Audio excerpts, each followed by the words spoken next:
Well, I'm all alone now. All alone. With nowhere to go.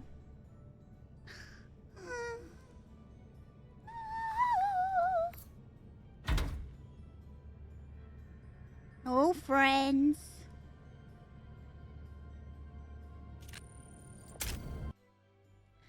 No friends. No friends.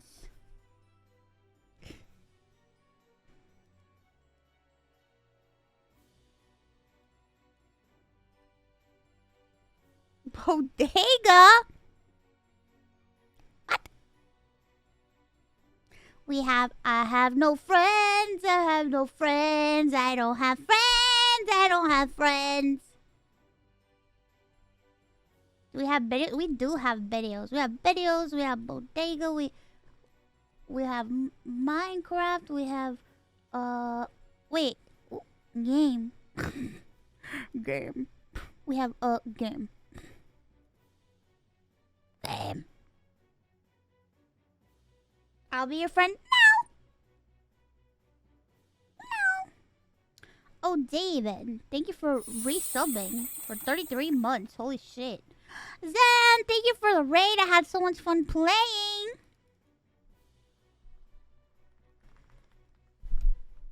Thank you for playing with me. I had so much fun playing. Democracy. I had a lot of fun playing Democracy with you.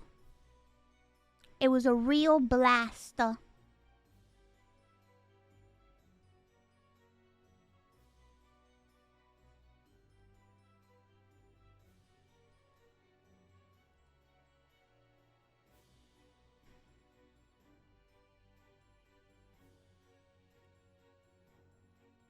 Here's the freedom. Yeah, thank you. Thank you. I had fun with freedom and democracy.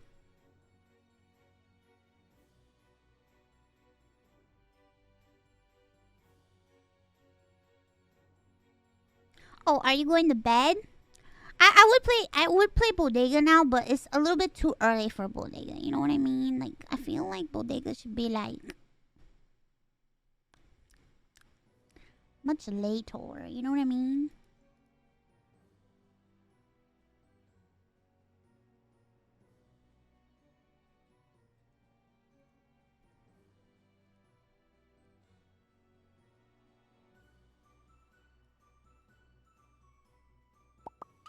DJ out. Lloyd, thank you so much for the 5 gifted subs. Thank you. Thank you very much. Thank you very much. Thank you very much.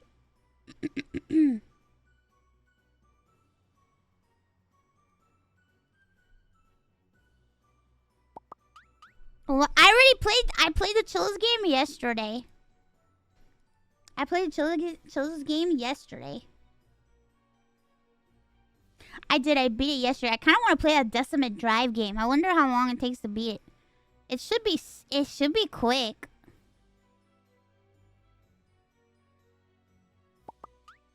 This says it's short.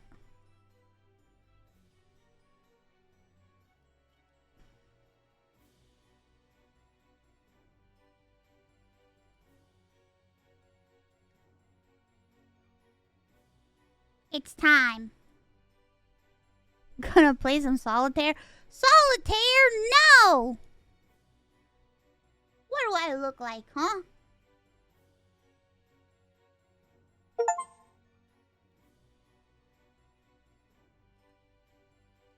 I want to try this damn Decimate Drive game.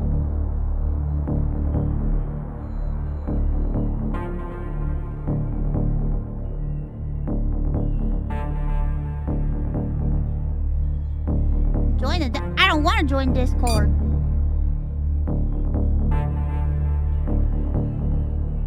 What? Why is the difficulty like this? Can't they put it in the middle?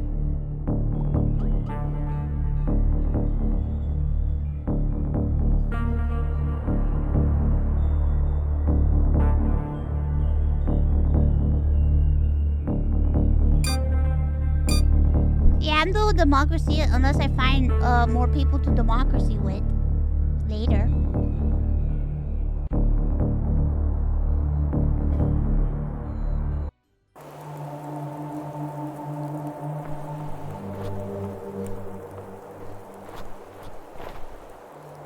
night shifts. Let's head home. Wazda. Wazda.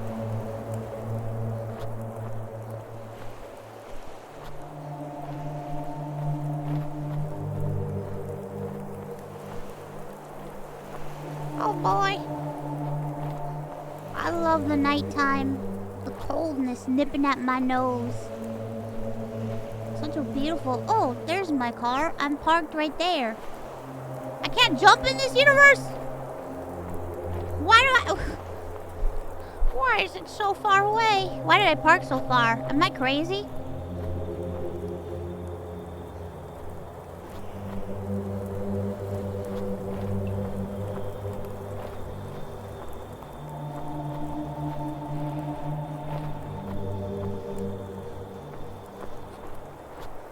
Be right back. I'm going to my car. Isn't the hotel closed this time of year? Please. What the fuck?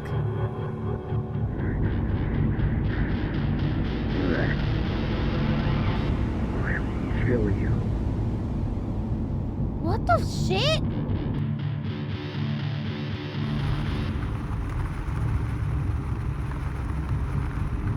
What's that? No!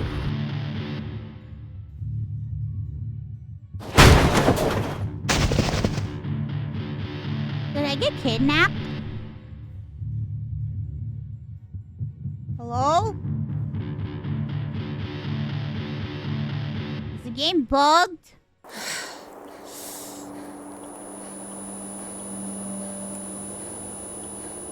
Oh, my head.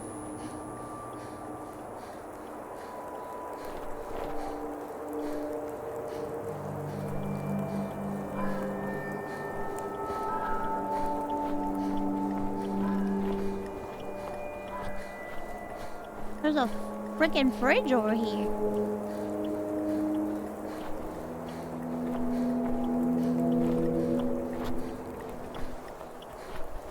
Scour.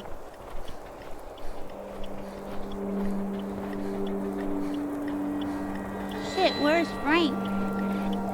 Who the fuck is Frank? I got kidnapped. I don't know who the fuck Frank is.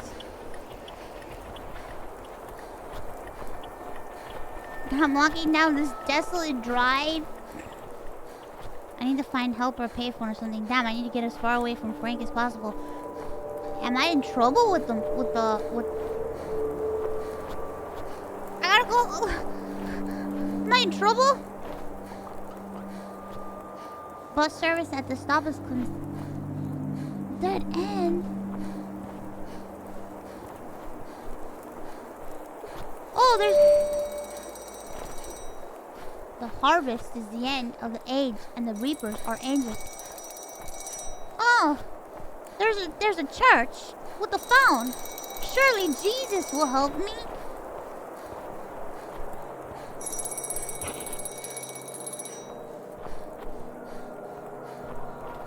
Surely Jesus will help me. I know he will. He'll help me. Ah! Wait, what the fuck? What?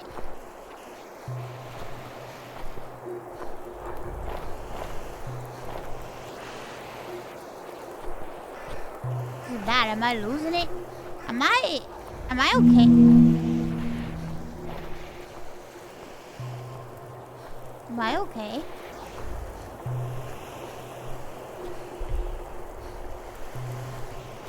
I'm not okay, aren't I? I don't think I'm okay. Something's terribly... Whose car is that? Is that my car?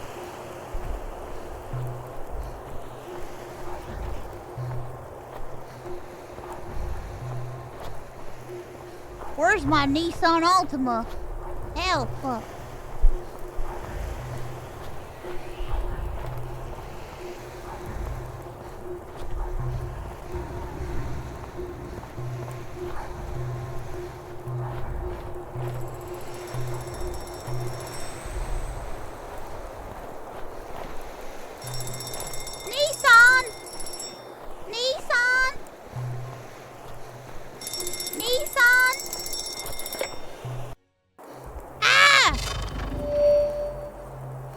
I should just stop answering the fucking phone. Sounds like someone is here.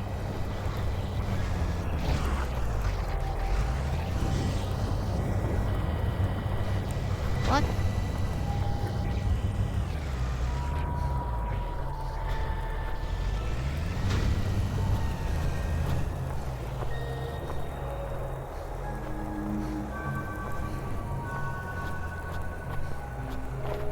Mulholland movie rentals. Who the fuck rents movies anymore?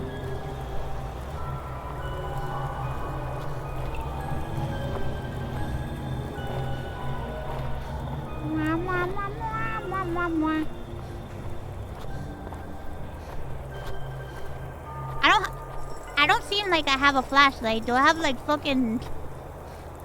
Do I have like flashlights on my tits or something? My nipples are like lighting the way? Cause where's this light coming from?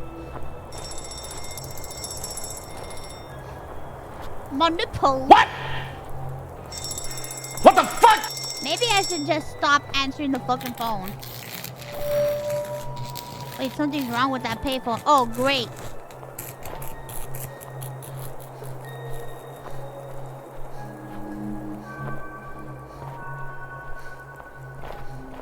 I'm on the post. What's that light? What's that tiny light over there?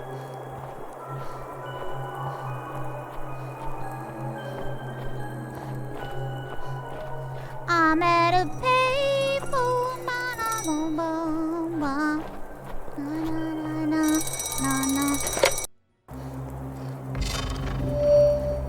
What the fuck is going on? I'm so confused. Until I see someone, these phones are my best bet. I can jump now.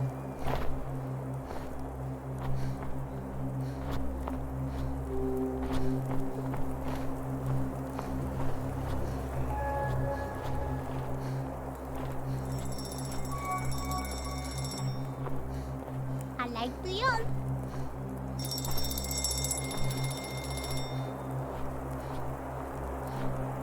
Does it have to be so bright? No!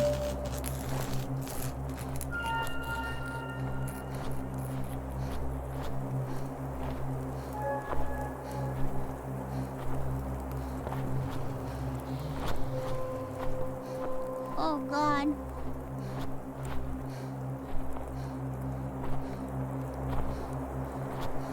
Send toes? Send me yours first. In a box. Chop your toes off and send them to me.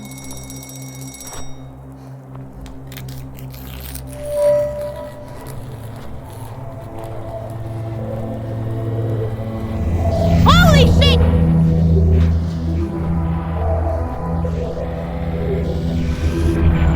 Oh my God, oh my God, oh my God, oh my God.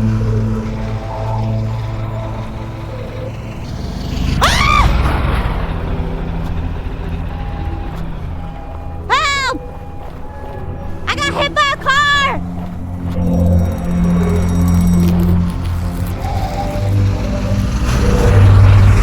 Oh, Jesus!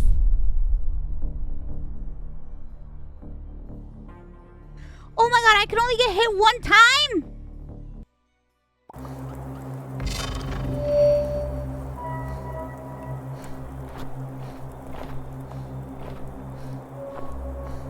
I can only get hit once? That's so unfair. Do I have any healing items?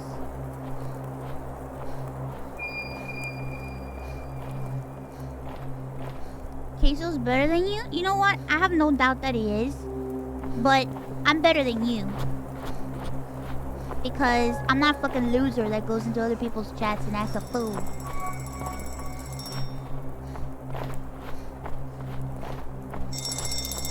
I think Queso's amazing. But you are a fucking loser.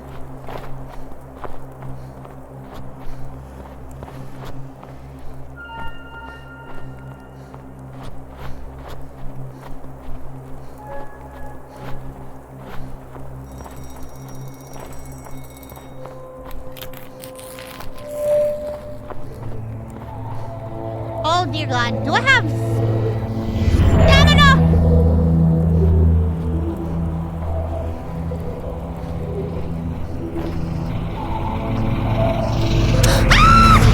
Oh, Jesus! Oh my God!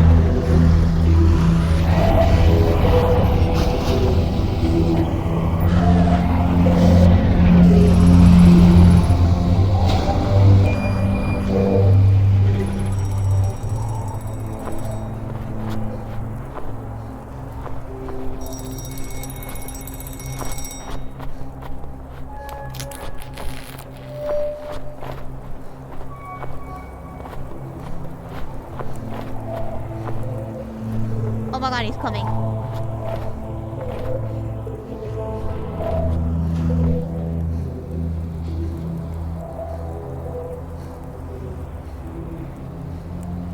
Holy shit.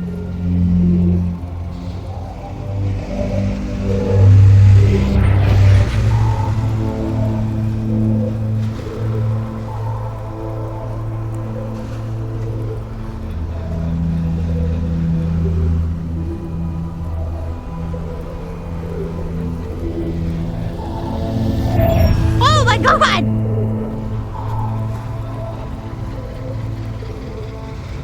Where's the next payphone? They seem to make the lights flicker. Maybe I can find them that way.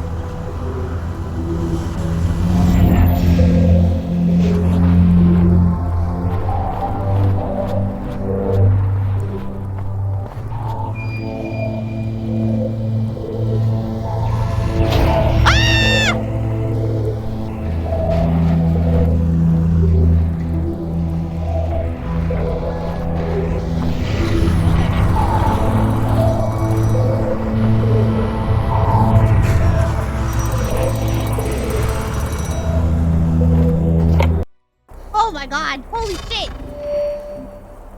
Holy shit, holy shit. That was scary. Oh my God! Gunshots made me freak. Hasn't been able to get out either.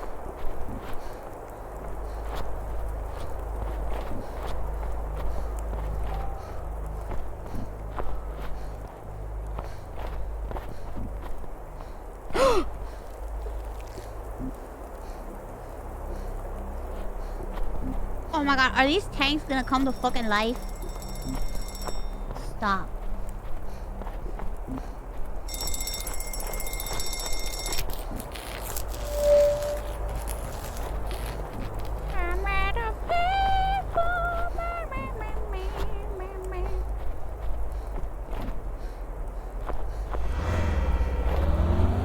Oh dear God.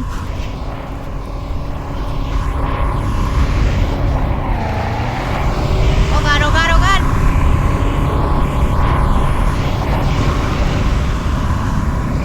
Ah!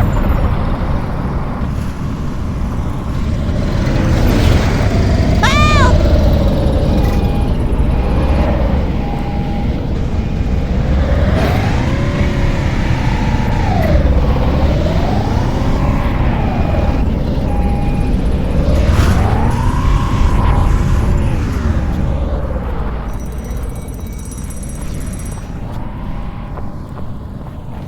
Dear God!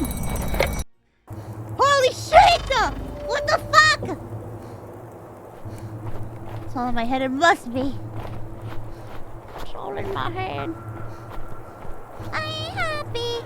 I'm feeling glad I got sunshine in the bag. I'm useless. Not for long, not future. It's coming on. I ain't happy.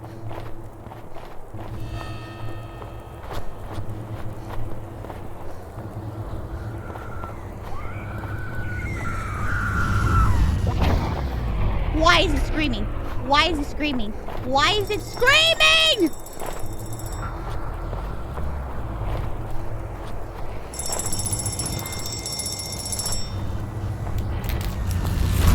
Why is it screaming? Ah!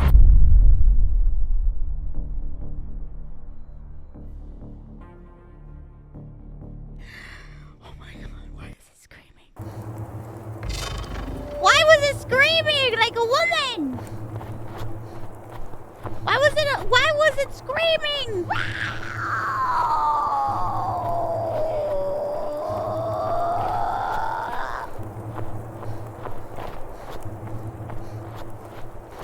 I think it probably ate her. It took a bite out of her ass or something.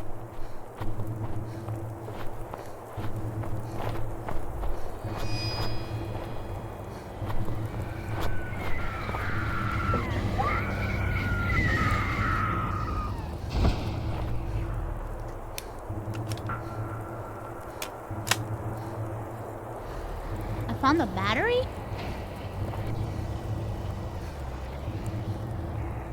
What?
Oh my god.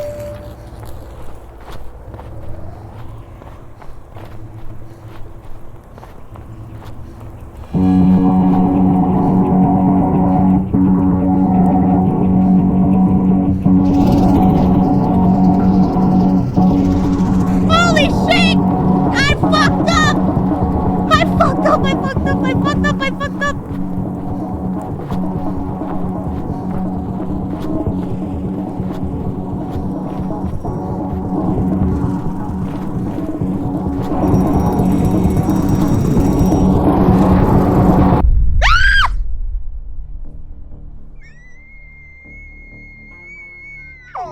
You can't outrun a car!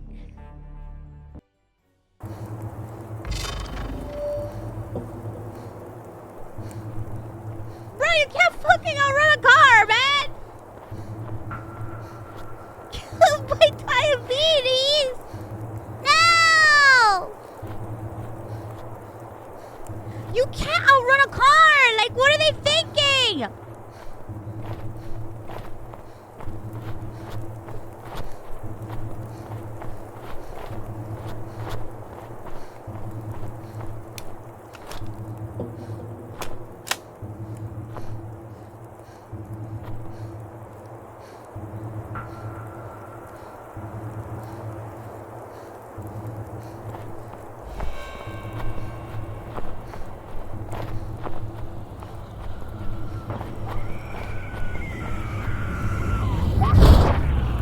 Holy shit.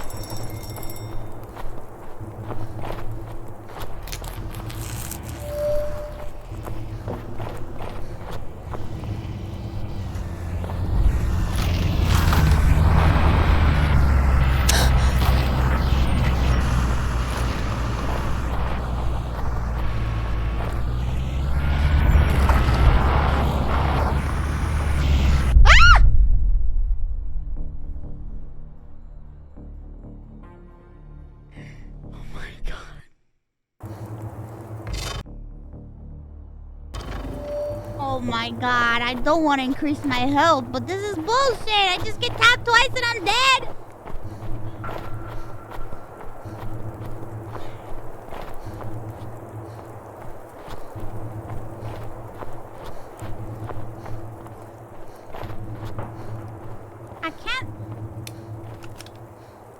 I can't fucking turn off. Can you turn shit off or on? You can't.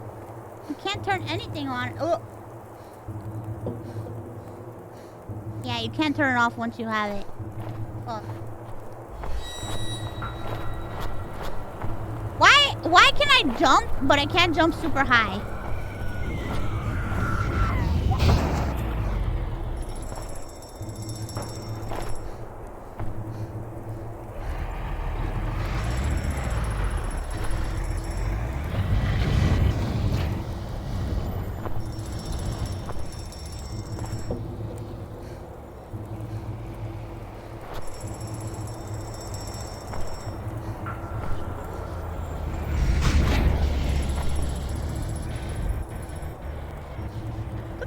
fuck? Look at him! Look at this motherfucker!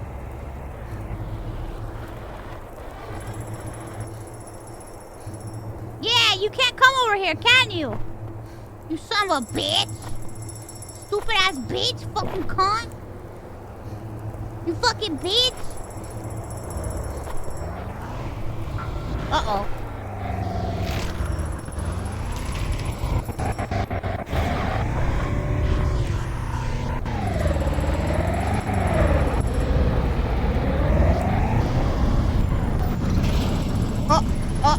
Uh-oh. How many of them are coming?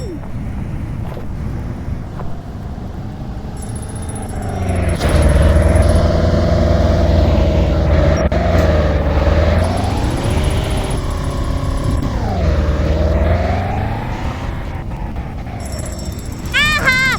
Aha! You can't get me, you fucking puta! Aha! You can't get me on this rock! Aha! Aha! Aha! Aha! Aha! Aha! You fucking dumbass bitch! Aha!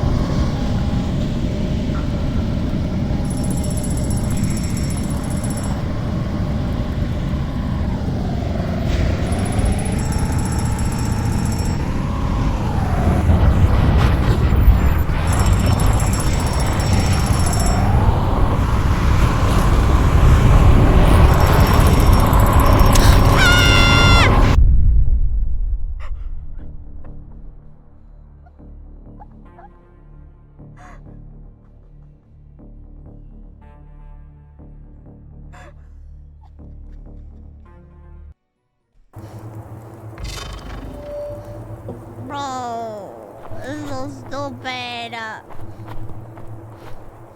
I thought I had a chance. But apparently the longer you stay still, more cars fucking spawn, and they're all fucking crazy cars.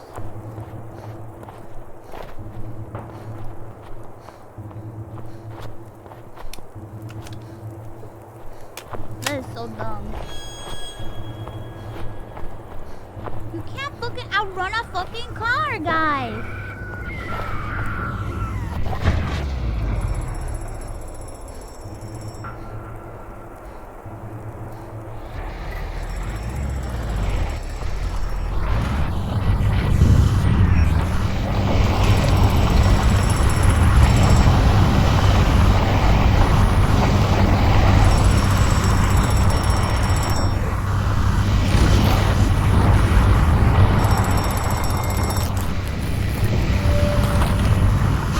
Holy shit.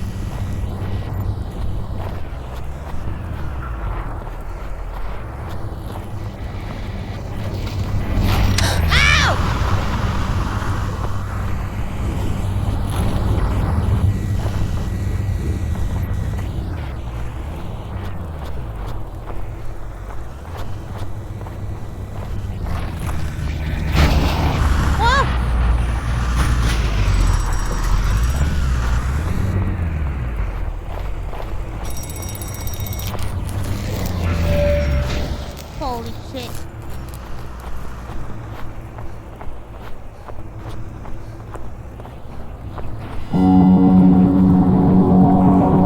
Oh, Jesus.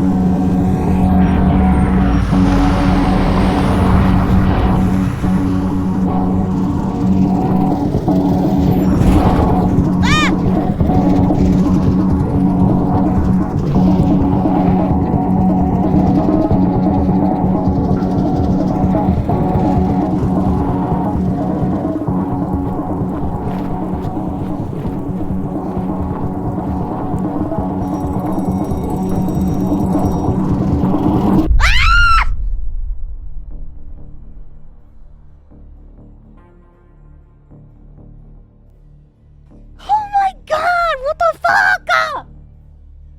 What the flying fuck? Bro! Puta tu madre, coño!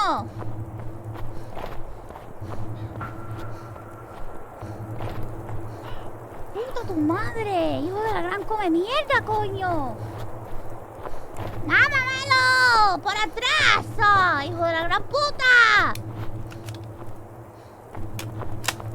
What's the point of this? What's the point of this? Oh, I can't. Oh God! I can't see behind me. I want to see behind me. Maybe the car's behind me. Oh my God! So scary! Car behind me. I just fucking see if the car's behind me. Let me check behind me.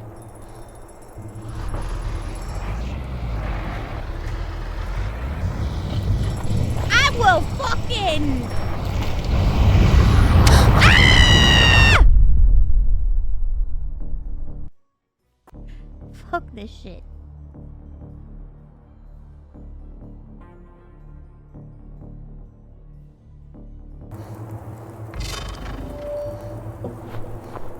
Stay right behind me. I can't fucking see. I can't fucking see right behind me. I can't fucking see. Oh God! It's... Oh God! I can't fucking see!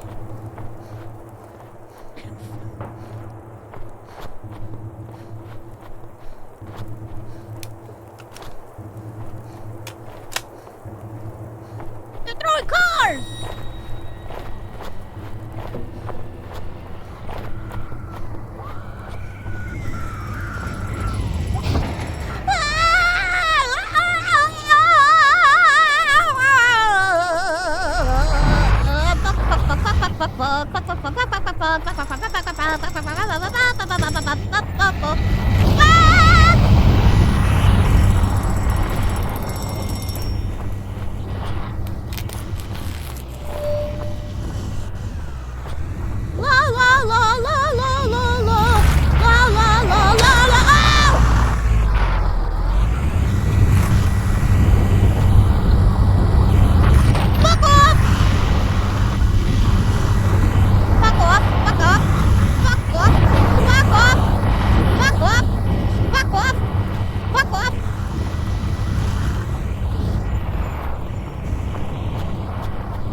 Son of a bitch, I swear to God. I'm gonna fucking fist your fucking muffler. You hear me? I'm gonna take my fist, I'm gonna shove it so hard up your muffler that you're not gonna know what the fuck to do with it. I'm gonna fist your fucking exhaust pipe, you piece of shit. You know your transmission? I'm gonna fuck it up. I'm gonna fuck up your transmission. Cause once you have a fucking broken transmission, there's no coming back from that. There's no coming back from a fucked up transmission. Your car's as good as garbage.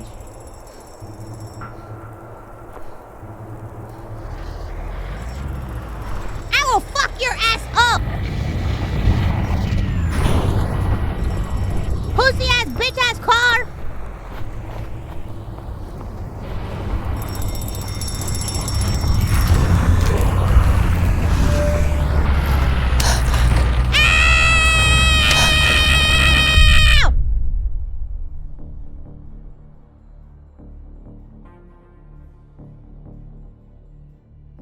This game, you're just gonna give me a fucking aneurysm!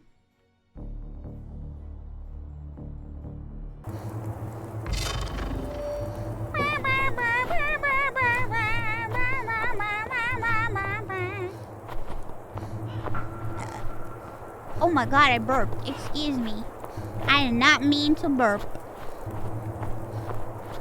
What's the point of What's the point of fucking batteries? Can I ask you that? What's the point? What's the point of having lights? What's the point of me seeing more? What's the point? What's the point of me seeing more?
What?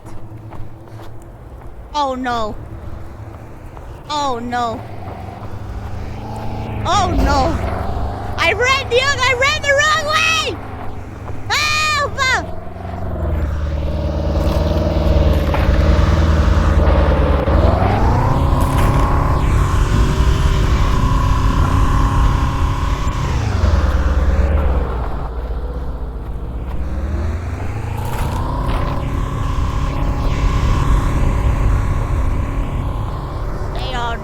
Stay on there and stay stuck. Stay stuck, sir. Stay stuck, sir. Oh, no.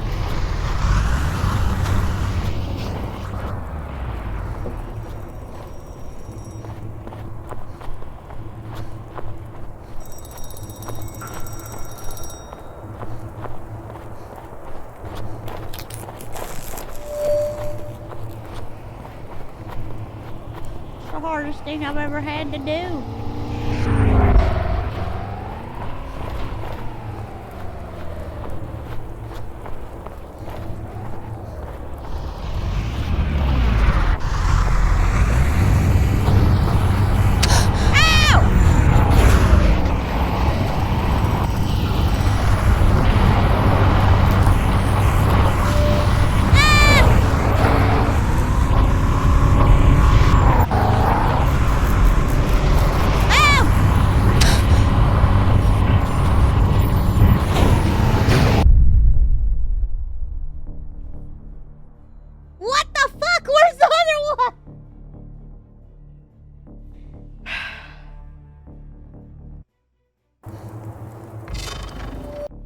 Absolute.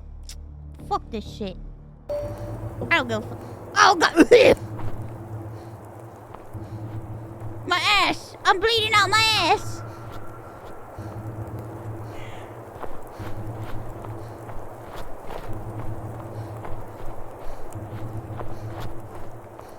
What's even getting me? Well, it's simple, my dear. Once upon a time, fucking cars. The cars are coming to get me. Do you see? They all want to get me. And they're mad. You want to know why the cars are mad? Because we talked about the Cars movie. And it's because Lightning McQueen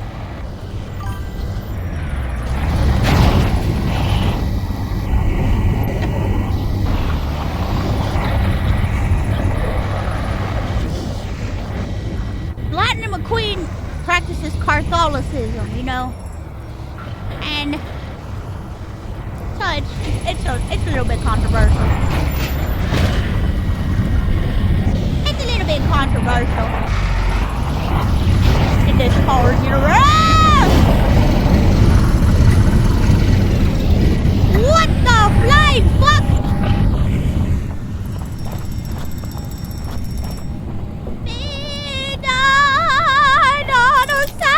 From the paper.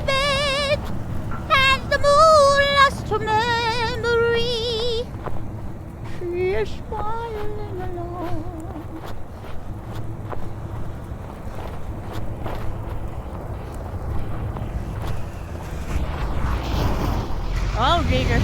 Ah! My ass! My ass! It's hurting me! Hurting my ass!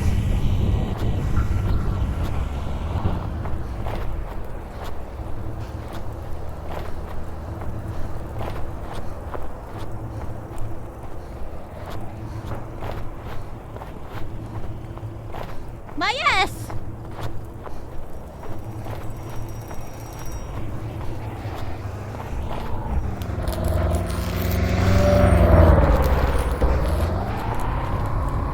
Oh God, my... Ah, that is such utter, absolute fucking bullshit, and you know it. That was absolute fucking bullshit. Fucking bullshit. Fucking bullshit. Fucking bullshit. Fucking fucker. It's fucking bullshit. Woo! Damn, I'm so exhausted. My legs hurt.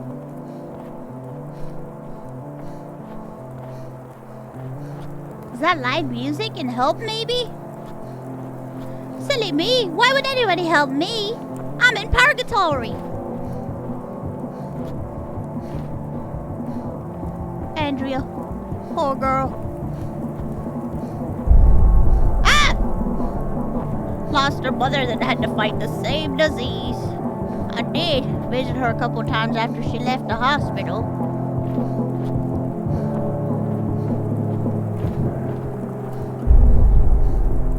What the? Wasn't enough for Frank. I still can't believe he did it. Shoving me in the trunk of his car and locking me in the basement.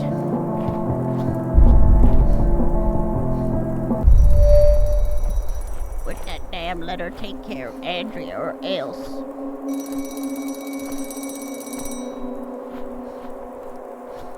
The dead end. Is this respite?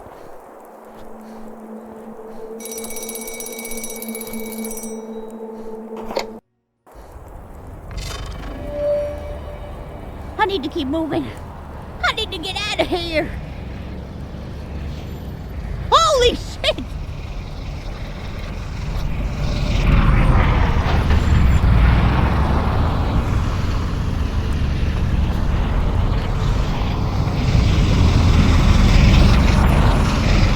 Oh my God.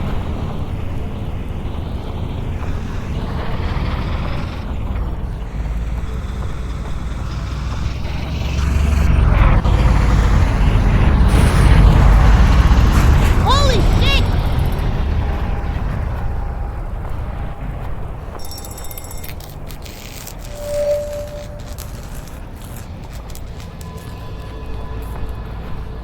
Road works. Maybe I can trap one of the cars in here.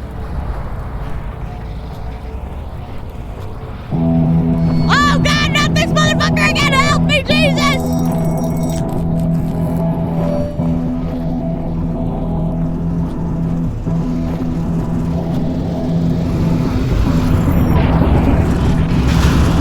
Sweet Jesus!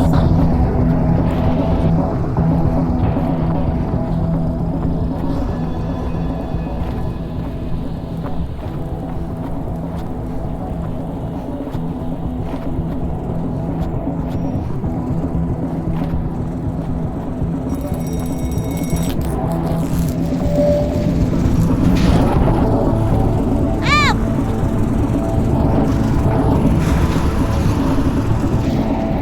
Holy shit!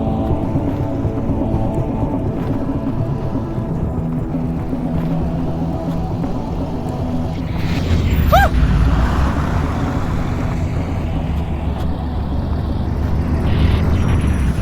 Woo! Holy shit! Oh my God, holy fuck!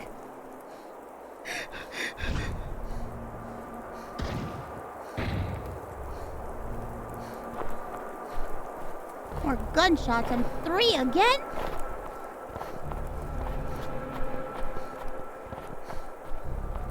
Jesus.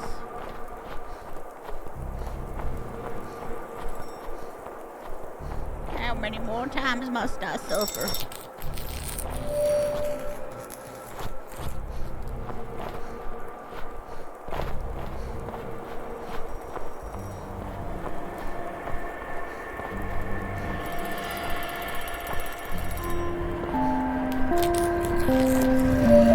Oh, fuck!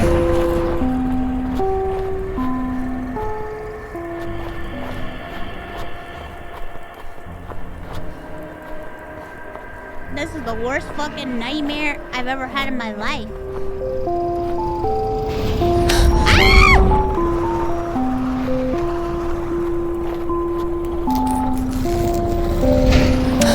What the fuck?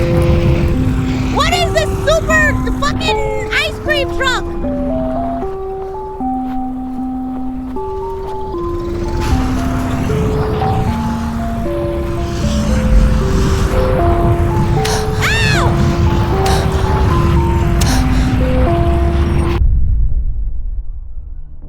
Oh my god, what the fuck?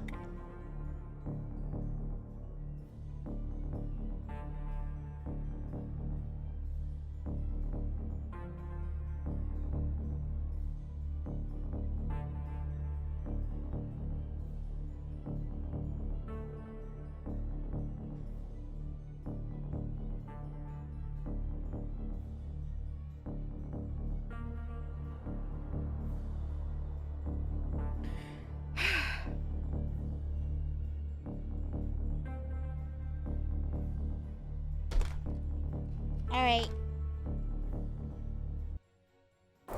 It's time to go against the fucking dumbass ice cream man.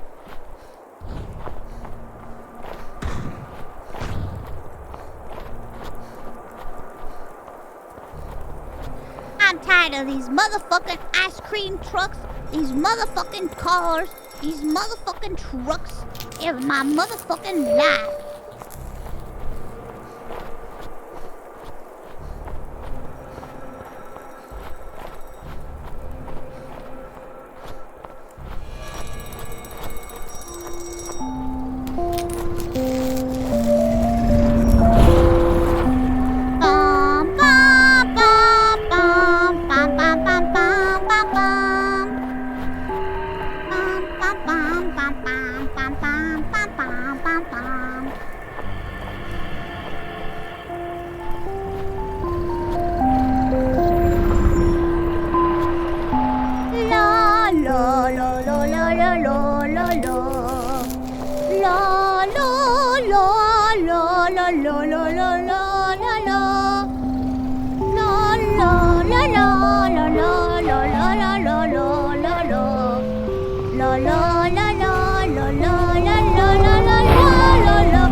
Holy shit!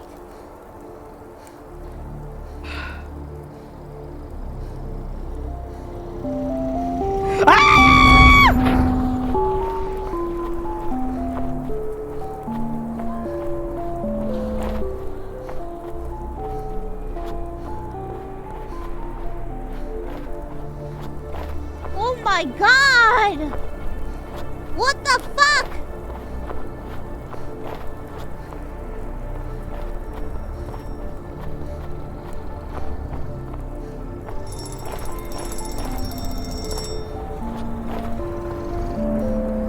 You stupid bitch, you stupid mother or fucking bitch.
Oh my god, what is happening? It's like I'm never. Ah!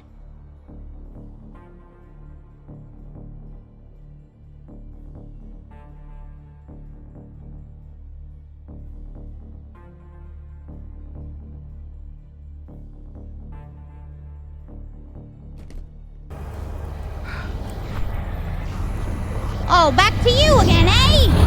Back to you again, eh? Back to you again, eh? Back to you, my friend, eh? Ah!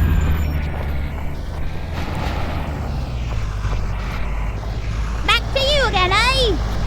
Back to you again, eh?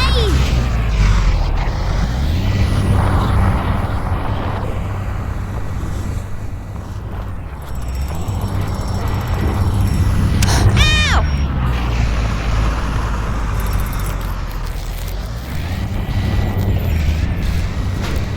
Back to you again, eh?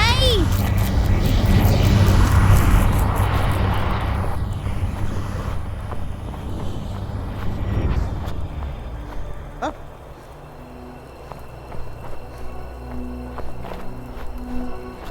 What did I do? What did I do? What did I do to deserve this fate?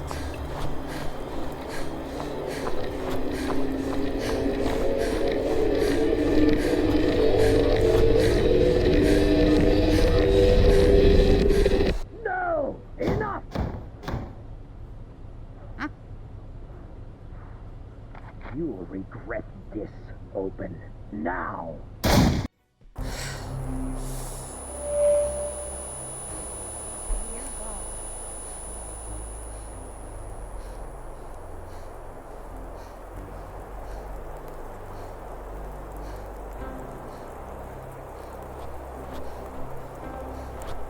The answers are all. Damn, how long was I out for? And I recognize your face. It's such a scary place. Police? The answers are all inside of me. All you gotta do is believe. Ah! Ah!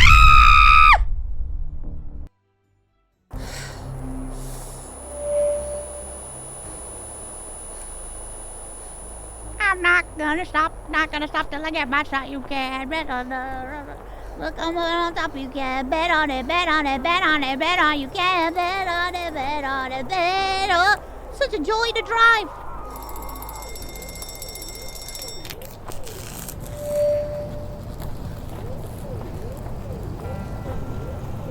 Police?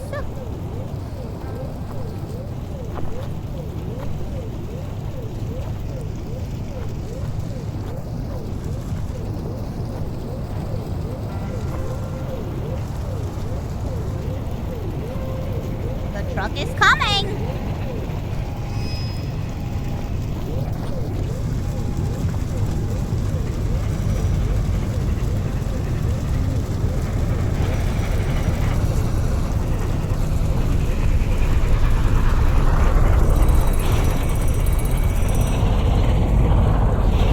You are a big truck and you can't drive you can't drive that fast because you're a big ass fucking truck. You're a fucking truck.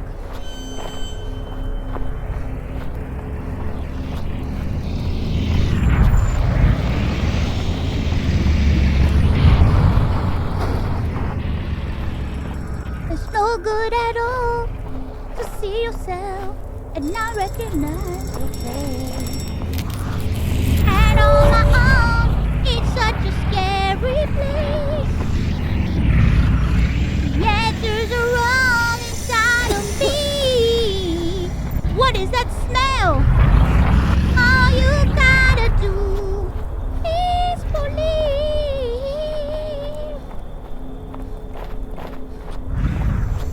Hey, there's a gas leak. There's a gas leak here. Help me! Help me!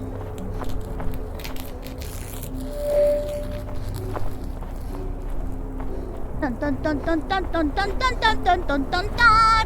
I bet this is going to get really fucking crazy, cause all these fucking cars are gonna fucking come, and I'm gonna fucking die because that is my super fucking fate. I'm going to die. I don't really give a shit about my fucking life, cause this game is really stupid right now. Why did I decide to play this dumb stupid game? I don't fucking know right now. Oh my god, oh holy shit! This is too fucking scary. I don't fucking know what else to motherfucking do. Oh my fucking god, holy fucking shit. What the fuck am I doing right now with my life? I don't fucking know anymore. Oh my god, is that a ghastly? Holy fucking shit! I'm gonna fucking die! Oh, there's the fucking payphone.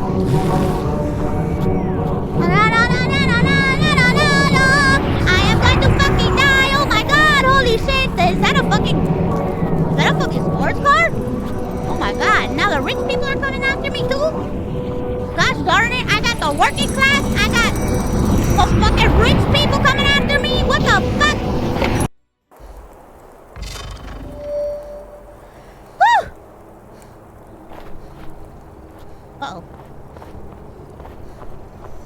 Manos para arriba, manos para arriba, manos para arriba. I can't fucking see. I'm gonna fucking die. Me estoy muriendo. I'm fucking dying. I'm fucking dying tonight. I'm fucking dying. I'm gonna fucking die. I'm fucking dying. I'm fucking dying tonight.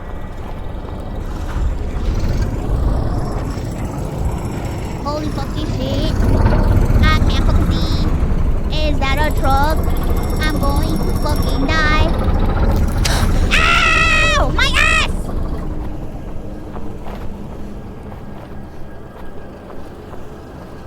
Bésame. Besa mi culo. Como si fuera esta noche la última vez. Bésame. Besa mi culo. Me voy a morir hoy esta noche por la última vez.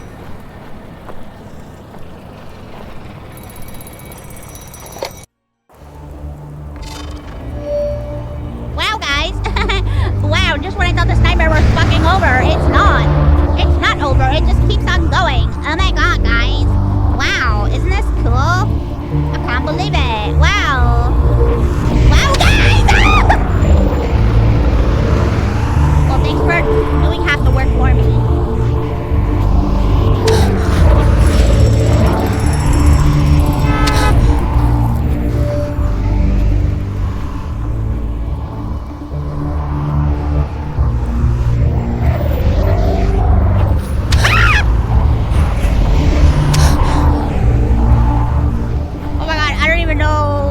Anymore.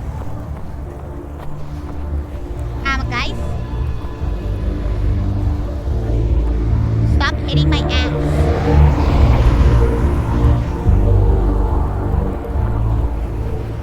Oh, there it is. One.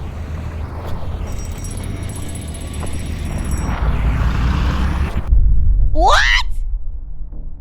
Did I bleed out my ass?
God damn it.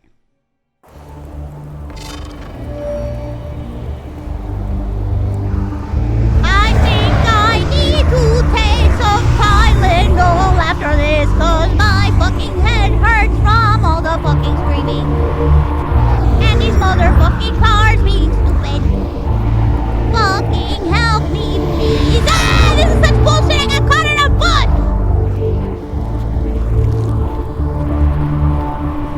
This is motherfucking bullshit. This is fucking bullshit. Do you have snow tires? Do you? Do you fucking have snow tires? Because this is absolute utter fucking bullshit. How is it? How is it that you're driving this gun in the fucking snow? How is it that you're driving this gun in the fucking snow, you son of a bitch? Ain't no fucking way. Ain't no fucking way. Ain't no fucking way that you're driving this gun in the motherfucking snow, you stupid son of a bitch.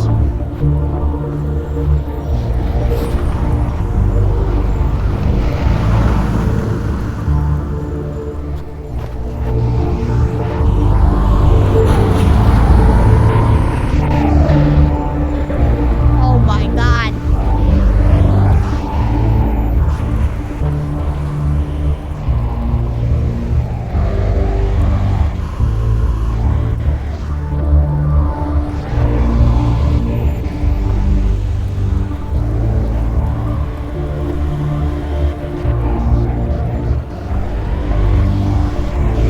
Gotta fucking show you guys who's boss. You ready?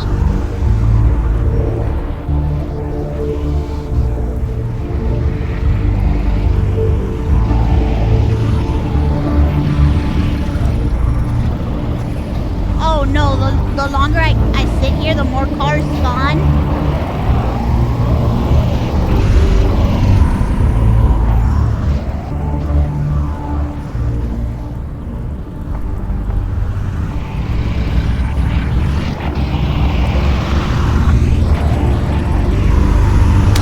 Ow!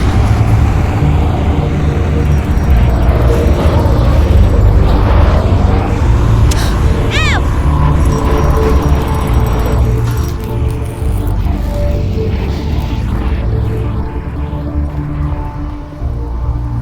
Okay, it's over there. Hola! Hola, ¿cómo estás? Hola, ¿cómo estás? Hola, ¿cómo estás, coño?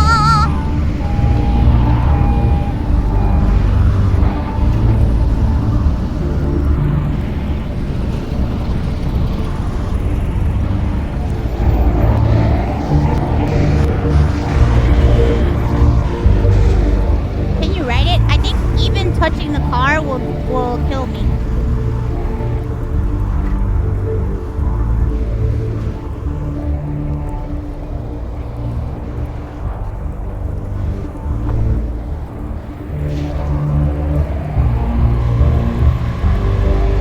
That was a perfect opportunity.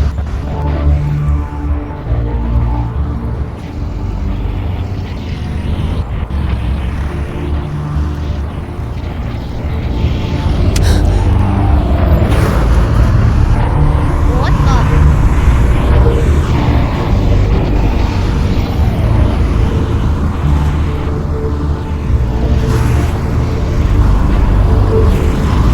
Fuck!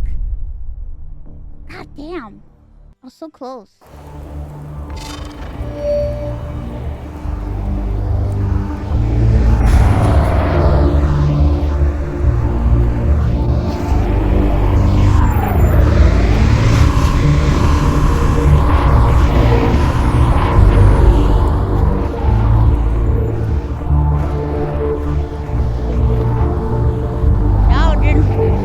Rounded and weaving, baby.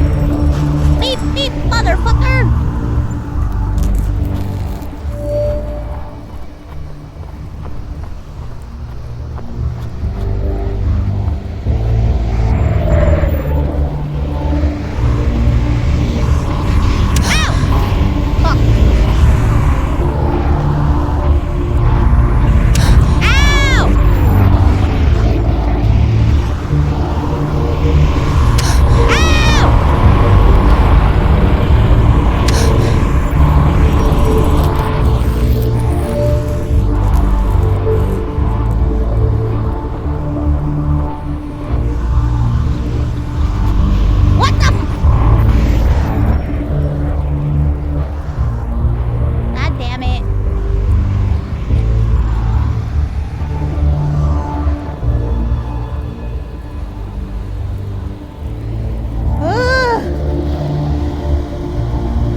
the hardest one. How the fuck am I gonna make it?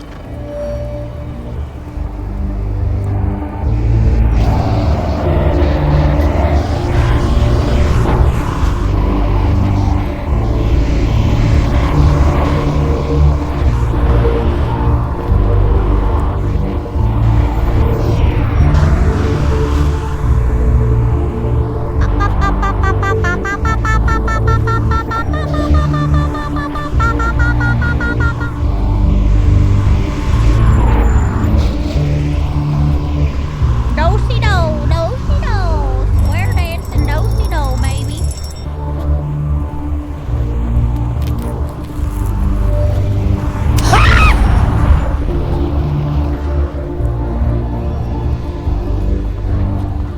Why aren't you jumping up? You know what? Fuck it.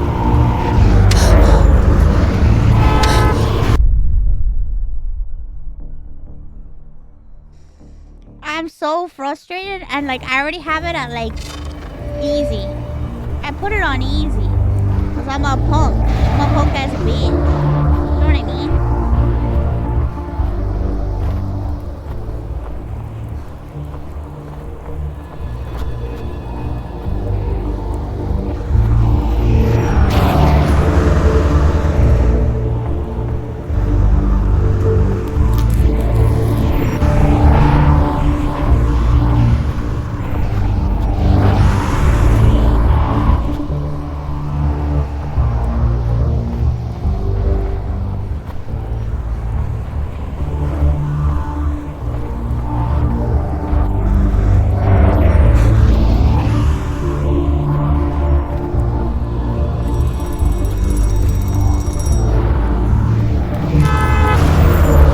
Holy shit.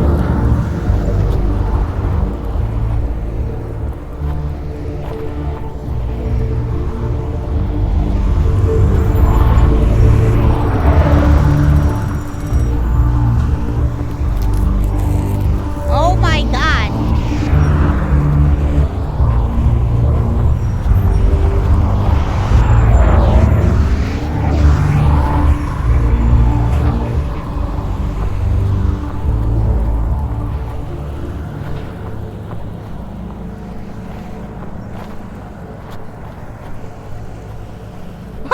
Watch the train come to life and be like, beep beep! Holy shit! It's still more! When will this end? I can't. I'm so tired.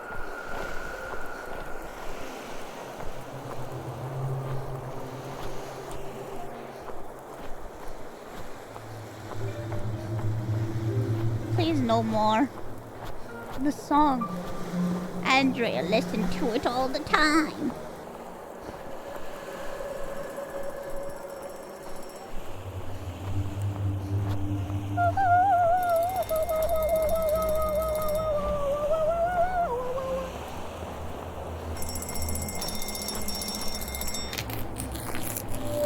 Great. I had to do it. I had to get out of that damn basement. What's next? Is the hot dog cart gonna come to life? What is it?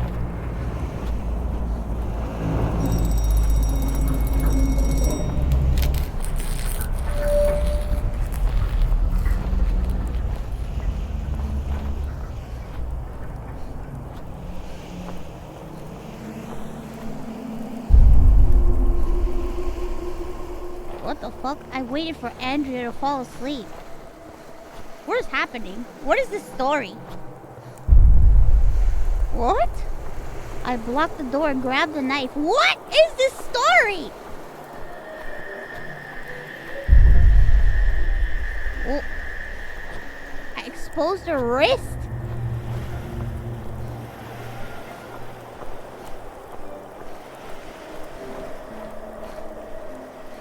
After that, I only remember Frank shooting through the basement door.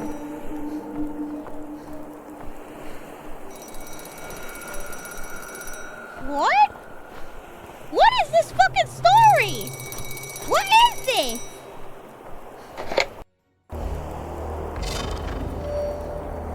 I can't stop now.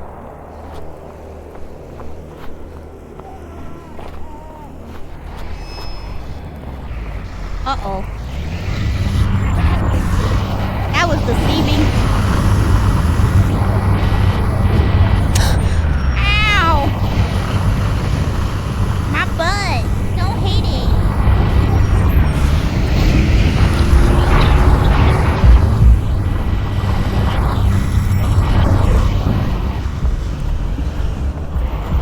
Stop hitting my ass!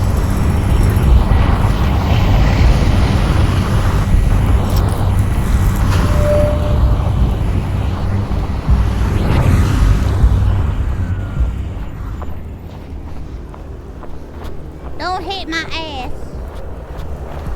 Am I the killer? Am I the bad guy? Is that why I'm being punished? Is that why I'm being punished? Am I the bad guy? Or is it me all alone? Ow!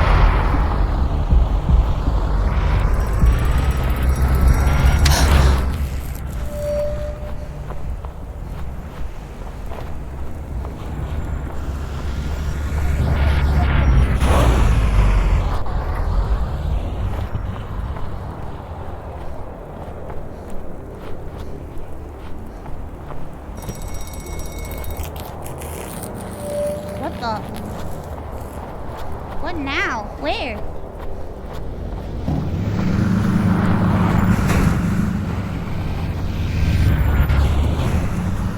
Where is it?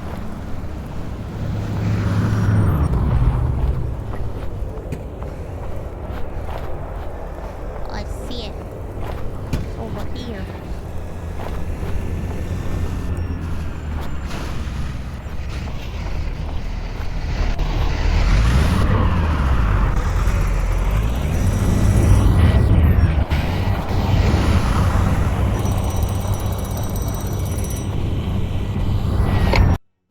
Woo!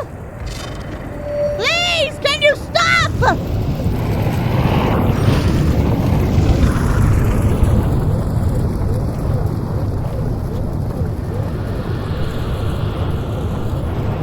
Stop this!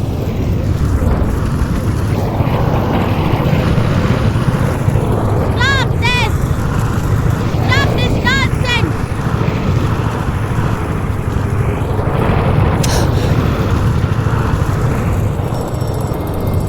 Leave me alone!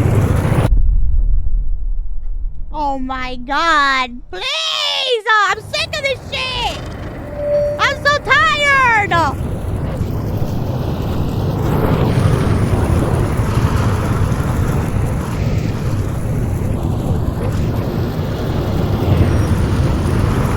So tired of this shit! Please just leave me alone! That is absolute utter bullshit!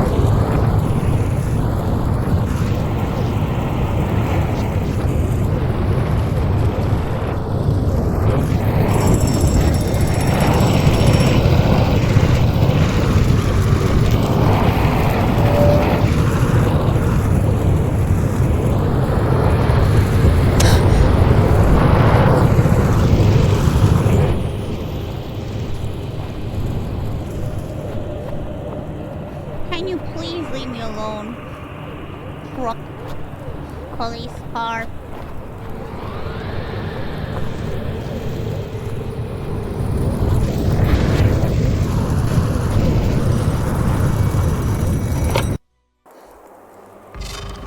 Can this be over now?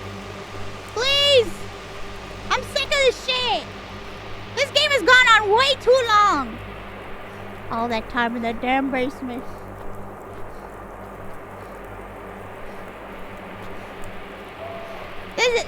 This is the worst mistake of my life. I should have never played this damn game. 12 more hours? Shut the fuck up! That is not true! My hand is starting to hurt. My hand is hurting.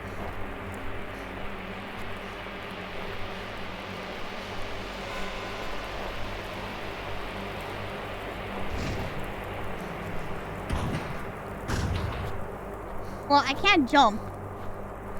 The truck that it trapped Frank in the tunnel. Why isn't it moving? Is it waiting for something? Well, it doesn't let me jump.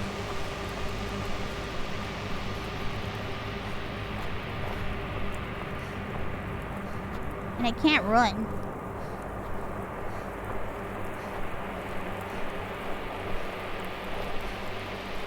One last try. Way back at home. I'm out. Oh my god, am I dead?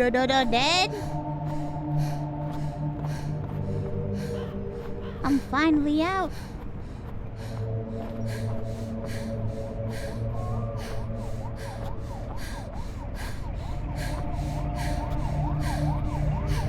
Will they help me? Bring me home? This way. Wait, why is my voice a woman's voice now?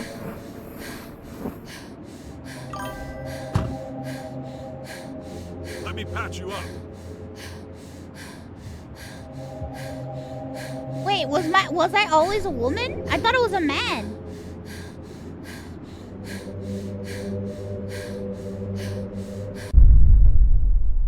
That's it.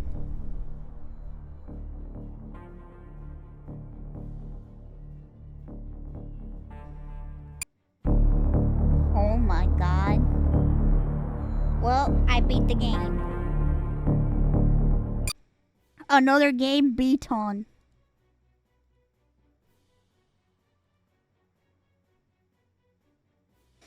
Another game beat on. Holy hell.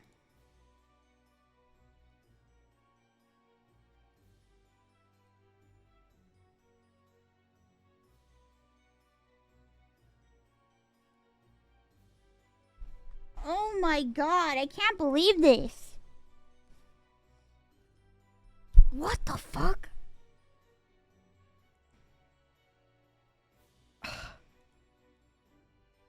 I gotta take a fucking Tylenol. I gotta take a Tylenol. I gotta take a damn Tylenol.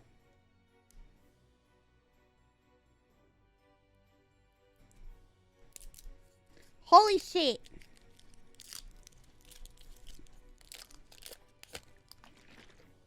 If I don't take a fucking Tylenol, my head. My forking head, bro.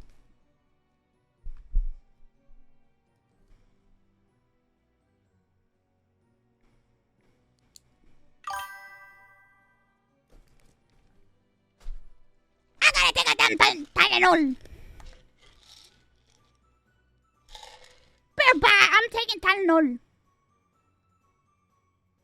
No, stream's not over.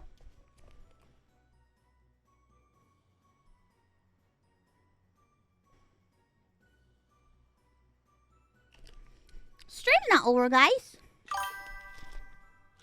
Stream not over, don't worry.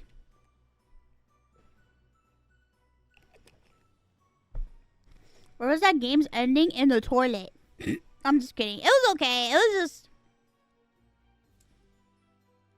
I don't know, man.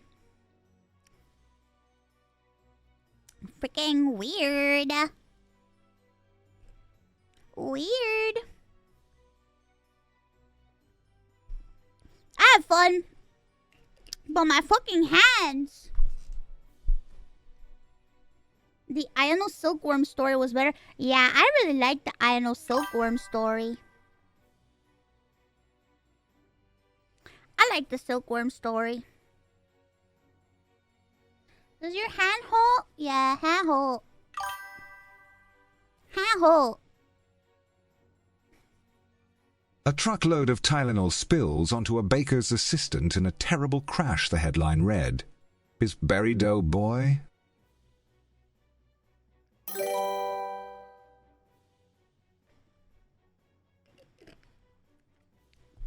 Who did your pixel art for you? I forgot. I have it written down somewhere.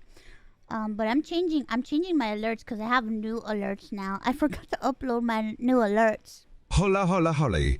Conyo, conyo, conyo, cinnamoroll allowance time. Thank you for cinnamoroll allowance time.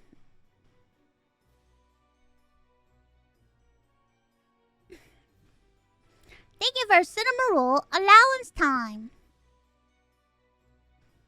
Thanks for my allowance.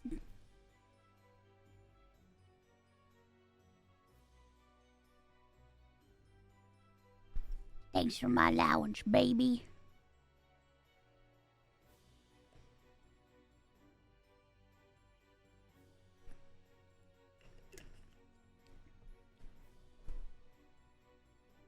It's been a fun day. Yeah, it's been a really fun day. I've been having a great time.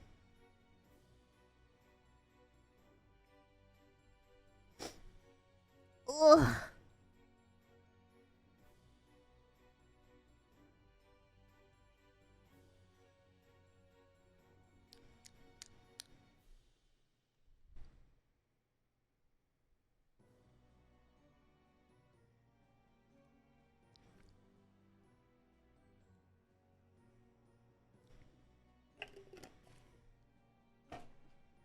Okay, I just finished taking my Tylenol and it has Shoki milk.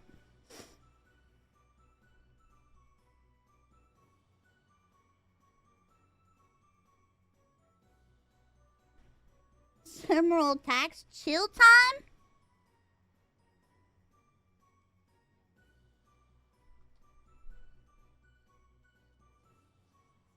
Do you want Shoki milk too? Well, you can't have it because I already drank it. Well, too bad for you. Gas station simulator videos. Oh my god, there's so many things we could do.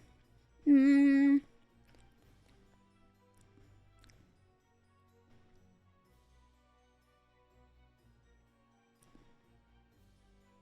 monster videos.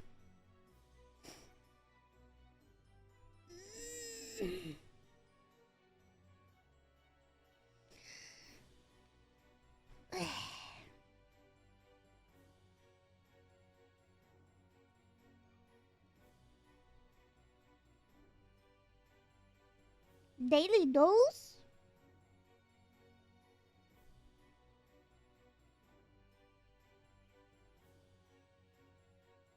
Cinnamoroll simulator.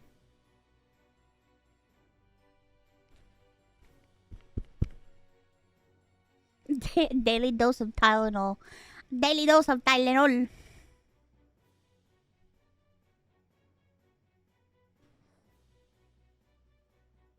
Flip a booby to the side.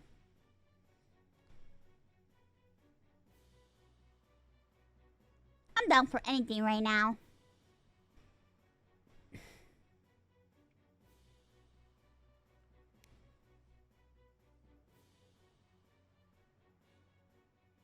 Yeah, I ate my Tylenol. Oh, In Sound Mind.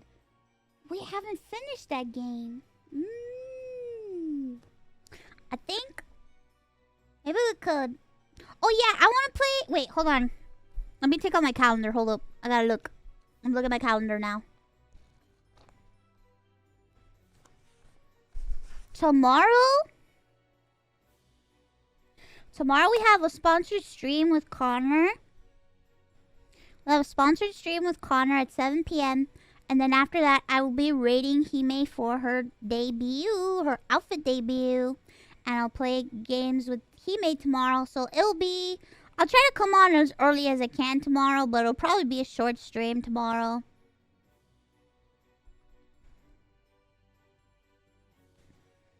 And then on Monday, we have a Lethal Company lobby. And then on Tuesday, we have a sponsored stream. We are being sponsored by Honkai Star Rail on Tuesday to play. And then on Wednesday, I will be on Miss Lala's stream in the daytime. And then at nighttime, I think I'm playing games with Nicewig on Wednesday.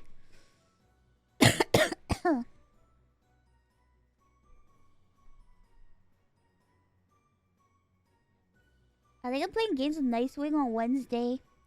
And then on Friday of next week, I have a new model debut on Friday. So I was thinking, oh yeah, and then on Sunday, we're being sponsored by Spy Family. We have a Spy Family sponsor on Sunday. Next Sunday. Not this Sunday, next Sunday. We're being sponsored by Spy Family. We can't watch Spy Family on stream, but we're gonna do a watch along with the timer, and then we have some special items to discuss about Spy Family on Sunday. Yeah. Yeah. And then on the April 1st, you guys know what's happening. April 1st is the first day of Cyclothon. So here's what I am proposing. We could do FNAF on Thursday. We'll do FNAF on Thursday. And then we'll do our driving stream. I have my wheel all set up and ready to go. We'll do my driving stream. Actually, I might just do the driving stream on Thursday, and then we could play FNAF on Saturday of next week. We'll play FNAF on Saturday. Sister Location. I want to play Sister Location. I want to play Sister Location on next Saturday. Yeah, so I have my new wheel. My new wheel is set up. We'll do. I want to do it on Thursday. And you know how we do. We just play random shit throughout the week. But I want Thursday to be like dedicated to driving stream. My new wheel actually works this time. It's the Thrustmaster wheel. Thank goodness. Holy shit. Thrustmaster, thanks for saving my life. Thrustmaster, you're the best wheel ever.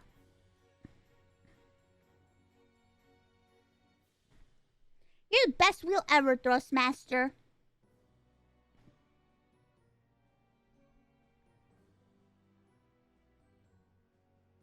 Yeah, the name is a little sus. It's Thrustmaster. My mom saw the wheel and she goes, ¿Qué es Thrustmaster? ¿Qué es eso? Thrustmaster ni Thrustmaster? ¿Qué es eso? And I'm like, oh, Thrustmaster. I'm like, Mom, say it, Thrustmaster. And she's like, Thrustmaster.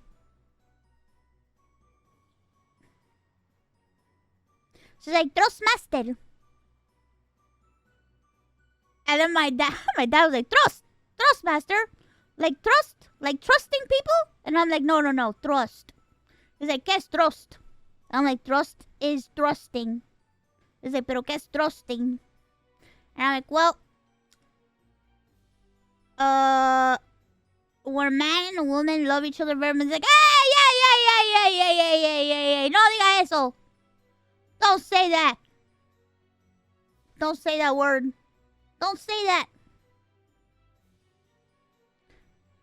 And then one time my dad was walking by my room, and he was like, I said, holy shit. I said, holy shit. And he opens my door, he goes, hey! Don't say that! Shit is not holy! Hey! Don't say that! Shit is not holy! You can't say holy shit!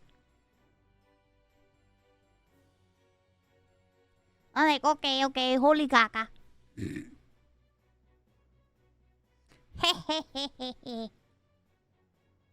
My mom got mad at me. My mom got mad at me today because I had started my stream, and she comes in and she goes,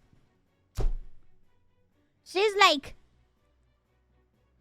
why are you doing this? And I'm like, what do you mean? And she's like, why are you doing this to me?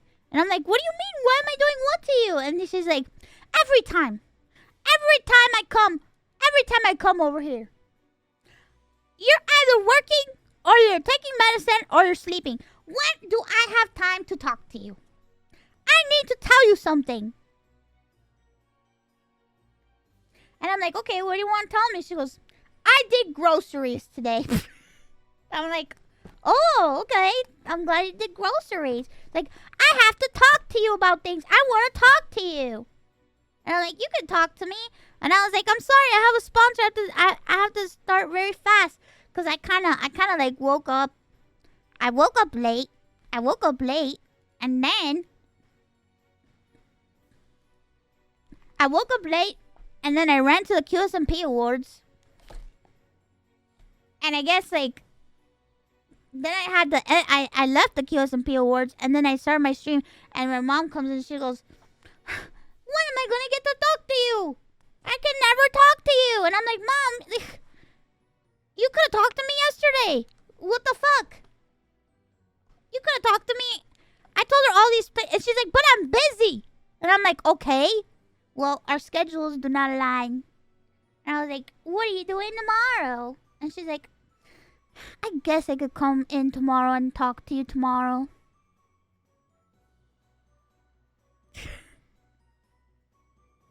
And then she was like, every day you're streaming. Every day you're streaming. When are you going to take a break? I think you should take a vacation. And I'm like, vacation? Vacation for what? I was like, what? Vacation? Streaming is my vacation. And she's like, I think you should take a vacation. And I'm like, yeah, ¿dónde yo voy a ir para vacation? She goes, you can take a vacation to the living room. You can take a vacation to the living room. And I'm like, oh my god, bro. Mom. For that, I work. She's like, you know, do you want to know what happened to this woman that I knew? And I'm like, what happened? She's like, her daughter worked so much. And she worked so much she died. And I'm like, what the fuck? Huh? It's like, yeah, she was working so much she died. And I'm like, who is this? It's like, somebody I knew. And I'm like, I don't think you knew anybody who's... What? What the fuck? It's like, yes, she died. She worked herself to death. And I'm like, who is this? I don't know. Who's this person your friend? She goes, well, they weren't really my friend. It's somebody that I heard about. And I'm like, oh my god.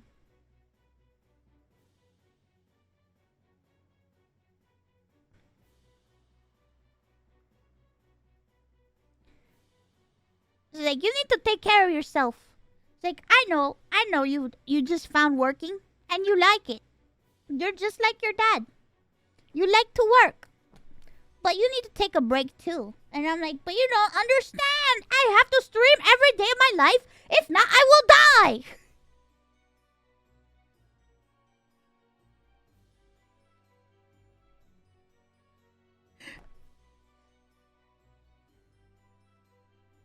I was like, oh my god.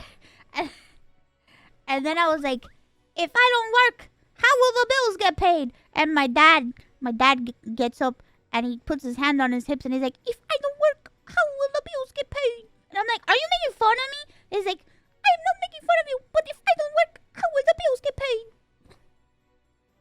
I'm like, that's so fucked up, bro. What the fuck? He's like, now you know what it's like. He's like, now you know what it's like. You know what it's like to be the worker of the house. How does it feel? And I'm like, what the why are you saying it? My dad likes to wear a hoodie. And when he said that, he like put the hoodie on his head. And then he like, because sometimes my dad likes to put on a hoodie. And then he puts the hoodie on his head. And then he pulls the string so that the hoodie's like really tight around his face. And he's like, how does it feel? And it looks like a potato.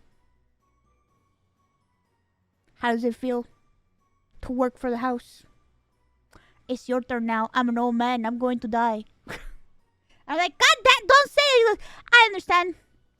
I know you don't love me. But you know what? Even if you don't love me, I love you. And I'm like, why? Why are all Latinian parents like, why do they say this shit? Why do they say that? I know you don't love me. But if you don't love me, I love you. And I just want you to know that I love you, even though you don't love me.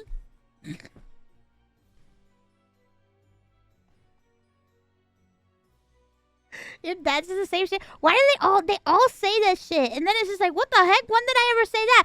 And they're like, you don't have to say it. I know. It's actually a headache, bruh. Well, that's what it's like to have Latinian parents. Classic Latinian parents. They both love me. I love them. I'm glad they love me. I love them too. I was talking to my mom because my mom got a little sick. A little sick. Nothing contagious. It was just other stuff. And I was just looking at her. She's gotten so... You were saying gaslighting runs in the fam? Apple didn't fall far from the tree. I'm an orange. I don't know what you're talking about. I'm not an apple. I was looking at my mom. She's gotten so skinny. She's become like... You know how sometimes when like somebody gets really old, like they get old people skinny?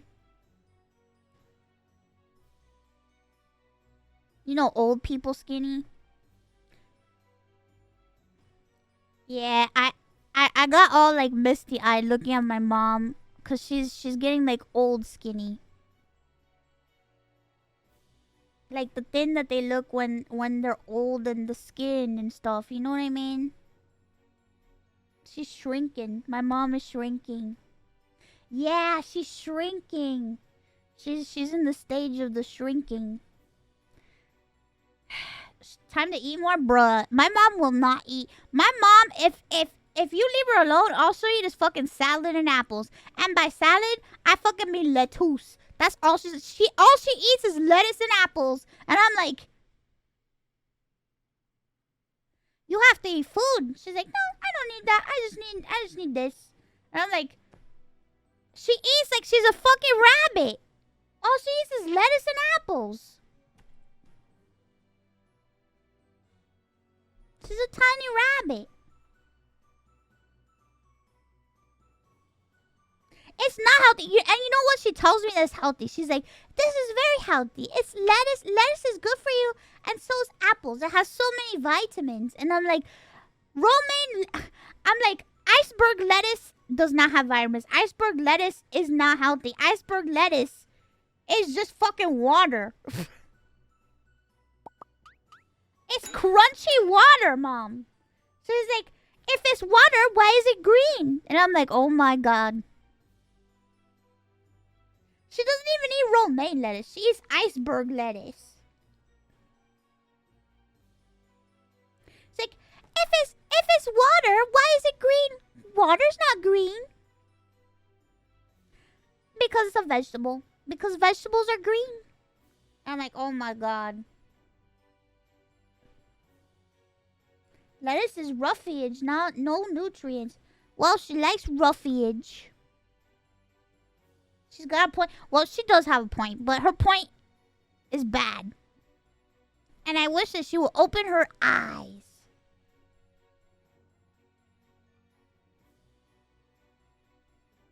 Crunchy water with chicken and ranch. I wish she would eat more chicken. She doesn't. She just eats lettuce and apples. That's all she wants to eat. Is your mother vegetarian? No! She's not! And she cooks for my dad, but she doesn't eat what she cooks. I keep trying to convince her to let me hire somebody to make meals and stuff, but she won't let me. At least like once a week or something. You know what I mean? So that my parents can have like a break and like have a nice dinner together. But she will not. Just like she won't even let me get somebody to help clean the house. By that logic, you can't eat Snickers because it's brown and must be poo. My mom says that Snickers is caca.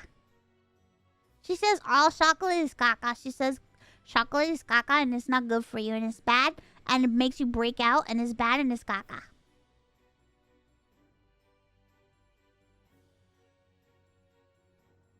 I mean... Oh yeah, my mom loves coffee. That's true. She'll drink coffee. She loves coffee. Of course she loves coffee. She's Puerto Rican. You know how it is.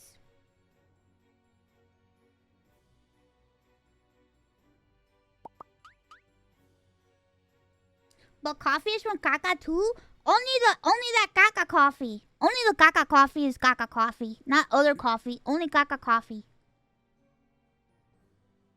Ah yes, Café Bustelo. Café Bustelo.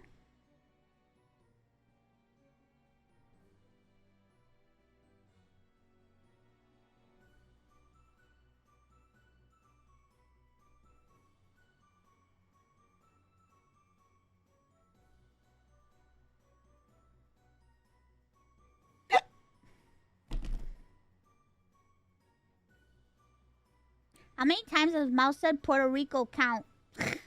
I say Puerto Rico every day. When you're Puerto Rican, you have to say it every day, at least one time a day, or you will die. And now you know. And now you know.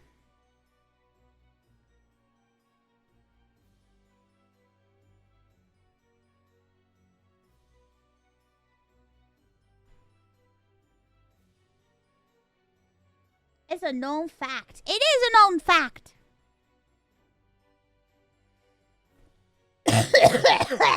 Excuse me. Whew. A touch of consumption. iPad Kid cough. I had to teach my sister what iPad Kid was. She didn't know what that was. She didn't know what that was. I'm teaching her so many things. She didn't know what iPad Kid was. She doesn't know anything. She didn't know what Riz was. She didn't know what Riz was. She doesn't know a lot of things. She was listening to the song, and then she was like, "What does ops mean?" She was listening to one of the songs that I sang in the song, in the XG song. They say, "I don't want no ops, want no drama queen," and she's like, "What is ops?"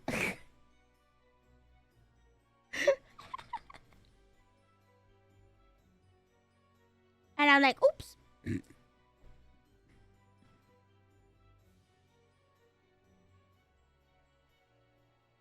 If you say Puerto Rico in the mirror 3 times, small pink mice will appear in your house. You should try it. Maybe I will. I mean, maybe they will. Pfft. You should definitely try it.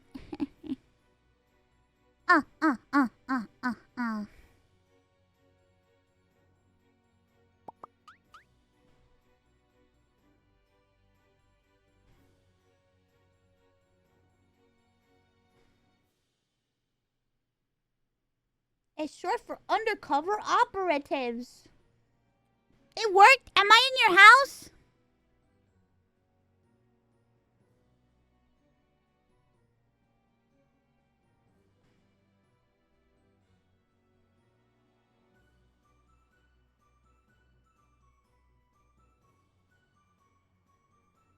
Am I in your walls right now?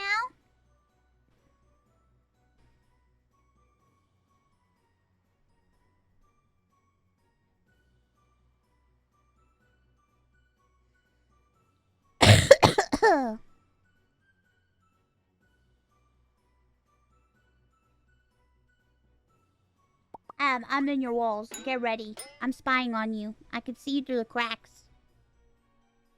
I will take my pill and make the anime girl disappear. No!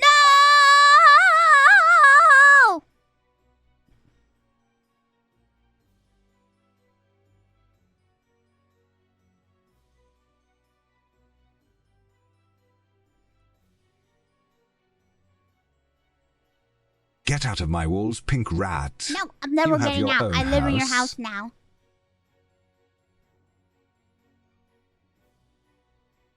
Bum, bum, bum, bum, bum, bum, bum, bum.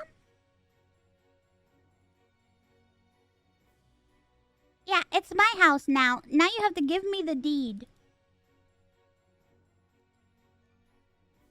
Go on. Pay up. Give it to me. I'm living on your TV? One time somebody posted on Twitter a video of me on their TV and it made me laugh so much. I forgot what happened, but I know that I said something weird and out of pocket. And they posted a video of them watching me on their TV. And I'm like, whoa. Hope your parents weren't in the room.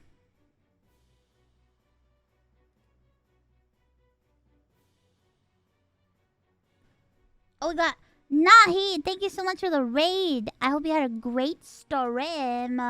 Hello.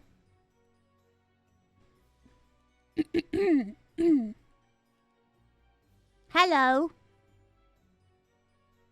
I wonder if they put it. No, I doubt they put it in my R tag. Your mom loves me? Whoa. Hello, mom.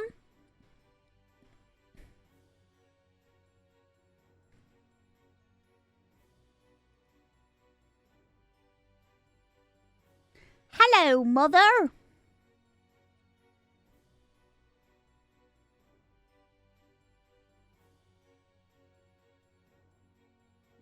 Do moms love me? I love moms. Do they love me? I need to figure out how to get Twitch working on the... My sister regularly sends me video of her sitting down on her couch watching me on her big TV with a glass of wine in her hand.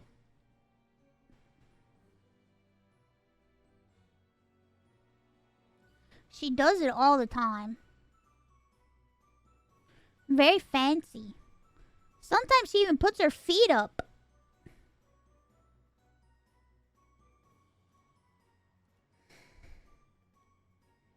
Stop sniffing my sister's feet! Leave her alone! Her feet are off limits.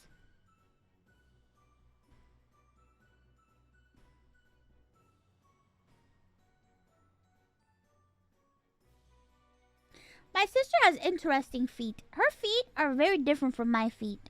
She's like the type of person who has feet with the long toes. I don't have the long toes. I have short toes. I have small toes. She has long toes.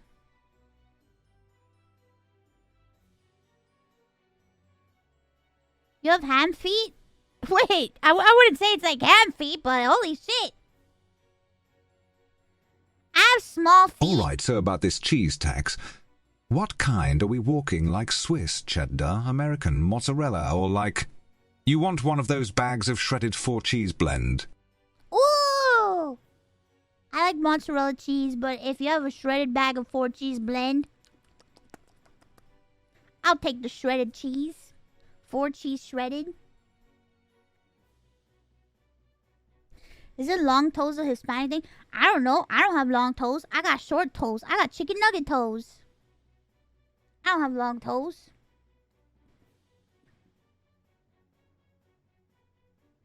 I have small feet. 5.5. Well, they're really like size 5, 5.5, depending on the shoe.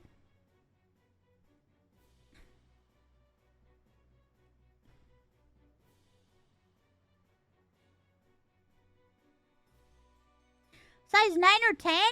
Oh, that's too big for me. I can't wear those.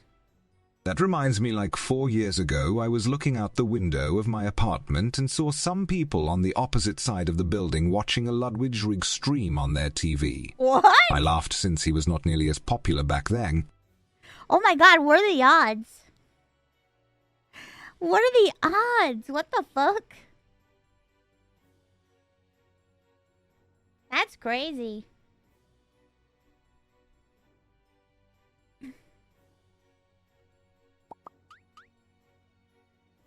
That reminds me of somebody sent me a picture that somebody had my stream on in a bar. And I'm like, what the fuck? What is my stream doing on in a fucking bar?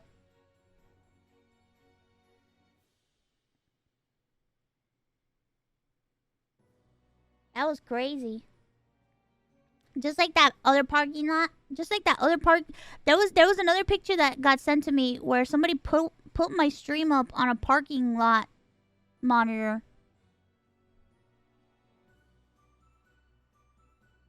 I was like, what? Yeah.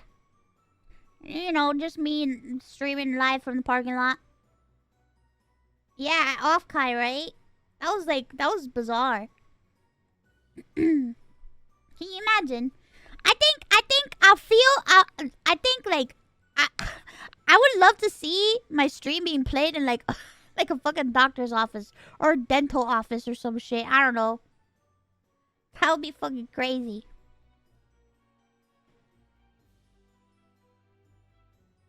That would be the most bizarre shit ever. Just like, oh, when you guys put me on Times Square for my birthday. That was crazy. Move over, Times Square. I'm coming at you live from a fucking doctor's office.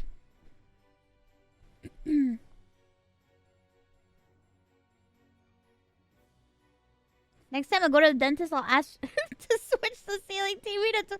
See, wait, they got a TV on the ceiling at the dentist? What? What kind of high-tech dentist do you go to? Huh? You can watch TV on the ceiling at the dentist? Wait, at radiology, they got TVs? What the? Where do you guys fucking live? Buckingham Palace? What the?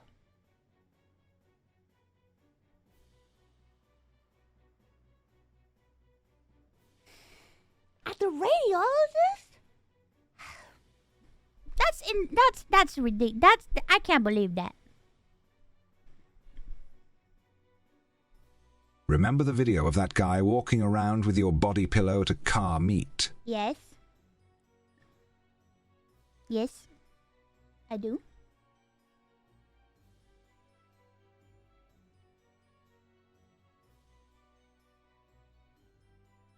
Whoa. I never been to a place that had TV in the ceiling. What the fuck? I wish I had TV in the ceiling.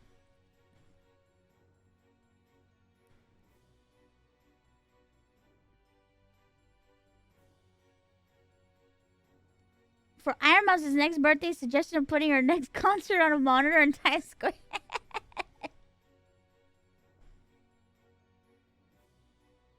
My dentist always had TVs in the ceilings while they worked. That's crazy. What the heck? I wish I went to places with TV in the ceiling. I just listen to music on my phone. So is this a new permanent model? No. I just feel like being chibi today. Sometimes you just feel like a cheeb, you know? Makes the pain slightly better?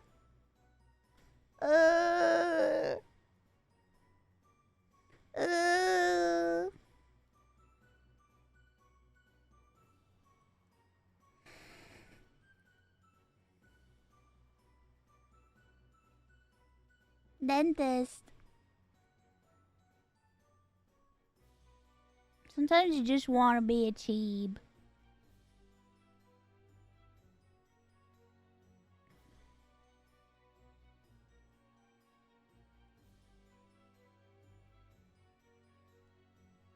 That's all. Sometimes you just want to be a cheeb. You know?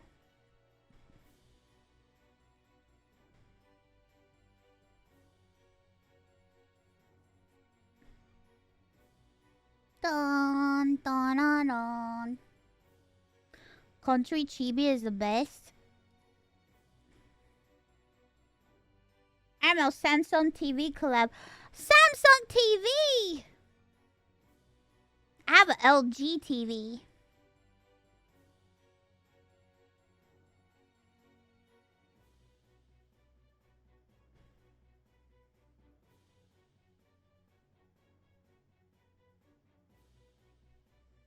Wait, Samsung Cinema Roll TV? What?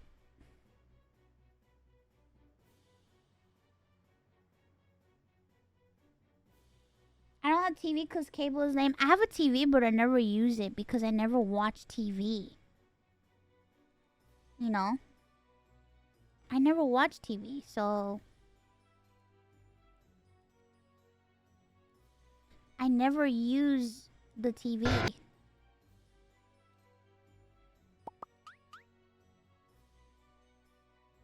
What do you do on your phone? I use my phone for work.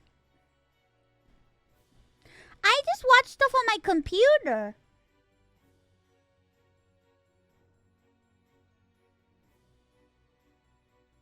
Yeah, I have my projector, but I don't really use my projector to watch it. I use it to like project like stuff, or like sometimes I'll play like music videos and stuff on my projector. You know? Sometimes I play music videos.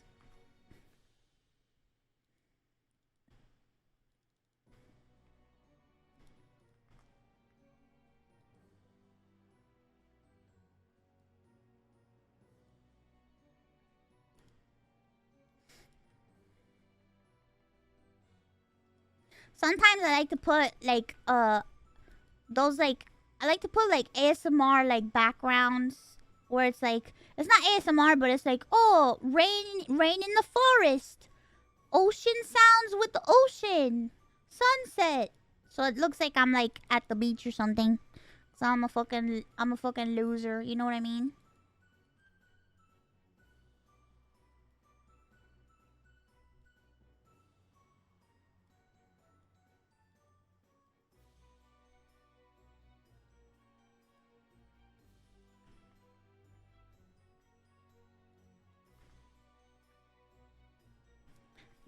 Yeah, like rainforest ASMR.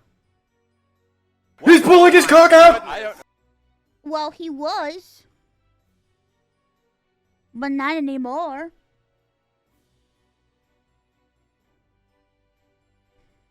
Alright, let's watch some videos. I have to take meds at 2 a.m. So we'll watch videos for an hour and then we'll do something else.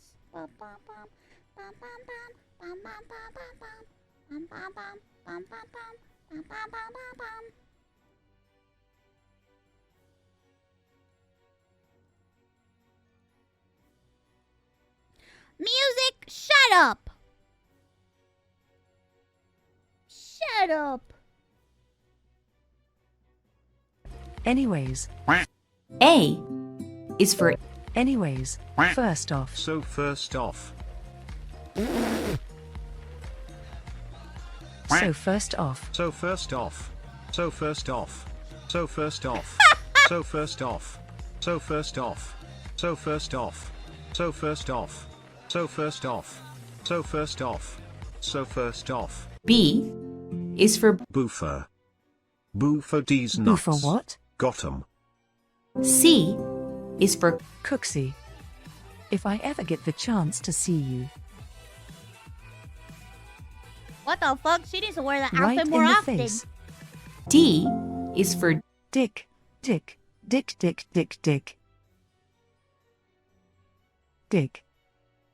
E is for Eat fire, loser. You suck. Mistakes were made. F is for fuck you. What the fuck? What the what? What the fuck?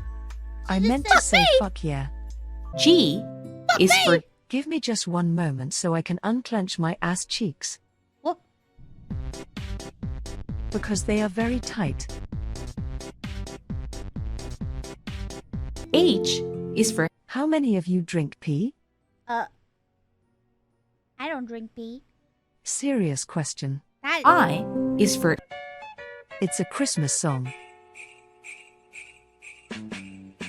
Stroke my, lick my, suck my cock. It's the first time. I don't think that's a Christmas song. J is for Jack and Coke, you know, jacking it off. K is for knock, knock. Oh, who's that that? Dex!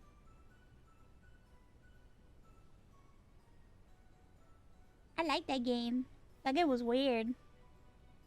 L is for Listen, if I was going to bake, then that would make me a masturbator. Damn. Hey look guys, spooky skeleton. M is for My people need me.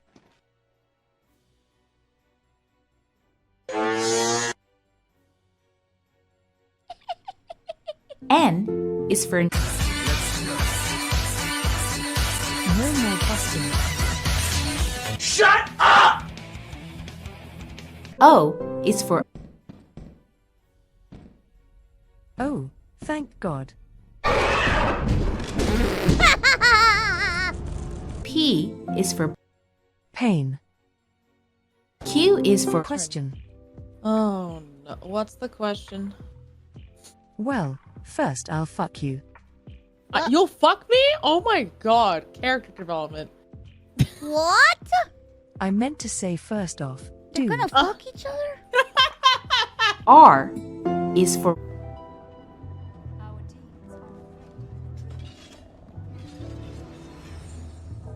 Raw. S is for See you guys tomorrow. I'm going to be playing with fruits and hard cock tonight. T is for Rolling for 86 subject tier 1 for U is for You woo, be you woo. V You is for Vagina was part of the Naruto universe, by the way. W is for When life gets rough, you get hard. True. True. Very true. X is for Coxy. Y is for pepperoni underscore and 1ps underscore Yo, 55 pepperoni subs. nips. Huh? Fuck. Z is for That was cute.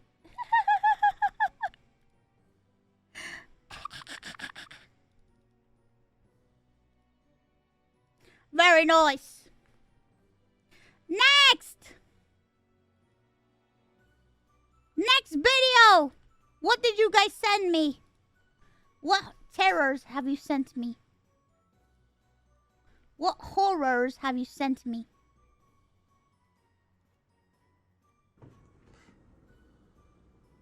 No, I'm okay.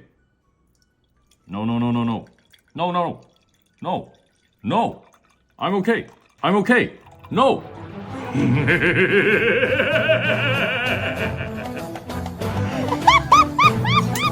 俺の名はドン・キホーテ・ド・フラミンゴ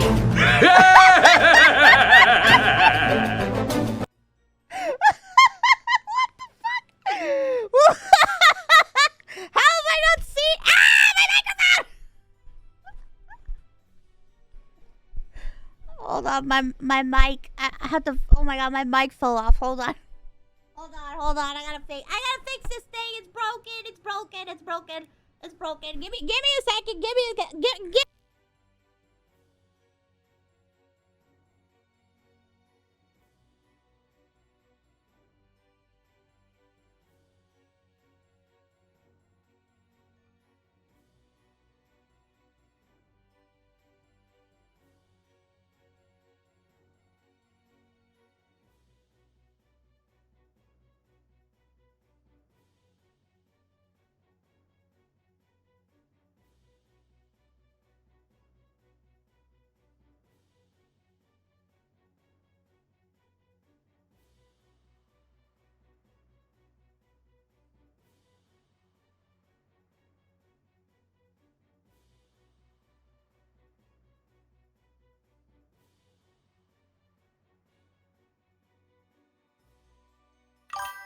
God damn it.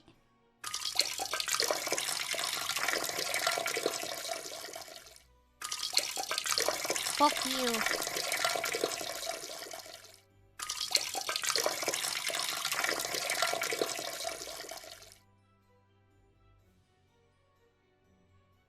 What the fuck? What the fuck, chat? Stop peeing!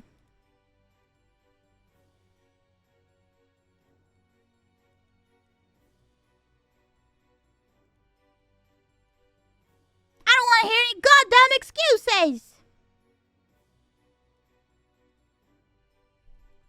Alright. That was funny. How did I not see that? Goodbye! How did I not see that shit?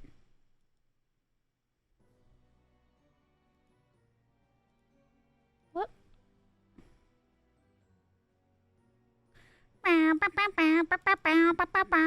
What other horrific shit have you guys sent me?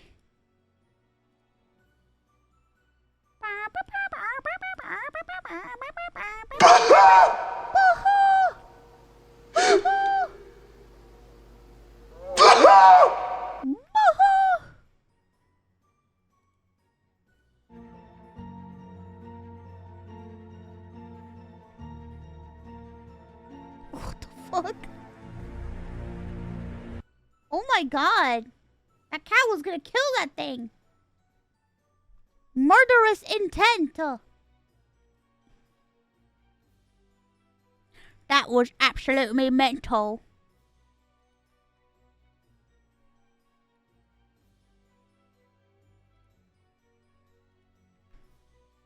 If this sucks, I'm ending it. If one person was the god of game programming, who would you guess? Maybe an indie dev like Notch or Eric Barone? Maybe someone who created crazy technology like John Carmack or Romero? My vote is probably someone who would never even cross your mind. A game with complex systems, crazy performance, and even a custom-coded physics engine built with a programming language most would never even touch. His game sold close to 10 million copies and then he vanished into thin air.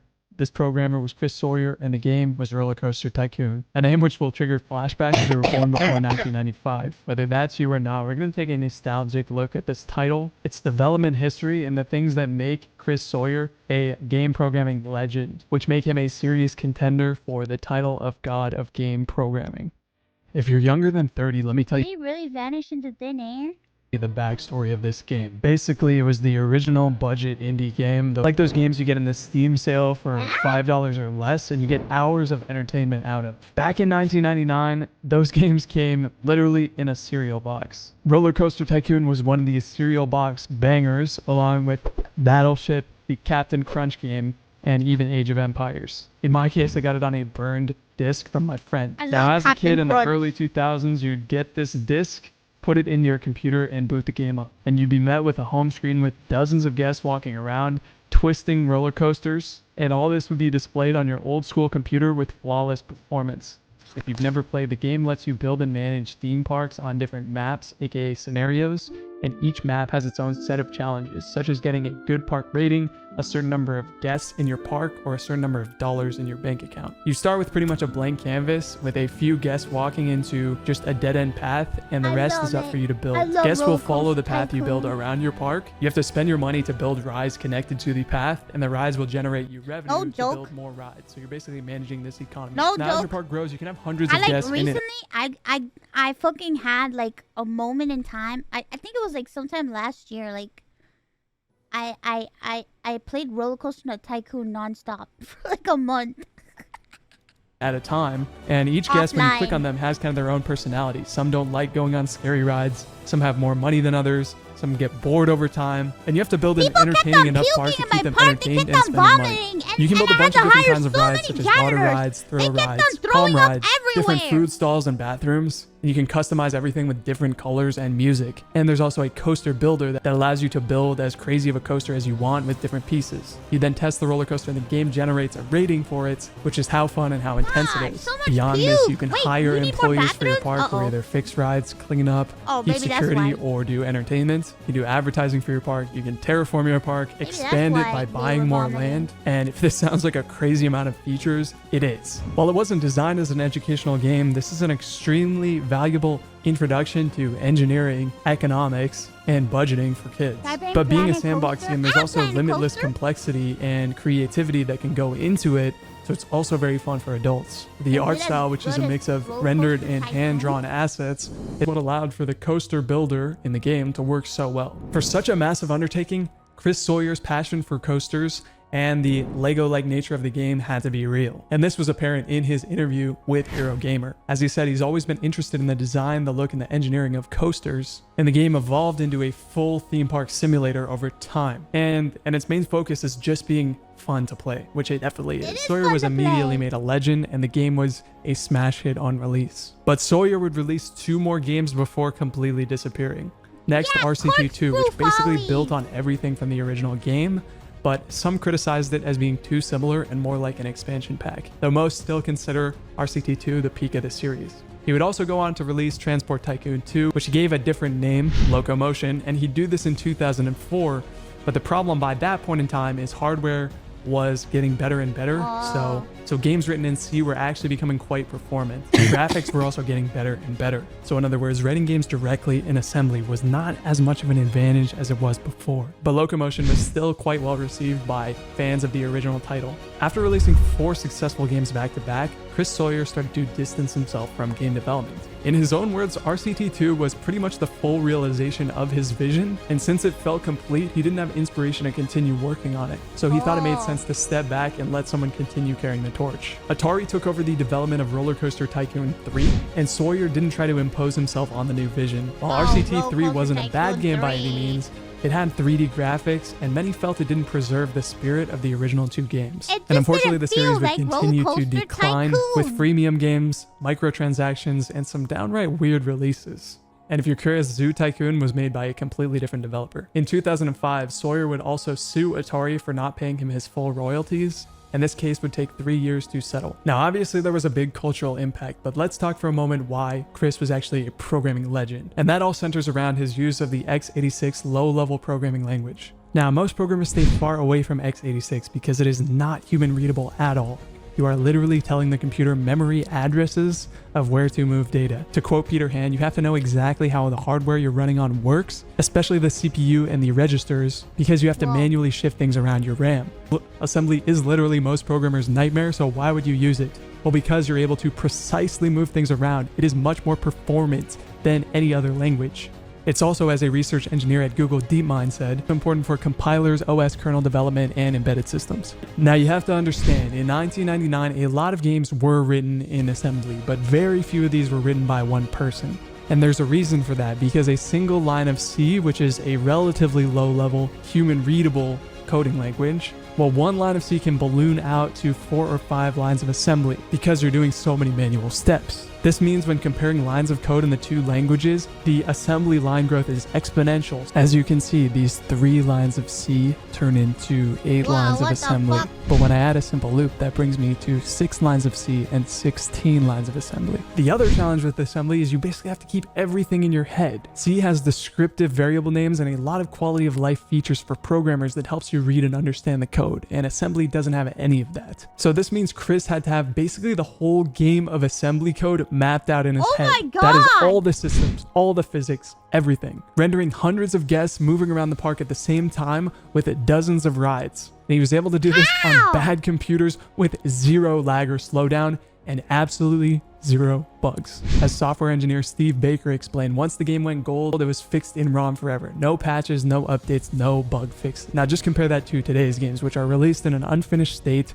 with tons of bugs that have to get patched later on, and this can easily be done over the internet, but that was not the case back then. Bear in mind that modern programmers who get the title of best game programmer, they had the luxury of using C, if not full gaming engines like Unity. They often had full teams working with or under them to work on features, quality control, and testing. And importantly, they were able to push updates to the game if they didn't release it in a perfect state. Chris Sawyer had none of these.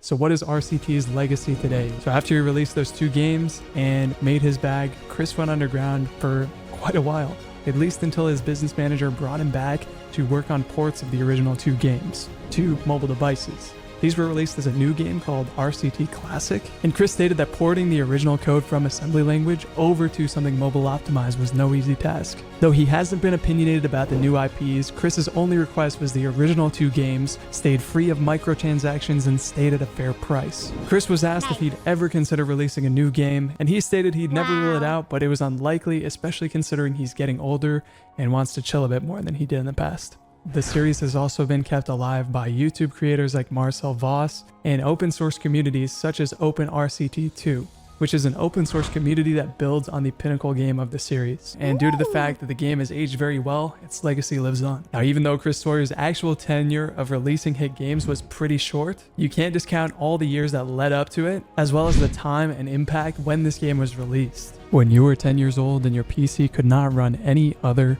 games, Roller Coaster Tycoon was there for you. As a final word, I'll say this. In addition to his impressive technical accomplishments, not just all the systems, writing things in assembly, creating the physics engine, and having a completely bug-free game, the most inspiring part of all is probably Chris Sawyer's humbleness, which is kind of a lost art in the era of self-promotion, but he was a true artist that let the art speak for itself and didn't cling on to fame until his downfall, as many people do, but gracefully stepped back. This, along with all the other reasons, is what makes him the god of game programming. See you in the next one for more tech stories.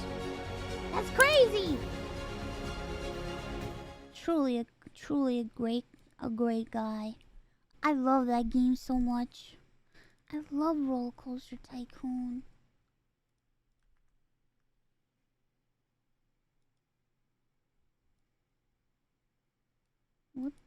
What is this?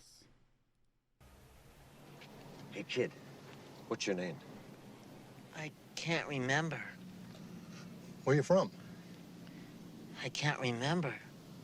Can't you remember anything? I remember the Alamo. Huh? Remember the Alamo? What does that mean? It's a Texan thing?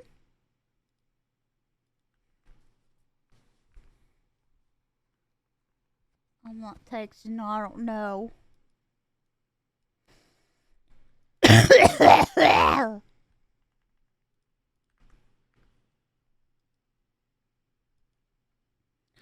don't know. What is this?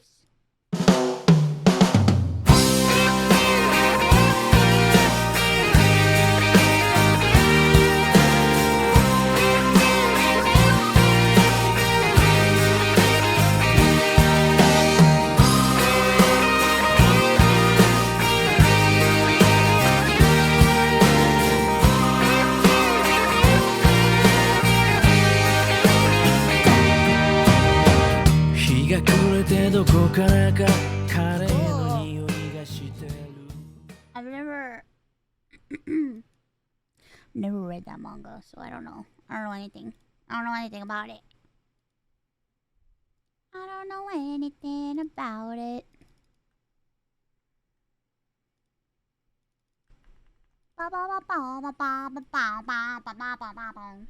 It's pretty good.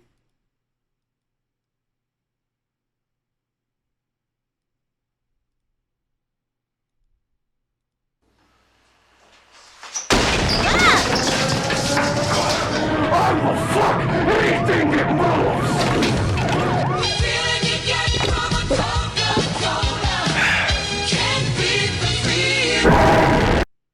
What the fuck? What the fuck was that? He said he'll fuck anything that moves. Jesus! What in the world?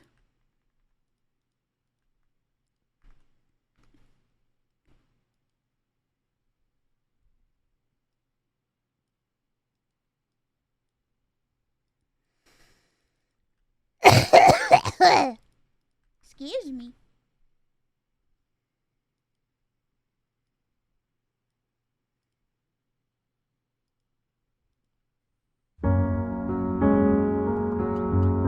Uh-oh.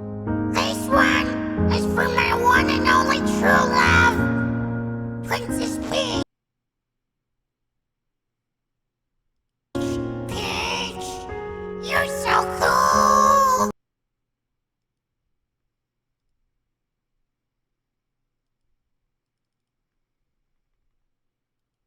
No. No!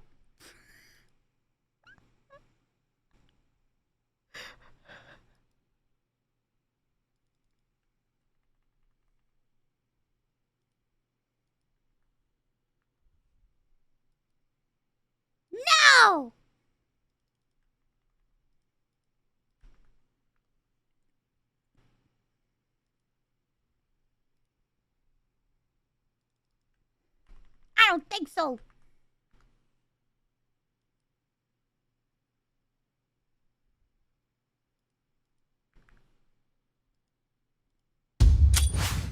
Today we're talking about that time in World War II when a German officer sank his own submarine by taking a dump. What? Yeah, this actually happened. But first, an ad. This video is brought to you by Warwood Tools, an American family-owned business based out of West Virginia.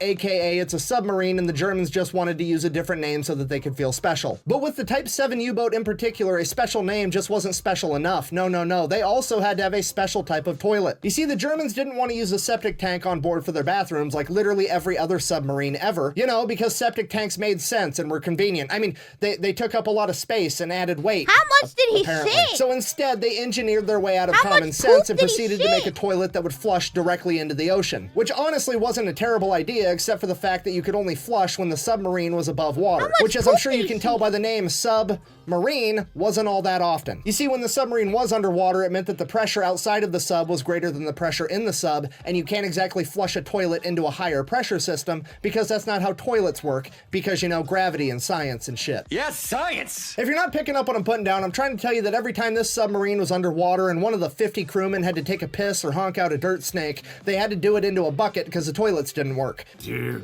God. And then they just had to leave the bucket sitting out and hope they didn't spill, which is what the medical community refers to as fucking disgusting. Enter the turd-tagonist of our story, ladies and gentlemen, U-Boat 1206. It would depart for its first war patrol ever on April 6, 1945, under the command of 28-year-old Adolf Schlitt. And Commander Schlitt's new vessel was equipped with the latest and greatest toilet technology. You see, the Germans had addressed the issue of not being able to flush underwater, and it absolutely was not by equipping a septic tank like everyone else. No, they had superior German engineering, and that's exactly what they used on their toilet, because they created a toilet that would flush into a pressure chamber that they would then pressurize to a pressure that was greater than the water pressure outside of the sub, and then they would open it and shoot the feces into the water, like a poop torpedo. They literally made a turd torpedo.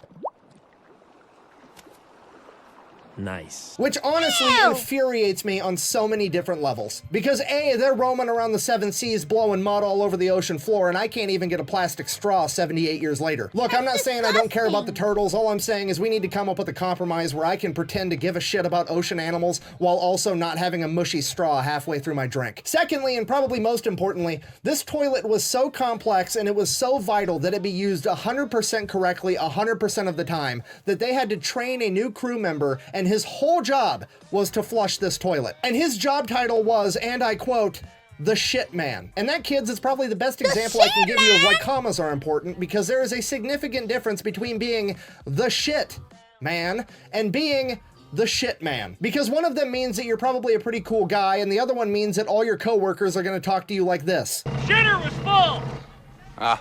Yeah. You checked our shitters, honey? Okay, first of all, having a toilet be so complex that it necessitates its own career path is the brightest shining example of German engineering I've ever seen in my entire life. And secondly, it's important to remember the whole reason they did this was to save space and weight by not having a septic tank. Now, they have a new member of the crew whose whole job is to flush the toilet. He's also gonna need somewhere to live, and he's gonna have to eat food. At best, they're maybe breaking even, and to top it all off, they're also launching butt burritos at innocent turtles. This is unacceptable. Okay, so U-Boat 1206 is on its first war patrol ever. 8 days into that war patrol, Commander Schlitt has to take a shit. You can't make this up. So the commander goes in the submarine, does what he has to do, and then when it comes time to summon the toilet guy, whose whole job is to flush the toilet and nothing else, he decides, nah, if anybody's gonna launch this stink pickle at an innocent fish, it's gonna be me. Plus, I'm an officer. I'm smart. How complex could it be? Things promptly go catastrophically wrong, and the entire compartment begins filling with his own feces and seawater. Ew!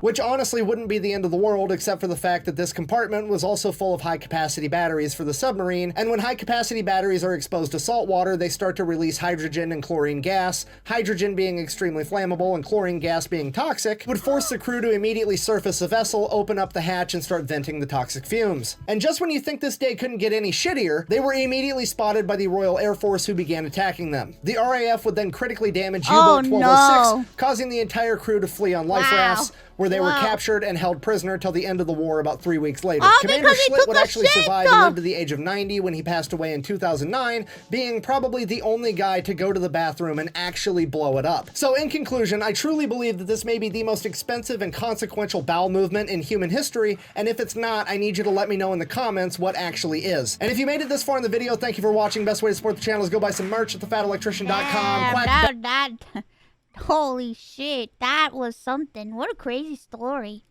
What a crazy story. Don't shit in the ocean.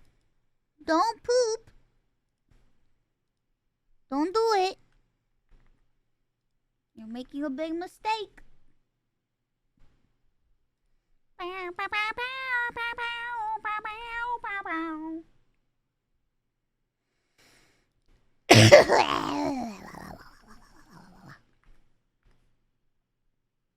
I can't stop you.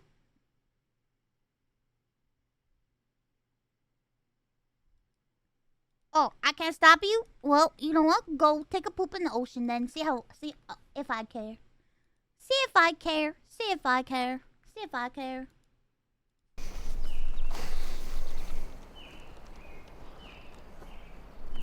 Oh, man, I love the music in this game. Music? What music? Like just as we entered the clearing and saw the tree of life from the distance and that ethereal music sting hits.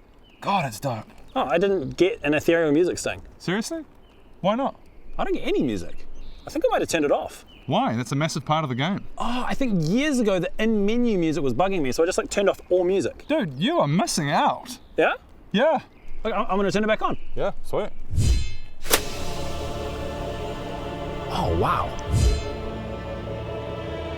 Okay, this is amazing. That really adds to it, right? Yeah, wow, I can't believe I'm missing out on this. That's Trust me, bro. I you turn are gonna everything off. love having music back on.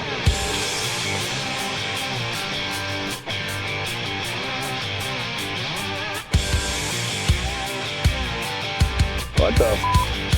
Go ahead, adventurer. Yeah, we've got the music covered. Bro, I turn off all fucking game. I turn them the fuck off. I've never had such an attractive adventurer try to get information out of me. If you want me to tell you the whereabouts of the life portal, you're going to need to do something for me. I'll be needing some favors of the sexual variety. It's a good thing we're the only two people here in this abandoned village. Nobody will be able to see us have our ways with each other. Thank you for avenging my village. I know you are the hero who can save How this dare you? world. Man, fuck that shit. I mean, for some games it's good, but for a lot of games, like, I just turn off the music. I keep it on when I'm streaming, because, like, I feel like it'll be weird just to have the music off when I'm streaming, but, like, if I'm playing, like, Helldivers and shit, like, offline, I turn everything off, and I put on my own music.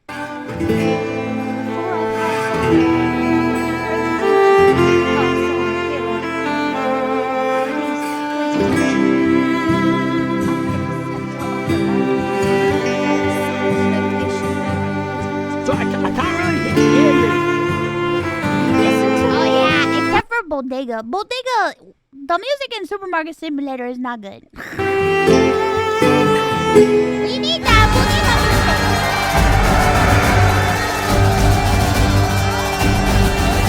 music. Alright, I got it. I got the joke already. I'm over it. I got the joke already. I'm over it. We got it. We got the joke already, okay? You don't need to spell it out for us. You don't gotta spell it out for us. What the fuck is this? What the fuck? What is this?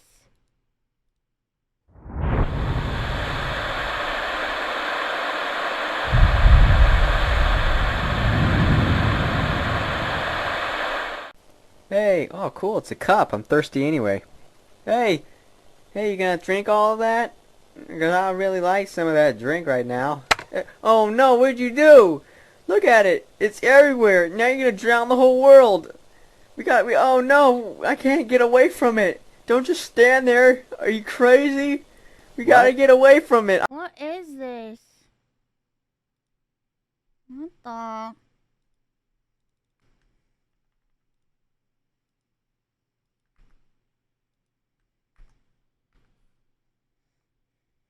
My God, my God, oh my God, oh my God.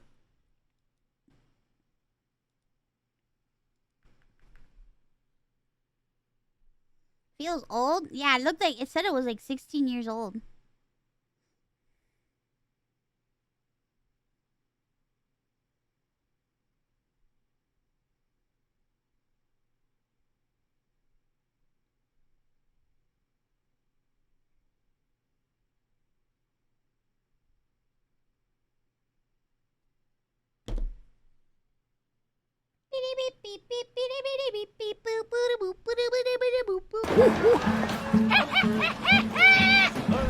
This 24-second shot in Pinocchio took almost... Oh God, Pinocchio, no. No. I don't want to watch nothing about no fucking Pinocchio. Absolutely not. I don't like Pinocchio.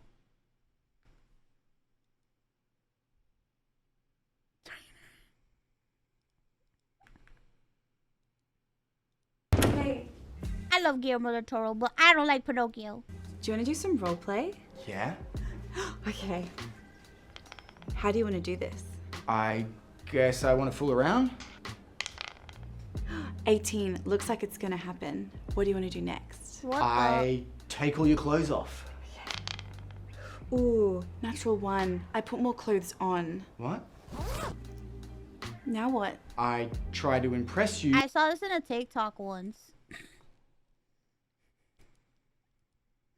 I saw the same joke in a TikTok.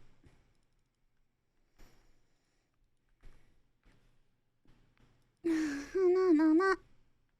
What? This is the future of pizza delivery. You mean a bike that cooks pizza?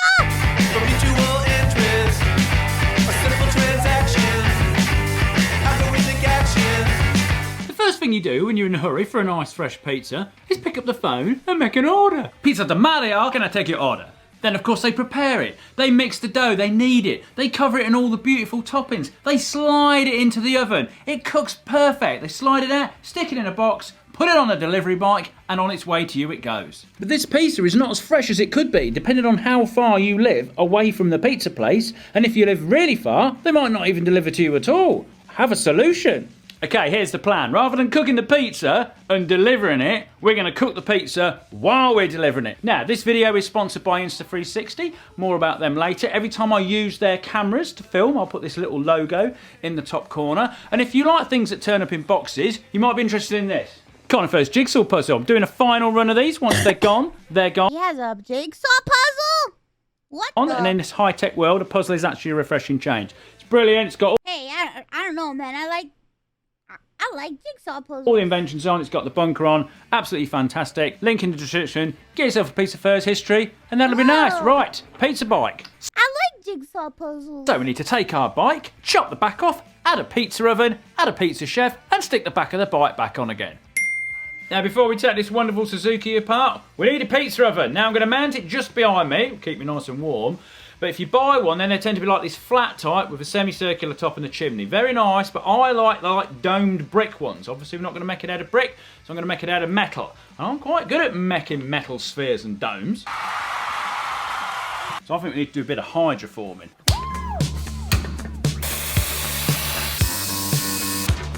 Now, to sum up hydroforming quickly, it's essentially making a 3D metal shape, filling it with water, pressurising it, and using that pressure to force it into a new shape. And it is absolutely perfect for making metal spheres. Now, there are more videos on my channel. I will link them in the description. Let's see how we get on today. Oh, it's big. Okay, but how does it cook the pizza?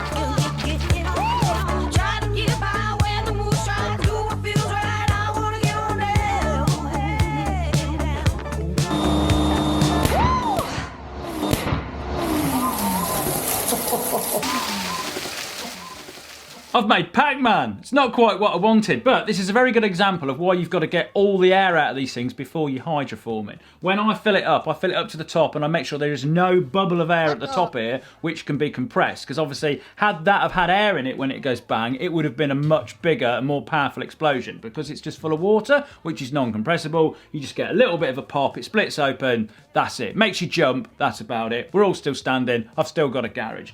Right, I'm going to clamp you down, weld you up and have another go. But while I'm doing that, let's talk about these cameras. The Insta360 is an action cam, but with so much more. Its ability to take 300... Is he selling me a fucking camera? Is this an ad in the middle? How many ads? How many ads will we see? How many ads will we see? Okay, welded all 4 joints again.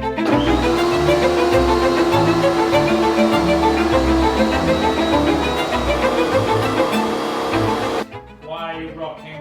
That's pretty good. I don't know if I want to go much further than that, but I'm good!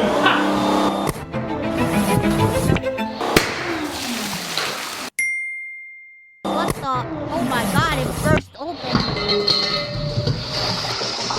Why did I say that? I'm just doing so well.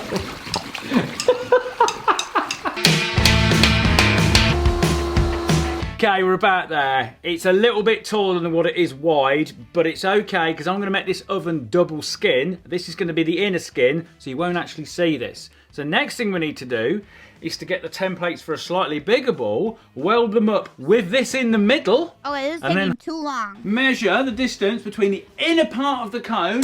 Show the pressure's got to be on the outside here. It's not going to work, so we're going to have to do that bit separately.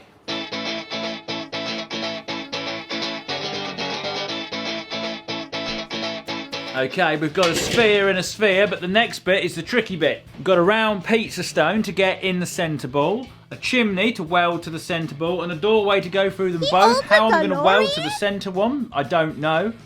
I don't know how I'm going to do the next bit.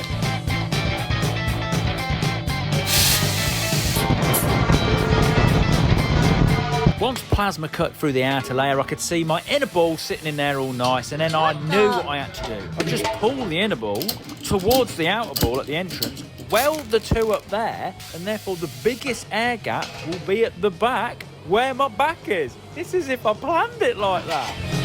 Okay, very nice. Got a pizza stone in there. Got 2 blow torches, piped it with some gas. Awesome. Tried to make a nice little separate swoopy bit for up here, but essentially made a butthole. Now I've had it running, above the flames gets hot, but the bit at the back doesn't get hot, so we're all good for the double skin thing.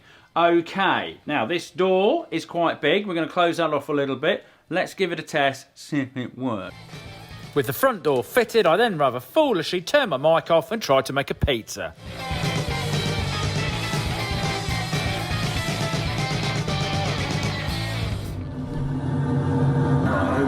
Here we go.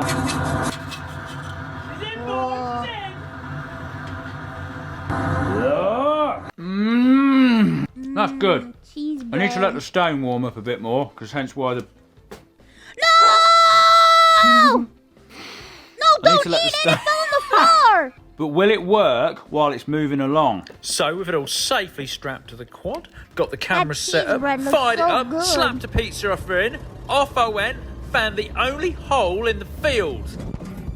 Oh shit! The pizza! I've broke the stone, the pizza's a mess. I drove down a bloody hole.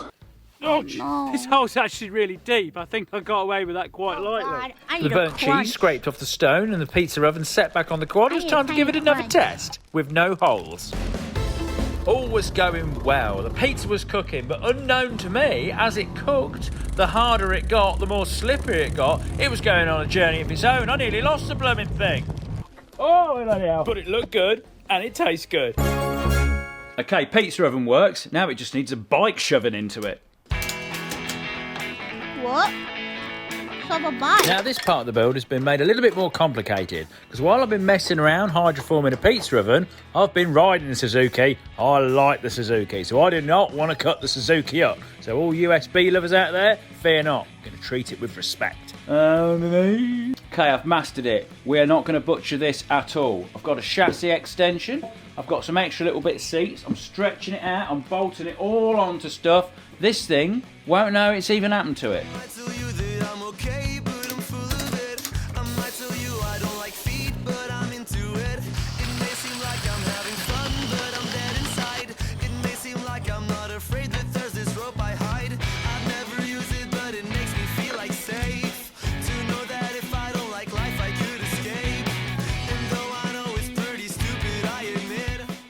What is this song?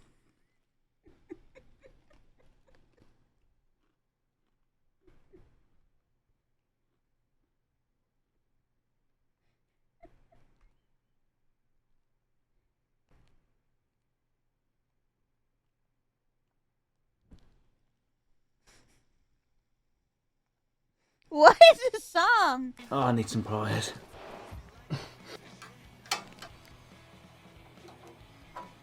No. No. Get in there. Oh, no. Ah, they're the ones.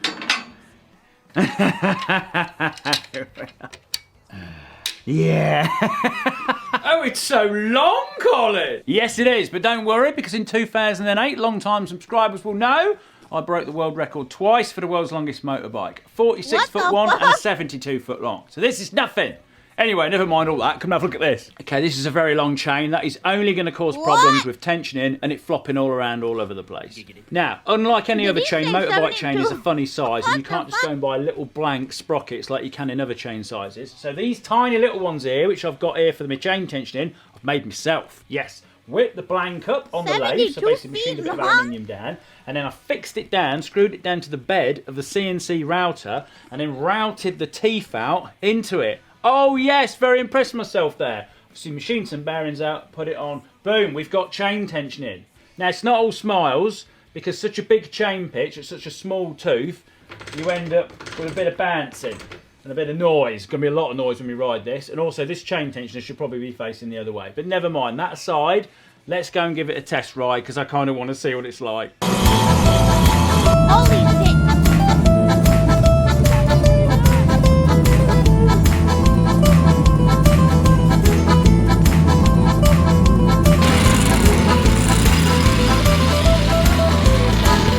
Yep,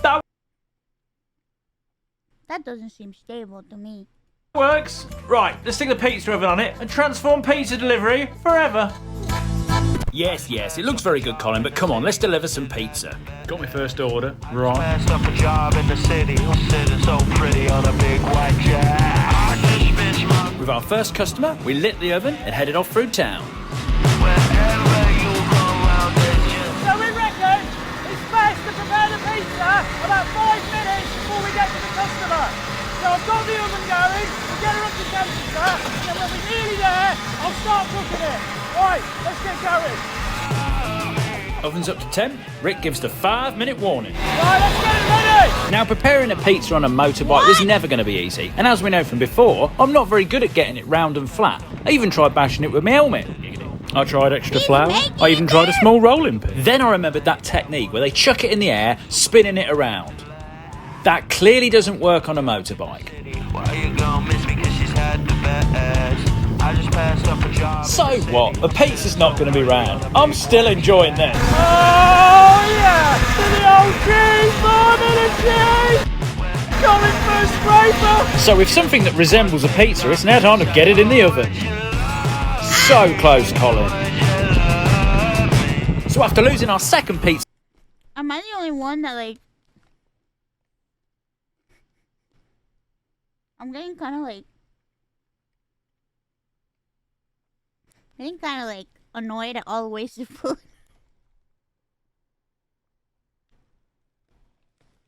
It's just kind of bugging me a little bit. It's just bugging me. Just a tiny bit. You know? Just a tiny little bit. Just a tiny bit. Just a tiny bit, you know? Also, that's not safe. I'm worried about both of them. So we slowed the pace down, whipped a third one up, got it in the oven, just in time to arrive at our customer, who's in the middle of a field. Right, Tom Love. Pizza Domoto. Look at that! Oh, it's a heart. That is brilliant, right? I admit it's not a circle. I've just realised we don't have any plates or any pizza boxes. Although not a perfect shape in actually our third pizza, the end result was a perfect representation of Italian cheese on toast. This is actually a pretty good idea. It's good, isn't it? Yeah. So with our lessons learnt, we headed off to our second customer. This was much smoother.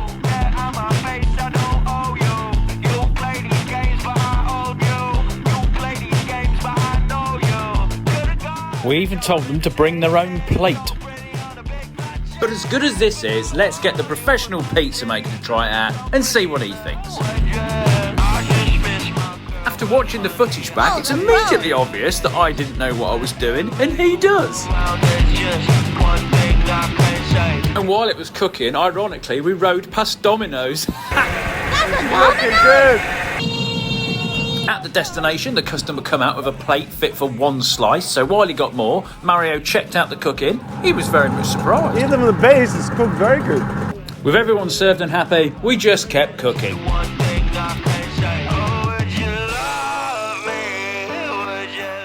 Ready?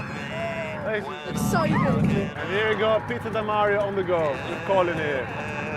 Well, I think we'll call that a success. And there we have it. Now, thanks to Pizza da Mario in Stamford, of course, for lending me their kitchen, the use of their ingredients. If you go and dine out in there, just say Colin sent you. You won't get anything free or any discount, but you will make them smile. Now, thanks for Insta360, of course, for sponsoring this video. Check out the link in the description to get your free magic selfie stick. Fantastic cameras, offer shots and options that you don't normally get. No more ads.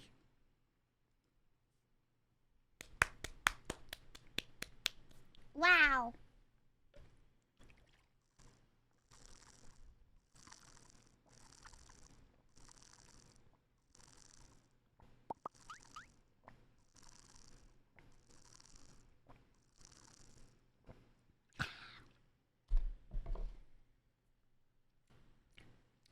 Water.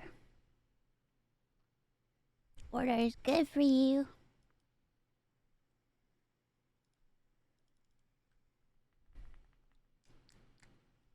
Quench your thirst. Oh. Oh. Tamales de puerco! I just had a shameful realization that I never had tamales before. First thing you want to do is cook your pork meat. We're using bone-in, skin-on pork hocks. Onion, garlic, and bay leaf, and salt. I'm just gonna use things in my fridge that I don't know what to do with. Cover and let's cook for an hour. Cover and I cooked it for 8 hours. And you shred.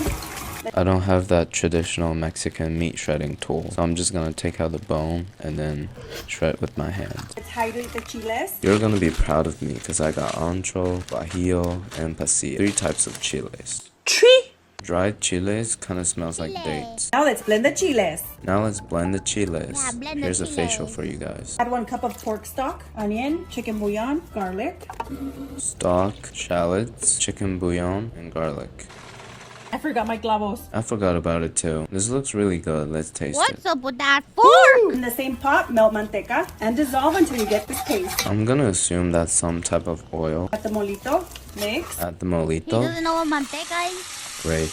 The cleanup just got 10 times more fun. Add more of the broth. More pork broth. At this point, add the shredded pork. All right, this is ready. Now we add the shredded pork and mix till it's well combined. A little bit of the broth and you mix. Now, But you didn't give instructions on the masa. Alright, let's look for another recipe video. 2,000 years. Alright, I found another Mexican lady that's gonna teach me how to make the masa. For masa for tamales, the tools that you need to make your masa are a stand mixer. Why is the video getting small? Or a hand mixer. Or your hand. Yeah! And we're going to begin by beating our lard, mixing for about 5 minutes or until it's a lotion consistency. That's the consistency my hand is most familiar with. 5 teaspoons of baking powder, along with a little bit of salt. Baking powder and salt. And now we're going to be adding our 6 cups of masa. I'm gonna do half of a recipe, so 3 cups of masa. In your broth, just make sure that it is warm. Did I just see KitchenAid spilling the liquid? Machine 0, humanity 1. Nice job, team. We're we're going to grab a cup with water, and now we're going to test. Mark Zuckerberg jump scare! Mark Zuckerberg jump scare! Ah!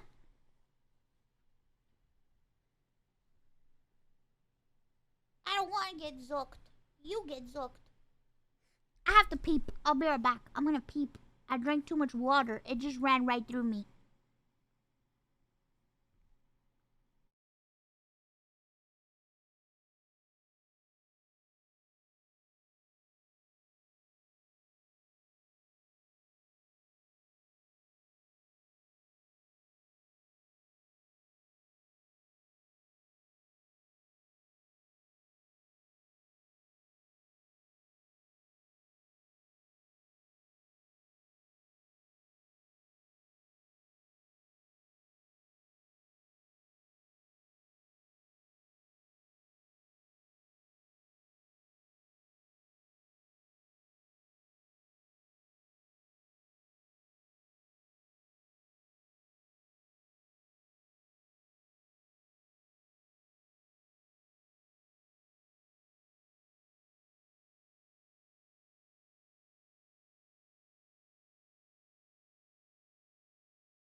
Alright, I'm back. Time for more bilio. Masa. And if it floats, that means that it is ready. Once all the liquids are mixed in, let's test it. Okay. And if it doesn't float, just add a little bit more water and continue mixing. Adding a little bit of water and continue to mix. I think we can go back to the original video now. A little bit of the broth and you mix. Okay. All mixed up and ready. What's the next step? Get the masa and just put it right on the middle. No instructions on how to prepare the corn husks, but don't worry. I found another Mexican lady that's gonna teach us how to prepare them. We're almost there. Get yourself some corn husks. You'll need 30 of them or so. That's not very specific, Josh. Let's say 40 corn husks. Place those in a large bowl and cover them with boiling water and let those sit and rehydrate for about 20 minutes or until easily pliable. Put them in a bowl and pour boiling water. We're gonna need a bigger bowl. Corn husks kinda smell like vinegar. Get the masa and just put it right on the middle. Now that we have everything ready, I'm gonna put some masa in the middle and then spread it down. Add the pork. Adding the pork. Because you're just gonna come, put it together, close, and it's beautiful! So I'm just gonna come, put it together, close, and it's beautiful. Now let's organize them in the pot. After you add some water, you're gonna get a wet towel and you're gonna cover right on top. I'm actually pretty proud of them.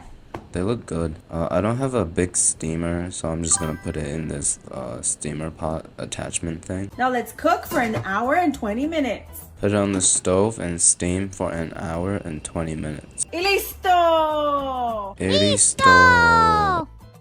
Lettuce and salsa. Add enjoy. Alright, time to find out if they're still intact. Not bad. Am I supposed to save these corn husks? So we're gonna put some lettuce and salsa. And now it's time to enjoy it. The cross section is looking pretty good. Finally, the moment I've been waiting for. What's wrong with that fork, man? Wow. He made tamales for the first time in his forking life. Tamales, tamales, tamales, tamales, tamales, tamales, tamales, tamales, tamales, tamales, tamales, tamales.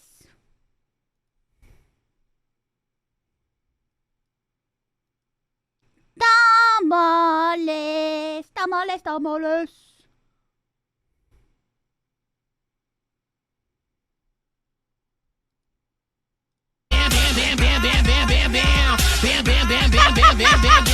Ready, let's go. Say, pussy say, hey, don't call me your B. What I wanna see, just give me the D. Cause A, B, C, D, my alphabet is all. Pussy say, hey, don't call me your B. What I wanna see, just give me the D. Cause A, B, C, D, my alphabet is all. Bro, why body cocky like a bicycle? Why body cocky like a bicycle? Why body cocky, why?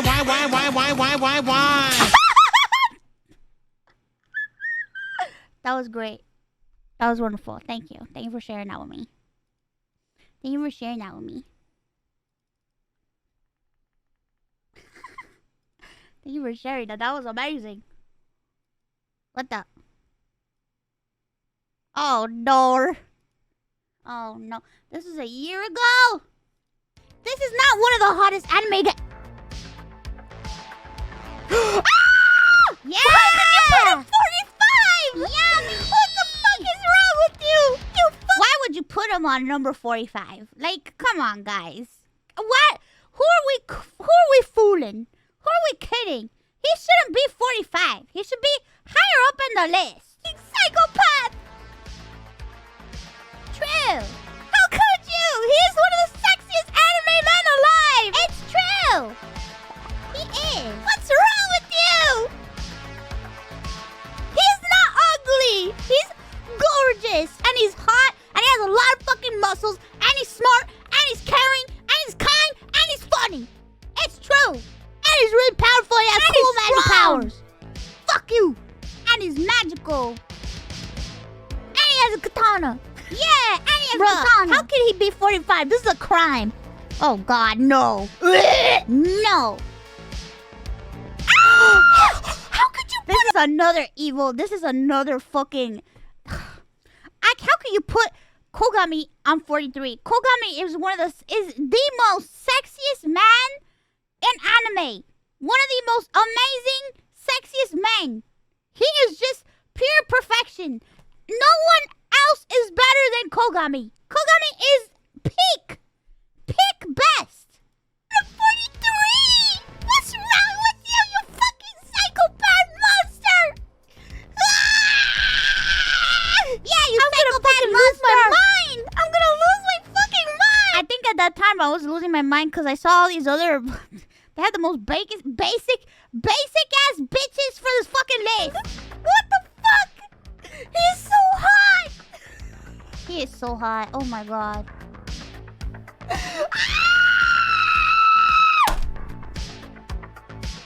He is so fucking hot. I just threw my headphones. This is a garbage he is so fucking hot. This is so bullshit. He is so fucking hot. Shinya Kogami. Thirst trap.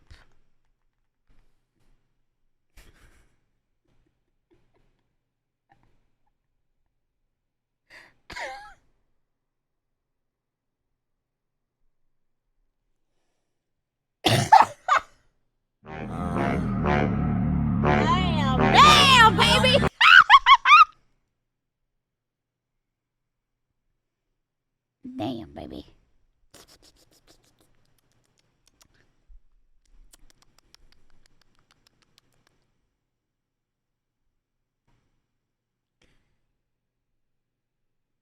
He This is not what. Fuck you. Fuck everybody. Fuck everybody who doesn't like Kogami. Goodbye to everybody who doesn't like Kogami. Hello, everybody who likes Kogami. If you don't like Kogami, leave. No, I'm just kidding. You don't leave. It's okay. We've already seen this. We've already seen this.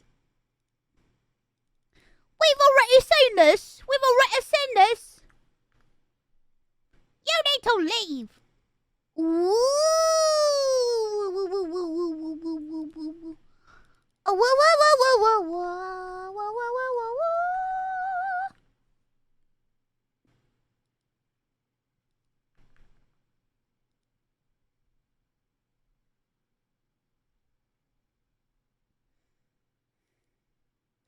I'm in the house.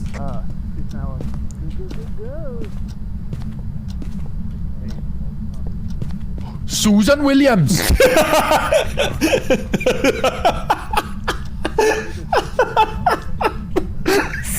Susan, for fuck's sake.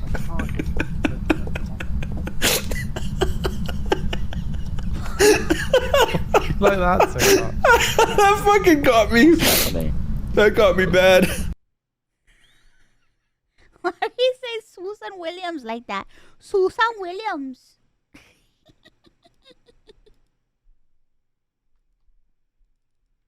That was pretty funny. That was pretty funny.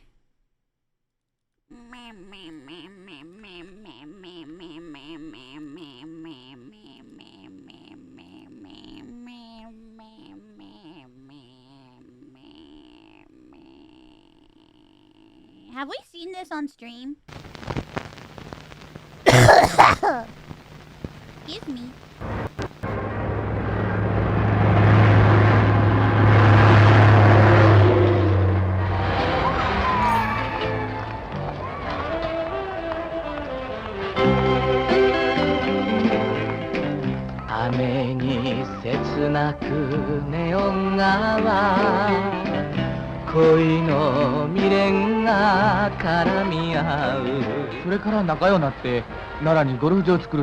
It's the story, it's the history of Nara Dreamland. For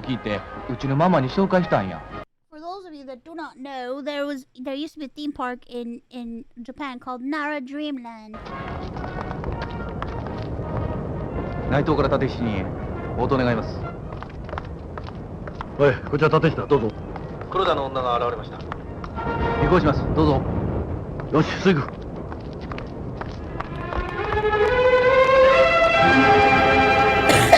Oh, Jesus Christ! That is absolutely terrifying. Holy shit! Theme park industry, and Disney theme parks are now the most popular theme parks in the world. Not long after the opening of Disneyland, Kunizo Matsuo, the president of the Japanese Matsuo Entertainment Company, flew to California to see the park for himself. He was more than impressed, and strongly believed a park like Disneyland would work perfectly in Japan. Matsuo became a mediator for the Japanese Dream Sightseeing Company, and got in direct contact with Walt Disney himself. Though Tokyo might have seemed the best location for a Disney park, Matsuo had a background as a kabuki actor, and was deeply invested in the history and culture of Japan, hence the proposed location of the country's former capital, Nara. Walt took to the idea of an international park, and agreed on building it in the city of Nara. Construction began on Nara Disneyland with the guidance of Walt and his creative team. The park was heavily influenced by Disneyland in Anaheim. It was designed in the same spoken wheel pattern and featured a replica of Sleeping Beauty Castle. Also in the hub was a great fountain and a small stage used for character shows and events. Wait, so it was supposed to officially be a Disney park? Holy shit. Nara Disneyland would feature a Main Street, a Fantasyland, a Tomorrowland, an Adventureland, and a unique Ancestorland in place of Frontierland.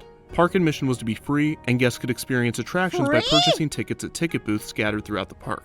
Near the end of construction, Matsuo and Disney began to licensing fees.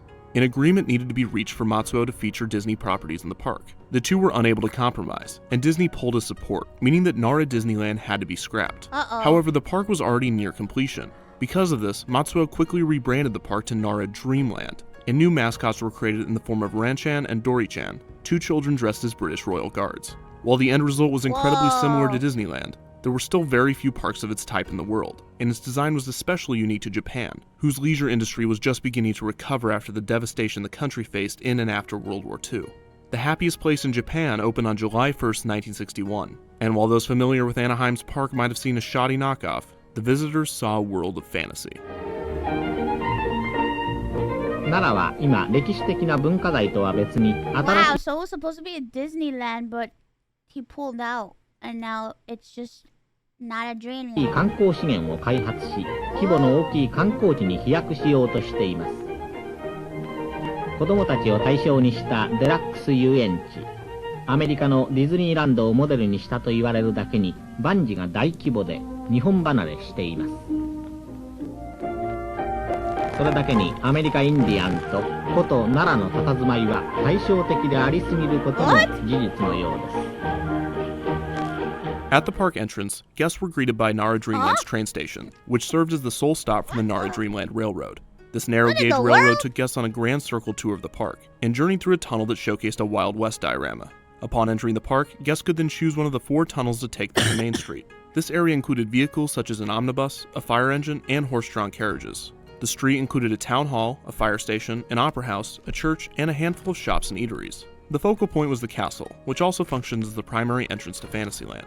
Fantasyland included a classic carousel, a teacup ride, multiple boat attractions on a small lake, a haunted maze, and a skyway.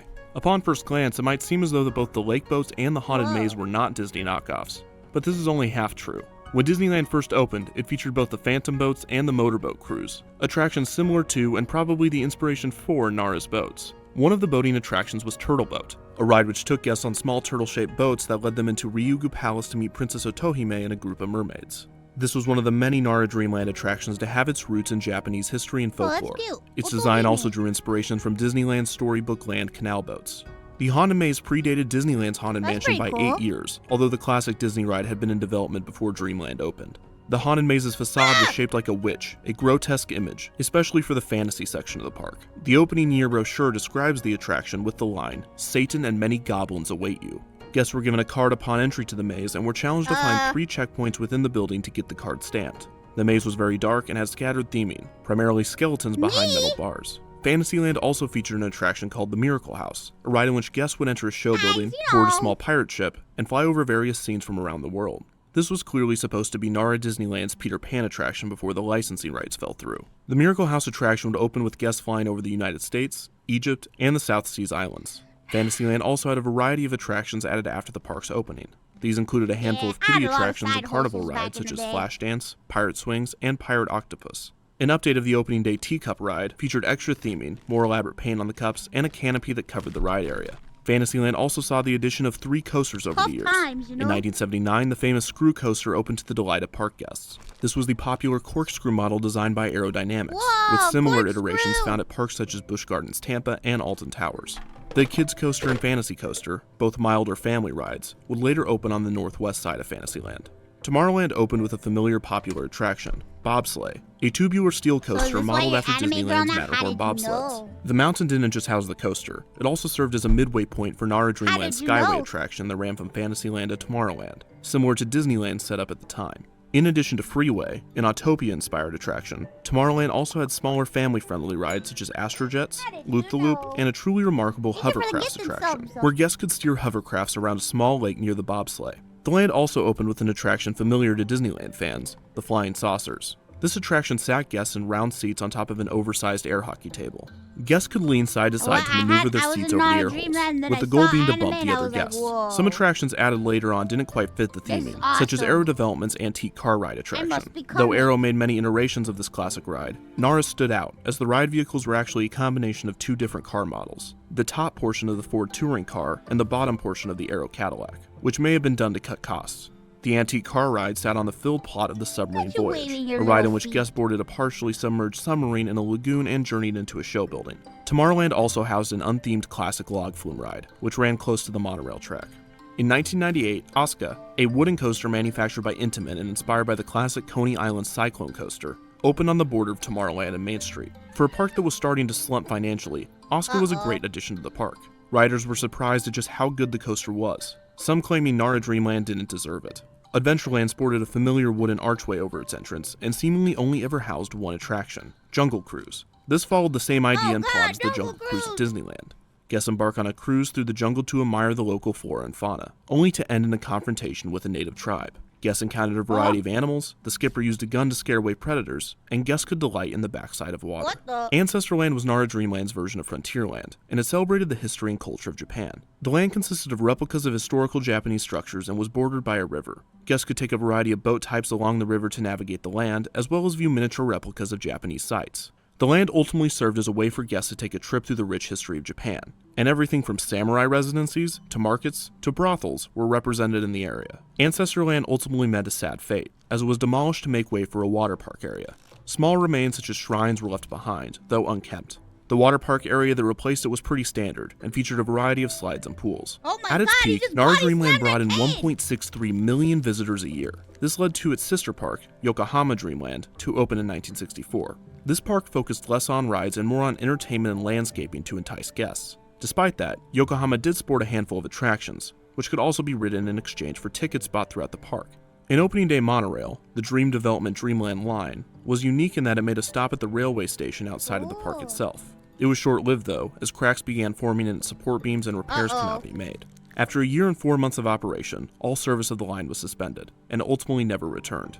The park also featured 3 roller coasters, a Ferris wheel, a children's train ride, and a submarine voyage. Both parks were well loved, and their popularity proved that Japan was ripe for major theme parks. Unfortunately for Dreamland, this would also be its downfall.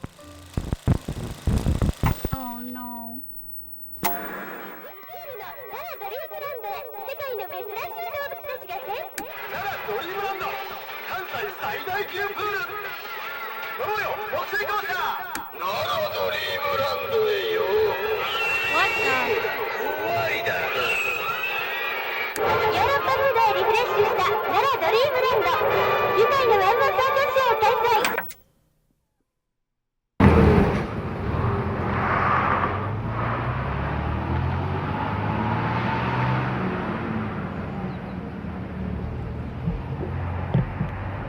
I'm in Anaheim.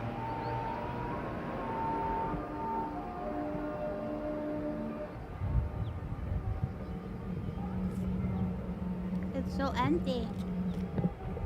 Never mind the fact that it's actually 10 o'clock, but I won't get picky.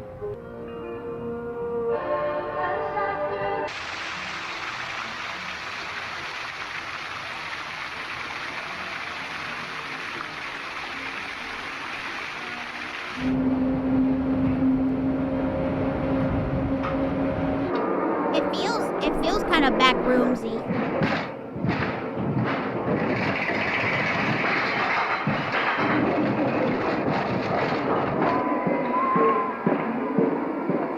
Oh Jesus.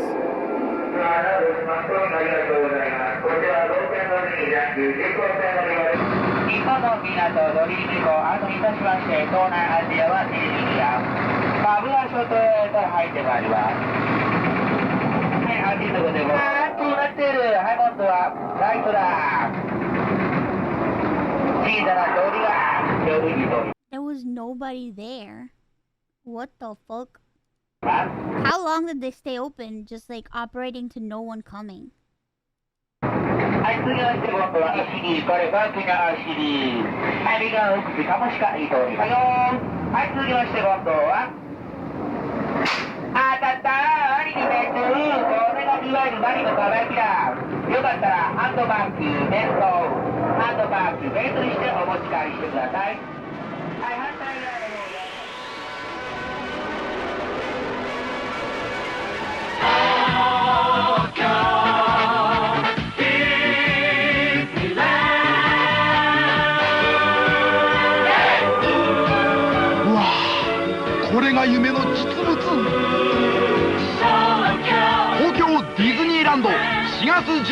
Oh no, then Tokyo Disneyland opened and that's why no one came anymore.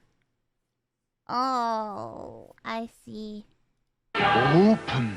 In 1983, a true Disneyland would finally open in Japan. Tokyo Disneyland came with immersive theming and creative properties that blew Nara out of the water. The knockoff was hit hard by Disneyland's opening, and attendance sank to 1 million guests a year. The park quickly suffered from lower budgets and poor upkeep, and by the mid-90s, the park was littered with trash, rides were standing but not operating, and stray animals could be found roaming the property. In 2001, both Tokyo Disney Sea and Universal Studios Japan opened. This was the final nail in the coffin for Nara Dreamland. Attendance slumped to a depressing 400,000 visitors a year. By 2004, the shops on Main Street were quickly closing. Building facades were noticeably rotting and beginning to lean from foundational issues. Rust gathered on the coasters, and small rides shut down but remained standing. Some attractions, such as the log flume in Tomorrowland, would operate despite no riders. Yokohama Dreamland was facing the same set of problems, and the park closed on February 17, 2002 due to the financial issues. The park sat abandoned for 3 years before the rides were dismantled and the remaining buildings were repurposed for the Yokohama School of Pharmacy. Nara Dreamland continued operation until August 31, 2006. The park's closing was made known, but few guests showed up to experience the final day of operation. Midway through the day, it began to rain, and most visitors headed home early. The park closed its gates and was left abandoned. Nara Dreamland was frozen in time, if anything, gaining visitors looking to explore the remains. The park gained a huge following online, with people taking pictures and videos of the creepy, abandoned Disney knockoff. On top of urban explorers, vandals also frequented the park. Aside from the expected graffiti, many of them moved the park's props around in order to depict sinister scenes. No initial effort was made to preserve what remained of Nara Dreamland, and unlike most amusement parks that close, no attractions were sold to other theme parks in the region. The Nara Dreamland property was put up for sale in 2011 with no bids. The property was foreclosed in 2014, and finally sold to SK Housing in 2015. Renovation remained stagnant for a while, supposedly due to the demolition being too expensive for SK Housing. After a year, demolition finally began, and the entire park was gone by December 21, 2017. All rides were scrapped and the ground was leveled to make way for senior housing. Wow. Nara Dreamland is most known for its abandoned state between 2006 and 2016, and is often believed to be the most elaborate Disney knockoff of all time. But it was so much more. The park began as the next Disneyland, with guidance from Walt Disney himself. It opened with immersive theming and rave reviews, and it paved the way for theme park companies to realize how profitable expanding overseas could be. While Nara Dreamland couldn't keep up with the giants in the entertainment industry, it should be remembered for its valiant attempt to bring magic and fantasy to a new part of the world.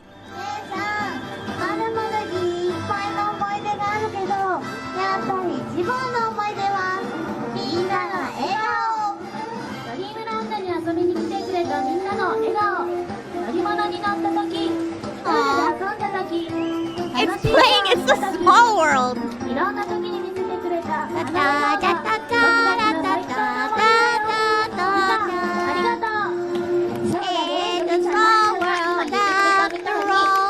Are they allowed to play that song? That looks like Chip and Dale.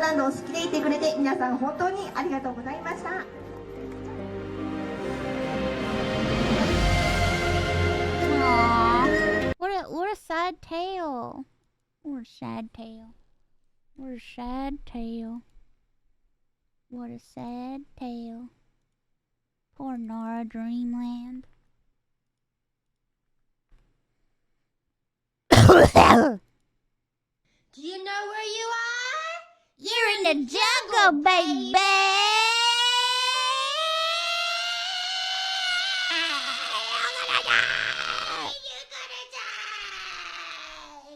She can do it better than me. I try my best.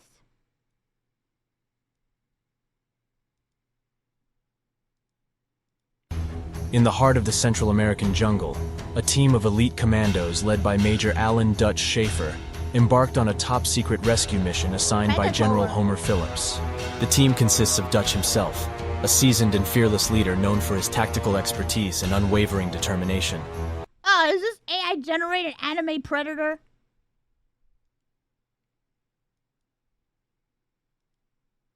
Yuck. Skip. Get that shit off my screen. Get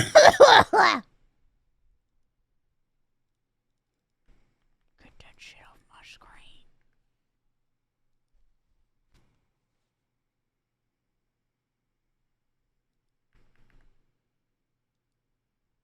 The most intense 8 seconds ever? Wait. You land him, and look at this guy. You think he's into it? I have no idea whether he's yelling at Martin or Smith. What the heck? Jesus. It looks scary. He's like, I'm gonna fucking eat your balls. I'm gonna fucking knock your balls off and I'm gonna fucking eat them. Your balls are mine.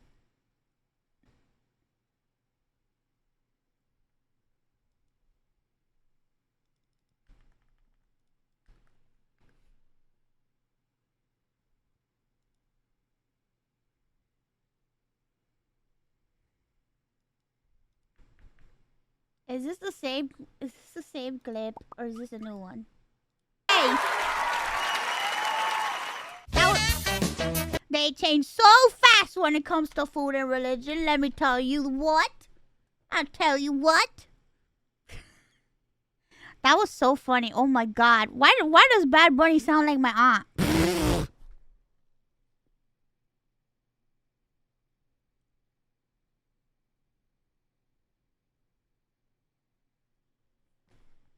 Why does he sound like my fucking aunt? That was funny. That was funny. That was funny. Apologies for all the Latinian bullying. Started cringe, but really funny. Listen, you need to understand something, okay? Latinian abuelitas, Latinian mamas, Latinian aunts.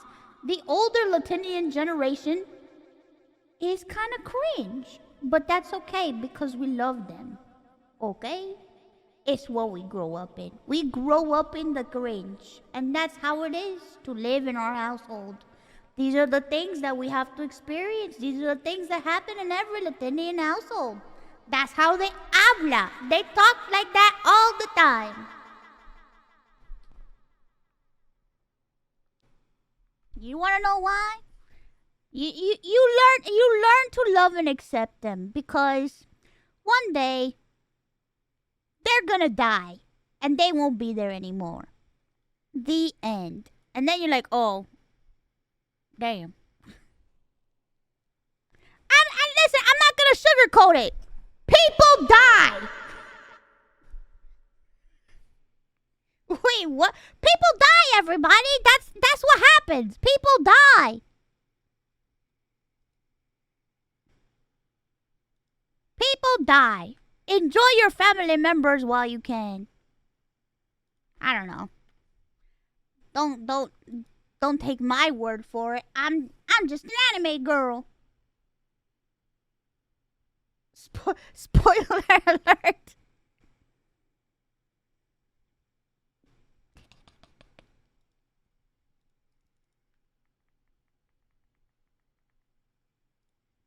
You know?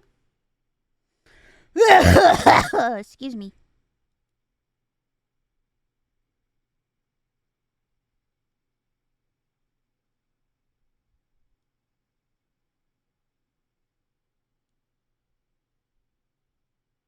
Are you an oracle or something? I'm Satan. It's been a while since people yelled at me on this app, so let's do it. Why not? Shao Tucker was a hero. Who's Shao Tucker?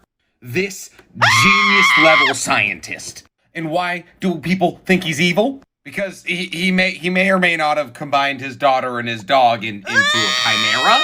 But here's the hill I'm willing to die on. Yes, does this look bad? Absolutely. But ask yourself a question.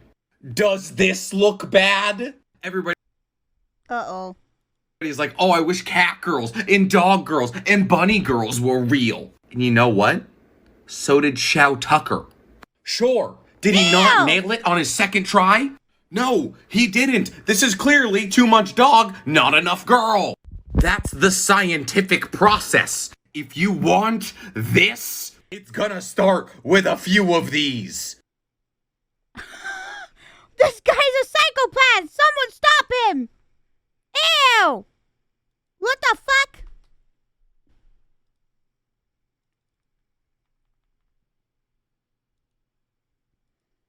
Someone stop that psycho!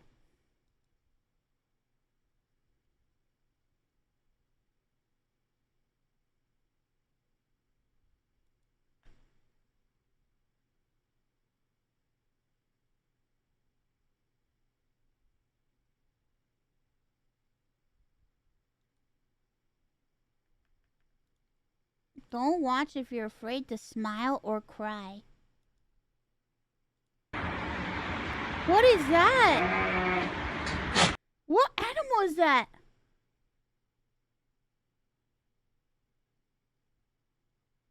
Help! I don't understand what I'm looking at. What the fuck? Not today, Satan. Not today. That's a goat?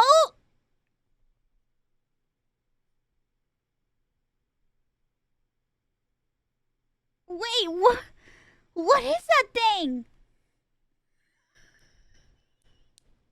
What is this?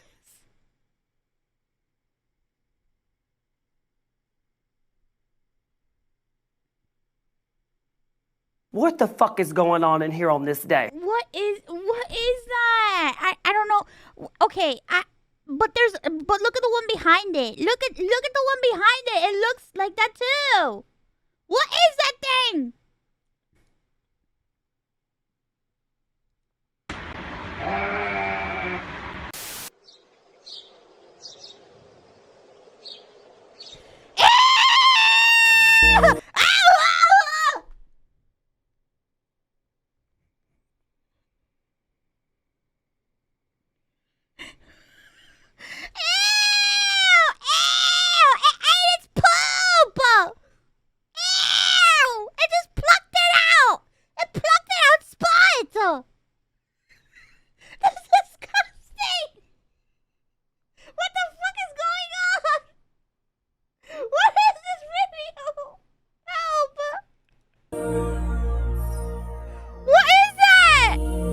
Yeah, about that. So I've been making content for almost 4 years now, and in that time, I put therapists in Bentleys and more people on couches in the housing crisis of '08. Probably an exaggeration, but you get the point. I've ruined more animals for people than the fans of Zootopia. So because of that, and because this video is 2 years old now, I thought it'd be fun to remake it, so same rules apply. I challenge you to watch this video with a straight face. If you smile, you lose, and because I'm that confident, comment where in the video you folded. Cause I got an ace in the hole, and I don't mean Austin. There is one surefire way to make the terminally online smile.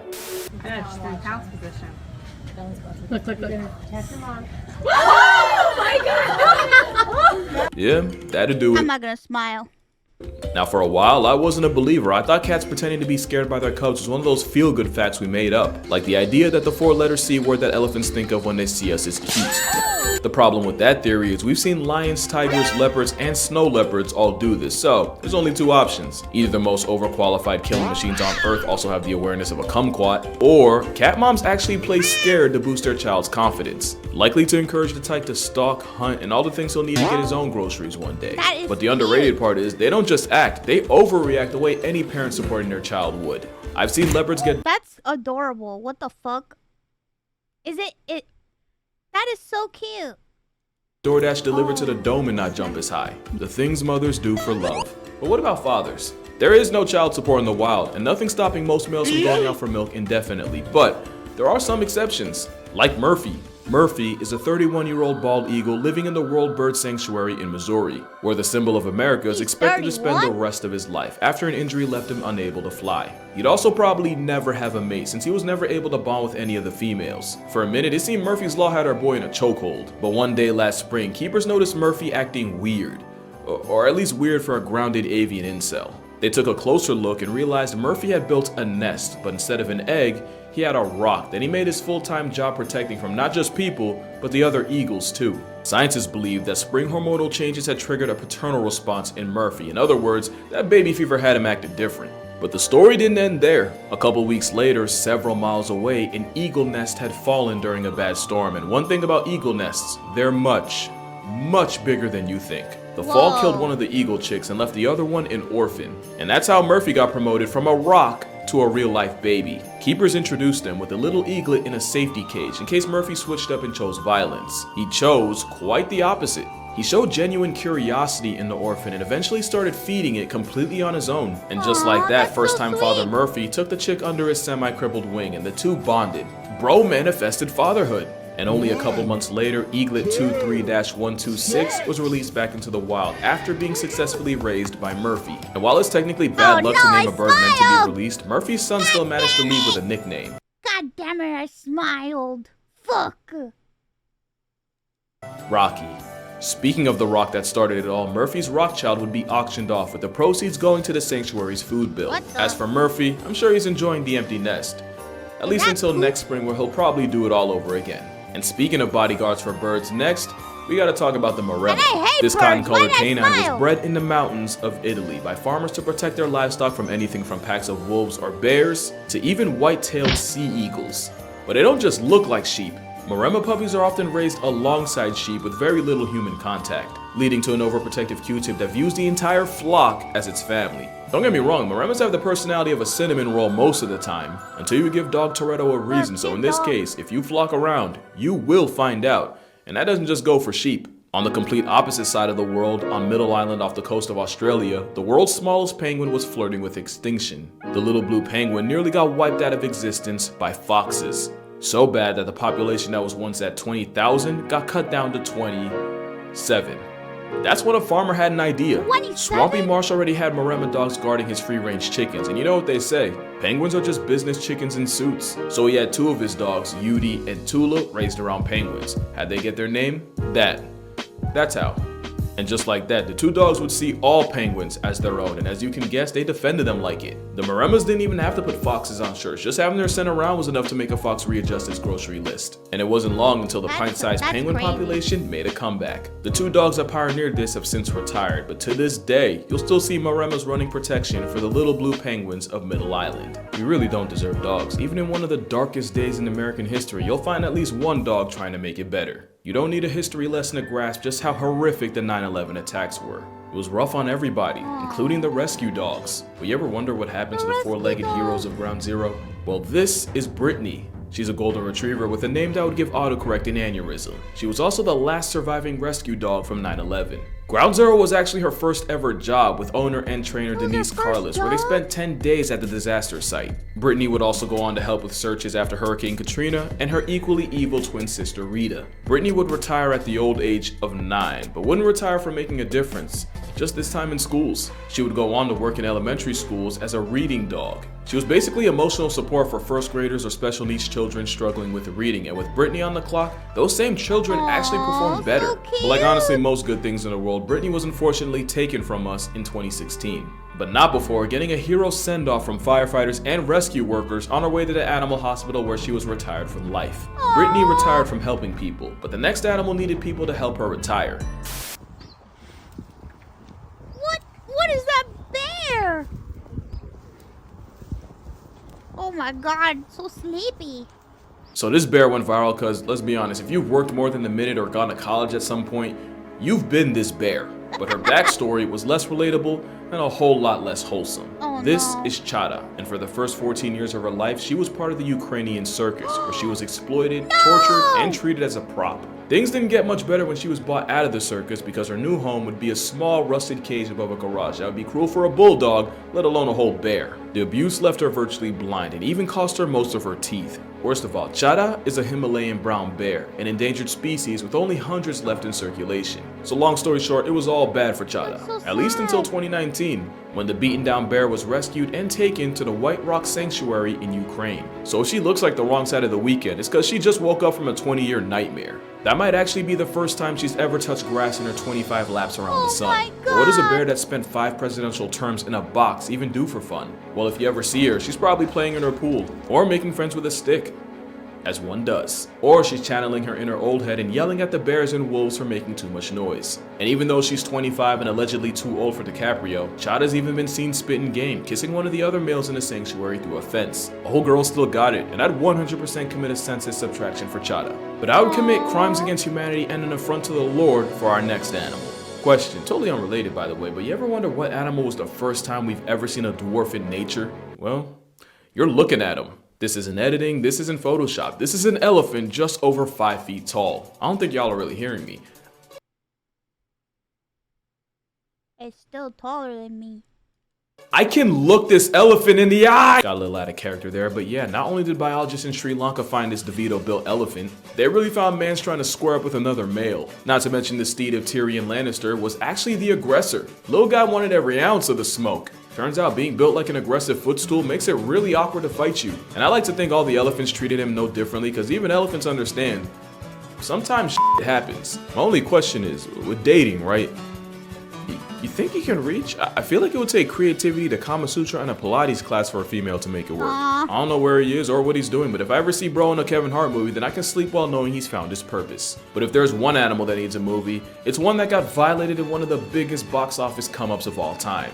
I love Lion King, and Simba's revenge arc altered my brain chemistry for the better, but they'll forever catch smoke for having all the homies hating hyenas. In real life, lions steal from the laugh track of the savannah more than vice versa. And sometimes lions take more than just lunch. Generational beef is so on site that lions will go out of their way to blow a hyena's back out and retire both of their back legs. They don't even kill them, they just nerf their quality of life and let time do the rest. And that's exactly what happened here, where this hyena was filmed after a lion left him operating on less than 50%. But apparently last Sunday wasn't the first time a lion couldn't kill a 49er, because that same hyena was found almost a year later, still paralyzed, but still very much alive. Now I couldn't really find a lot of info on him, so that's all we really know. Or at least it would be, if I didn't reach out to the guy that took the video. This is Kathan Moore. He's a wildlife photographer who was kind enough to give me the full story, or at least from what he saw. So here's the full timeline of the hyena that ghosted death, straight from the source. He first saw the handicapped hyena January 8th, 2022 in Kruger National Park in South Africa. He was impressed, but also bittersweet since there was no way he would survive the African bush with a broken back. Except Moore would see the same hyena again in April. Same disability, but otherwise still healthy. But the real plot twist wasn't until he saw him around other hyenas. Kathan watched as the two-wheel drive ran over Toolkill and started shoving hyenas out of the way, even snapping at one from behind. The disabled hyena was still bullying other hyenas in the clan and earning his pound of flesh, and Kathan even believes that he was one of the higher ranking members. Kathan would see this middle finger to the Grim Reaper throughout the months before finding him for the last time on the last day of 2022. Almost a full calendar year after seeing him for the first time. According to Moore, he sat with the hyena all day, almost as if he knew. Now, Kathan hasn't seen him since, and while there is a good chance his time finally ran out, Moore also believes that he could have just moved on to another area with his clan. But even the worst case scenario means this dude survived at least a year after getting spine split by a lion. That's a W in and of itself. Unless you're a Lions fan. Now, we've talked about some of the weirdest animal team-ups in nature. There's warthogs using mongoose as a spa, a guinea pig doing the same thing except with vultures, and of course, the fact that ravens are a step away from fully weaponizing wolves. But there's another animal duo that nobody saw coming, and this one also involves wolves. This is an Ethiopian wolf, and out of the almost 40 species of canines, they're the closest to getting completely discontinued. But they found an unlikely ally. This is a gelada. It's really the hippo of monkeys, because even though their dental screams carnivore, geladas have the diet of a lawnmower. Somehow the wolves figured out that their chances of a successful hunt are higher when they do it around the monkeys. In fact, their success rate went from an anemic 25% when alone, all the way to 67% when surrounded by gelada gang. And somehow the same monkeys that run from the mountains when they see a feral or domestic dog are the very definition of unbothered around the wolves. The wolves even go out of their way to make themselves look like less of a threat, switching out their normal zigzag hunting run for a slower, less intimidating stalk. It's believed the grass-fueled geladas disturb rodents and stuff and make it easier for them to get picked off by the wolves. And even though the monkeys are about prey size, in about 8 years of research, there was only one time where a wolf tried to murk a baby monkey.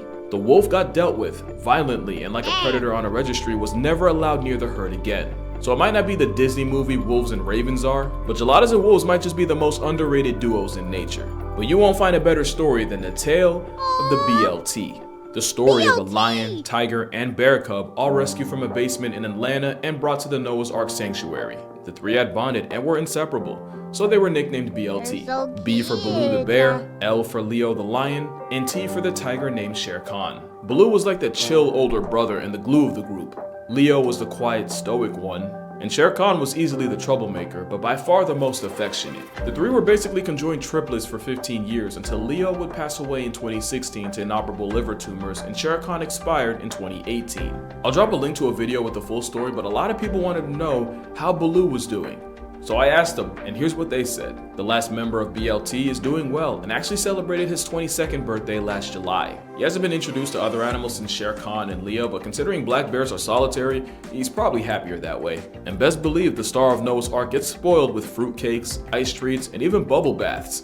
They even went and renovated his old clubhouse because Baloo only deserves the best, and when he's not in there, he's enjoying life in his own private personal pool. Low-key, bro living better than me. So how's Baloo doing? He's doing how he deserves. Also, his favorite treats are Tootsie Pops and Oreos. That has nothing to do with anything, I just thought it was cool. Speaking of Oreos, what do a parrot, a raven, a seal, and a beluga all have in common? They've all shown the ability to mimic human speech, from conversing corvids to catcalling seals. But there's another animal not enough people know about, and that would be Wilkie, a 14-year-old orca in Antibes, France, and the first one to ever mimic human speech. And before you say it, no, not like this. I think. I hope. You see, orcas aren't just intelligent, they have cultures and different trends that they follow, just like us. They also have different dialects, with each family group having different tones and frequencies. It's like how I can say Aaron earned an iron urn. Bro, I'm telling you, that fucking bird was creepy. But if you in Baltimore, you finna hear Earn, and earn. Wilkie was trained to mimic her caretaker, saying things like hello, bye-bye, and even count to 3. 1, 2, 3.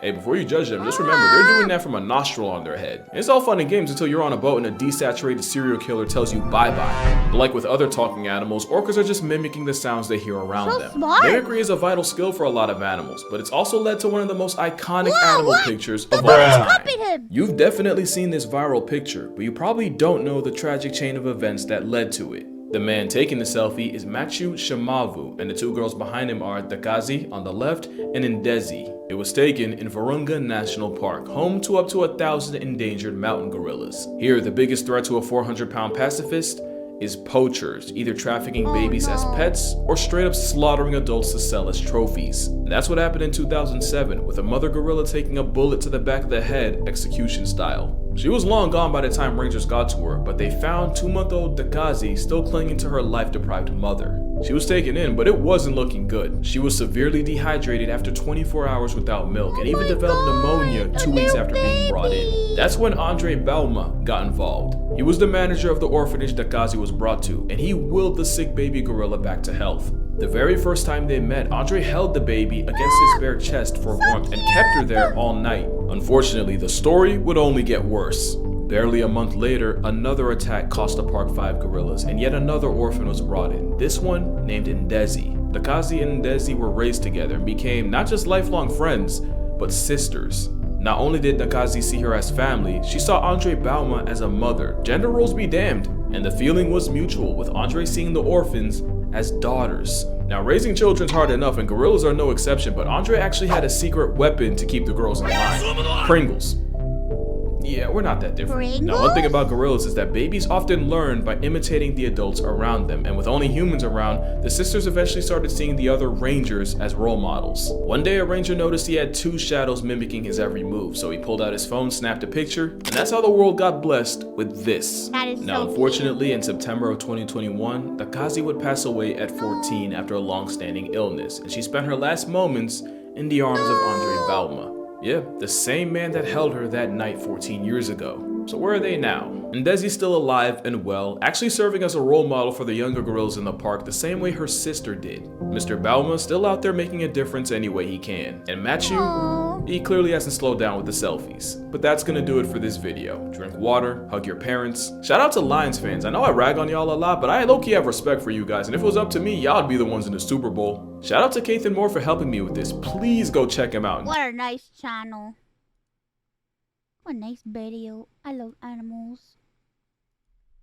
I love animals. They're so beautiful.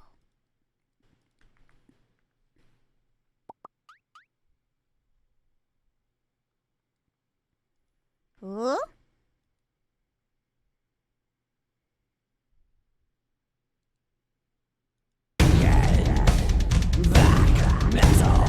That bird, no! Absolutely fucking not! Black metal show. Vegan. Black metal show.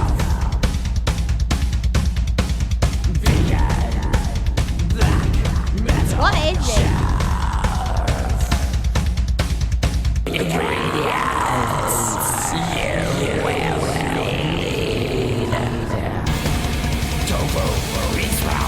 Tomato, peanuts, peanut butter, sriracha and chili powder, garlic and garlic powder.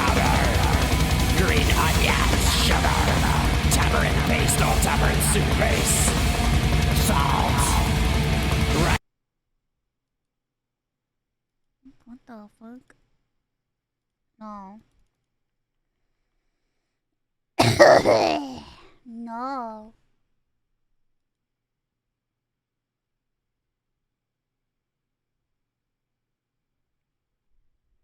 No, no, no, no, no. Mouse doesn't like.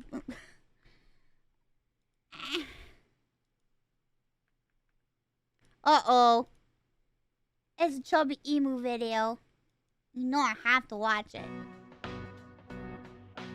A mom ate a suspicious chicken burrito from a shady restaurant. Oh no. This is what happened to her digestive system. DC is a 42-year-old woman presenting to the emergency room with abdominal pain and a massive headache. She tells the admitting nurse that over the last several weeks, she could barely eat bread, rice, and fish oil capsules, but they were the only things she could keep in her stomach. 4 months earlier, DC got a chicken burrito from a new place that had opened up. She was running late for a meeting, so she was eating in her car. The burrito was delicious, and she took a big bite at a stop sign. But as she chewed, something suddenly cracked against a tooth in the back of her mouth. It didn't hurt, but it startled her. She spat out the food and thought that she could feel part of a tooth had chipped off. She wasn't sure how extensive this damage was, but she was panicked. She started digging through the food, frantically trying to find what did this, and then she came across it, a chicken bone piece embedded in the shredded thigh meat from the burrito. But she couldn't find the part of her tooth that had chipped off. It didn't seem like a lot of damage. It didn't hurt. If she went back to the restaurant to accuse them that their food had chipped her tooth, what were they going to do? Thoughts started racing through her mind. She knew that she had to get back to work. The restaurant could just say that she made it up, that she was the one that put the bone there. She didn't want to be confrontational, and because it didn't hurt, it didn't seem like a big deal. She drove back to the office to attend her meeting. DC would notice her tooth, but only when she wanted to, and eventually she forgot about it. It didn't hurt. But one day, weeks later, she was sitting at her desk and she thought she could feel her heart beating in her gums. Looking in the mirror, she thought like her face was getting swollen. Sometimes, when she'd have a cold drink, that one particular tooth would be ultra sensitive and really start to hurt with the pain radiating through her jaw. At the dentist, they found that DC's chipped tooth was infected.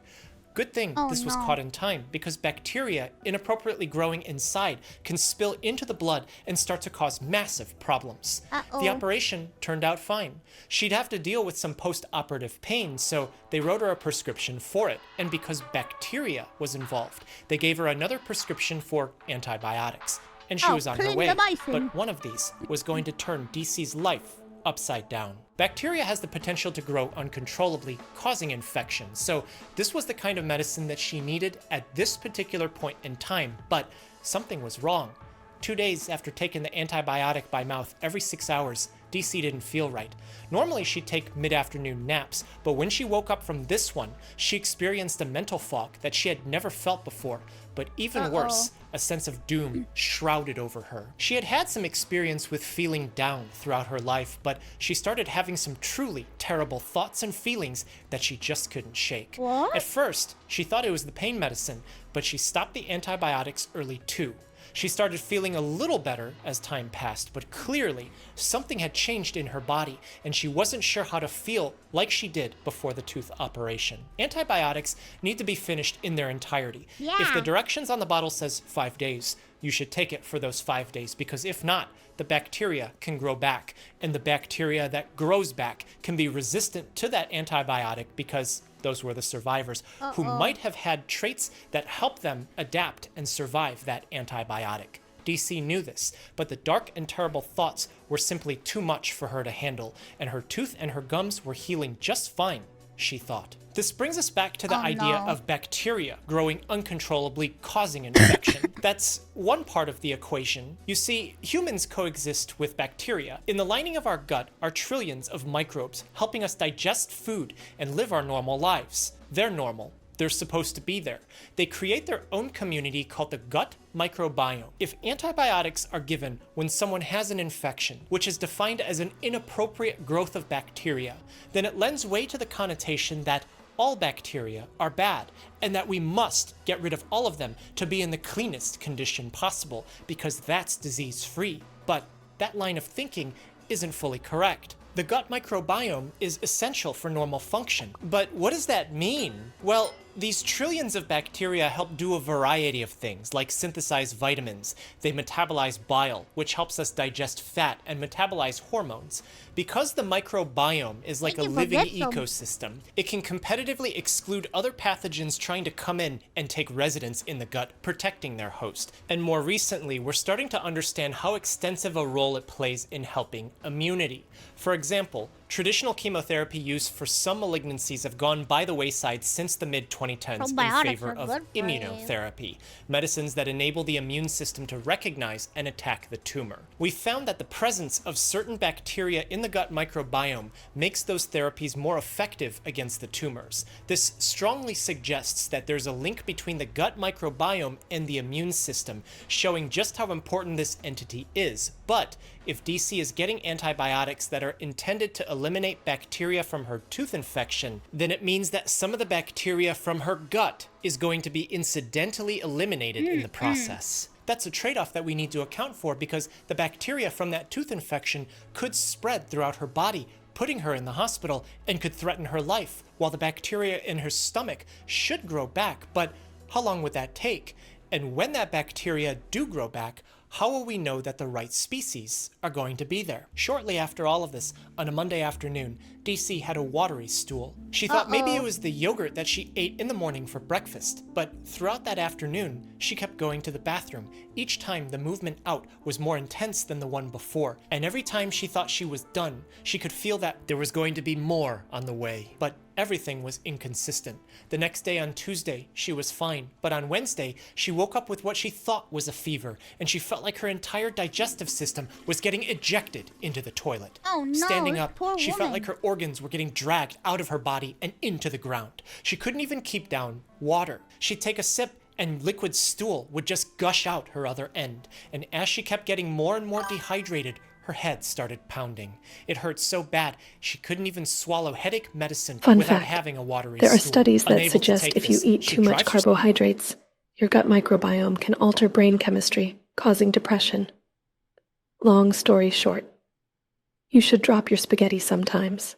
I drop my spaghetti all the time. Herself to the emergency room. In the hospital, the medical team gave DC fluids and medicines for her headache. Knowing about how her bowel movements have been over the last several days and that she has a fever, it's possible that she has infectious diarrhea. They do a quick test, and they find that she doesn't appear to have a stomach bug, but she still has a fever. So they give her some empiric antibiotics just in case, and some medicine for her headache. And after a few days, she's discharged from the hospital feeling okay. But that would only be for a short time. About a week after that hospital stay, DC started having watery stools again, but this time, something was different. The smell was something that she had never experienced before. Does she It was have one of the C. most diff? awful sensations in her life up to that point, and she didn't want to believe that it was being produced by her. At first, she thought that something was weird about that yogurt that she ate for breakfast again. She looked at the date and found out that it was expired, but this time, the stools were really out of control. She was in the bathroom every hour for days, eating only rice and bread, if she could even keep those down. Back in the emergency room, again, the medical team take a sample of her stool to test, and when the results return, it tells them everything that they need to know about what's happening. Do you remember the gut microbiome? Well, when DC got antibiotics for her tooth infection, the one that she got is known to be a culprit for infectious diarrhea. But when she was in the emergency room the first time, they took a sample of her stool to test, and it said that she didn't have infectious diarrhea. That might have been true at that point in time, but at that hospital stay, they gave her a second, different antibiotic empirically, since she had a fever and those multiple bowel movements. Do you remember those dark thoughts that DC had after she started taking I just say I hate clindamycin. first course of antibiotics? Well, it's hard to say for sure exactly what happened, but there's research that shows links between the gut microbiome and some psychiatric problems. You see, the gut and the brain... You said that in the comment. Are connected by the vagus nerve, and this Vagus bidirectional nerve. connection means that one will have an The Las impact on the Vegas nerve. other, which will come back and impact the one. If DC started having symptoms possibly related to mental health after the first antibiotic, and antibiotics are known to change gut microbiome composition by eliminating. Does that mean that when I was like really sick and I was on like really like strong antibiotics and my digestive system like completely like shut off and I was like super sad, feeling like I was gonna die? Was it because of my gut stuff? Uh-oh. Trust your gut? Oh man. Eliminating all different kinds of. I specifically recall one time I was in my house and I remember I was going through my routine of taking all my meds, and then all of a sudden I got this horrific feeling of impending doom, and then I had like the worst anxiety panic attack that I've ever had in my life. That I thought I was gonna die. Oh my god. Of bacteria, then it's possible Terrified. that some change was taking place back then, and it not only impacted her brain, but also her gut, judging from those uncontrolled loose stools. And given that she suddenly stopped that antibiotic and then went to the hospital afterwards to get a different antibiotic, then we could guess that even more normal gut bacteria was eliminated when they didn't need to be. But then the question is, with all those gone, what bacteria replaces those eliminated? Test results for DC return, and it tells the medical team that the bacteria Clostridioides difficile, also known as C. diff, is present in her gut. This is the cause of her diarrhea. This is infectious. No! It can spread all throughout the hospital, infecting other patients who may also be on antibiotics, but don't have this particular bacteria growing in their gut yet. As this result is read, DC was put in a private hospital room. She's not allowed to share it with anyone. The toileting facilities are dedicated to her. All medical staff have to gown up and glove up before entering her room, and they must wash their hands after dealing with her because they inevitably will have to physically deal with other patients, people, and objects in the hospital. It's bad, man. It's so contagious. It's so contagious. Also, like, that's why when you're in the hospital, the worst place you can ever be is in a hospital. Like, your goal, when you're in the hospital, your main goal should be getting out, because the longer you're in, the easier it is for you to contract, like, something even worse than you have when you went inside. And C. diff is usually one of them. The thing about C. diff is that it makes and releases toxins that not only cause nonstop watery stools, but also damage to the gut inner lining. They can destroy the cells of the colon, and then the immune system gets triggered to act in the area, causing colitis. Itis meaning inflammation.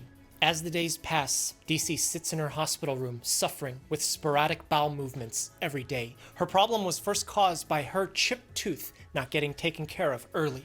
It became infected, and the antibiotic that she got for that infection started to change everything. Shortly after DC received a second, different antibiotic, the recomposition of bacterial species in her gut microbiome happened, very likely leading to C. diff coming in and taking over. Ironically, the treatment for her at this time is yet another antibiotic, one that has activity against Clostridioides difficile, and in this case, taken by mouth, because the intravenous formulation of that antibiotic wouldn't have the same activity in her gut, because taking it by mouth puts it directly there. See, told if she's you. dehydrated from all these watery stools, Also, the and has reason why trouble irritable keeping bowel syndrome is so hard to treat is because it is linked strongly to mental health, and only symptomology can be treated. Scientists think it comes from, to misfires from the brain, the vagus nerve causing SPA. Yeah, take care of your tummies. even water down, then they can replace her fluids intravenously. In the hospital, days later, DC starts to feel better. This third antibiotic appears to be working for her. I hate vancomycin, She's bro. rehydrated and her fever is gone. Several more days pass. Not She the appears well. vancomycin. No more loose stools, no more fever, no more swollen abdomen, as she's discharged and sent home. And everything appears to be okay, but only for a short time. Uh-oh. One day, a few weeks later, DC was eating some fruit with breakfast. In the afternoon, she felt a sour stomach, maybe a little heartburn. She wanted to be careful given everything that had happened recently. She tried an over-the-counter medicine that someone had recommended to her. People just honestly don't get how bad it is to be on antibiotics, and like antibiotics can really like fuck your ass up.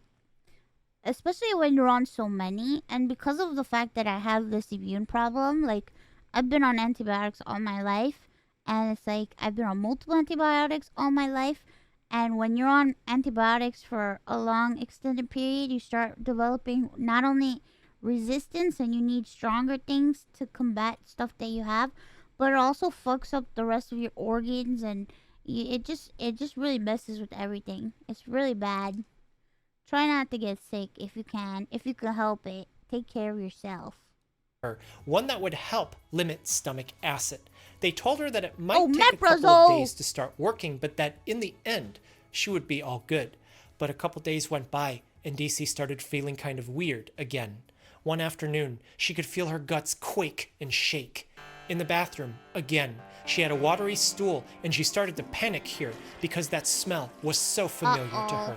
Throughout that day, she had multiple, uncontrollable, loose, watery stools again. In the hospital, again.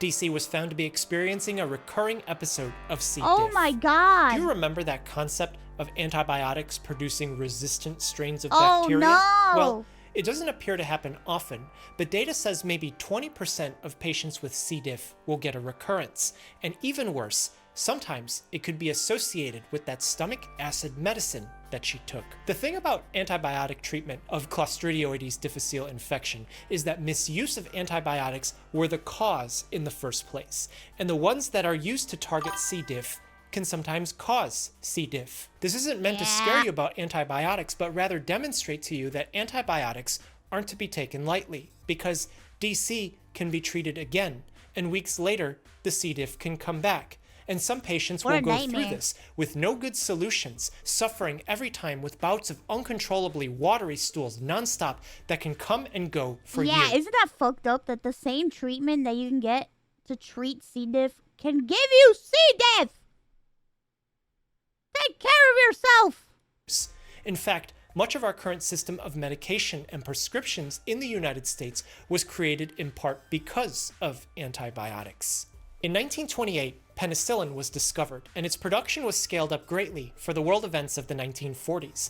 At least in the United States before 1950, people could buy almost any medicine that they wanted at a pharmacy and treat themselves without ever seeing any medical personnel. What the Knowing fuck? about DC's case with C. diff, and knowing that antibiotics could, at a minimum, do what they did to her, if not also create ultra-resistant strains of superbacteria that would evade every single treatment modality that we know of today, episodes of self-medication with antibiotics could be potentially catastrophic in more ways than what we're describing here.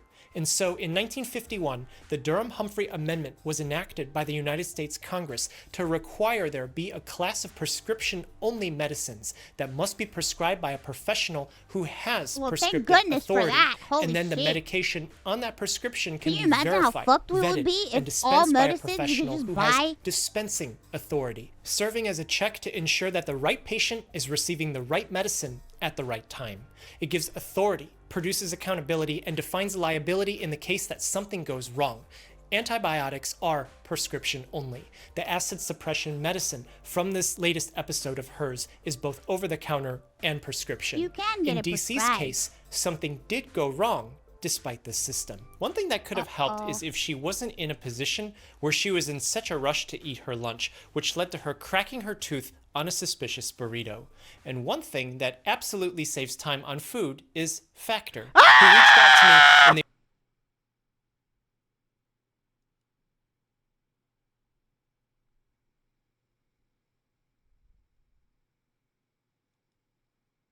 What is this ad?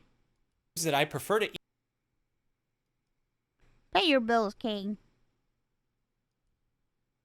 or click the link in the description below and use code E. In practice, you can still find pretty easily when antibiotics are given inappropriately. Like when someone has a cold or the flu, problems that aren't caused by bacteria. They're still given antibiotics when they shouldn't. I even asked this question as a quiz in my community tab, which I think you should check out. When would you not give an antibiotic? Viral infection, bacterial infection, syphilis, acute complicated urinary tract infection. A majority who did answer got it right, but the amount who didn't, well, that's kind of concerning. That's pretty concerning to see. Oh, I mean, it's not a big percentage, but it's still concerning because like, did answer got it right, but the amount who didn't, well, it can cause some issues. Suppose only 10% got it wrong. In the country with 330 million people like the yeah, antibiotics do not do shit for viruses, which is another reason why a lot of times when you get a sinus infection, most of the time it's like a viral infection, which is why people won't really give you antibiotics for like a sinus infection. The United States, that's 33 million people. But for DC, her C. diff would keep coming back over several months. She would lose her mind because she'd be fine and then randomly have loose stools, and she knew it was C. diff coming back because of the smell. Looks like we were just prescribed some ad-time biotics. Antibiotic use. Retrying them again and again and again could work, but there might be a non-pharmacological... Oh my god, dude, don't get me started with the prescribing antibiotics for viral... Oh, Jesus. Don't get me started on that. Yeah, don't get me started on that. Don't get me started. Treatment that might help. DC was recommended for a fecal transplant, where stool from a bank makes its way into her gut with the intention of making her gut microbiome normal. DC was prepped, and the medical team administered the treatment through her lower GI tract. She was then given some fecal microbiota capsules, which are FDA approved to help prevent recurrence. As she was monitored in the hospital, she was noted to not have symptoms of C. diff infection anymore. DC started to notice that her mood was better, and that she was feeling better, too. When she was discharged, DC wasn't sure if she was out of the woods just yet. The infection could come back. But as days turned into weeks, turned into months, DC was able to live her normal life again as she made a full recovery. Please don't be scared of antibiotics because of this video. Infections can and will be life-threatening, and things can spiral out of control in just a few hours. I'll never forget a series of patients that I saw who were young, healthy, and smiling with me in the hospital, and then 6 hours later, they're gone because their infection went out of control. The benefit of preventing the end of a human life outweighs any risk that an antibiotic would pose in settings like that. Now, with that said, you'll want to check with all the healthcare professionals who are seeing you whether that medicine that you're going to take is the right... Dude, I've had shit spin out of control so fast multiple times. I think one of the worst ones was like I woke up one day and I wasn't feeling too good, but I wasn't too bad. And then, no joke, in like 4 hours, 4 to 5 hours, I was already like, I think I need to see a doctor. Take my fucking kisses! And then I went to see the doctor. And as I was in the doctor's office, I got even worse. And they were like, you need to go to the ER. And by the time I got to the ER, it was like immediate admission into the hospital in the course of a day. It was so bad. It's so bad. It's so bad. Fuckery. Yeah, my body is stupid. Yeah, I'm much better now. I'm much better now.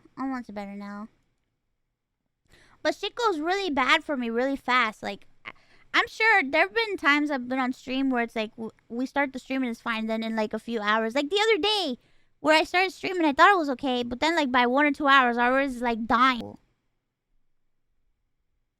I love...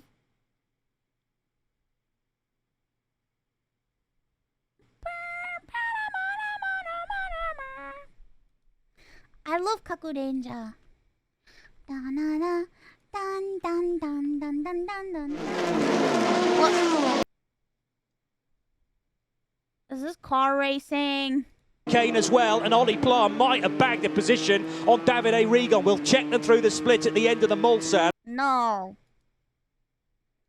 Absolutely not. Jesus. Absolutely not.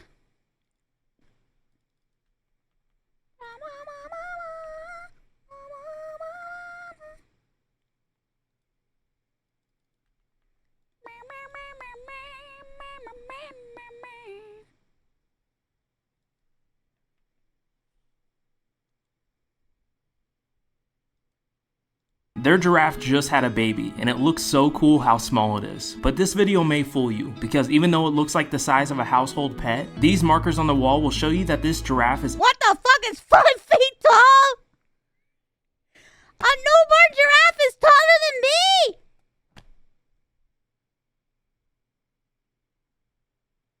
What the fuck?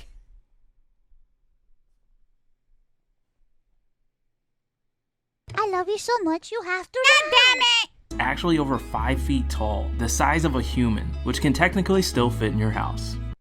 God damn it. I'm smaller than a newborn fucking giraffe.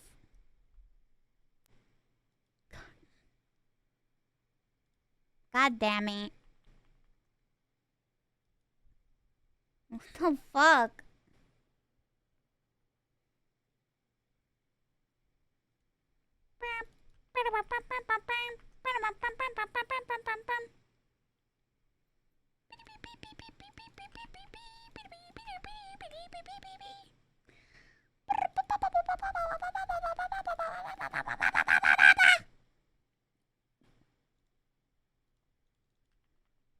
Alright, well, one more.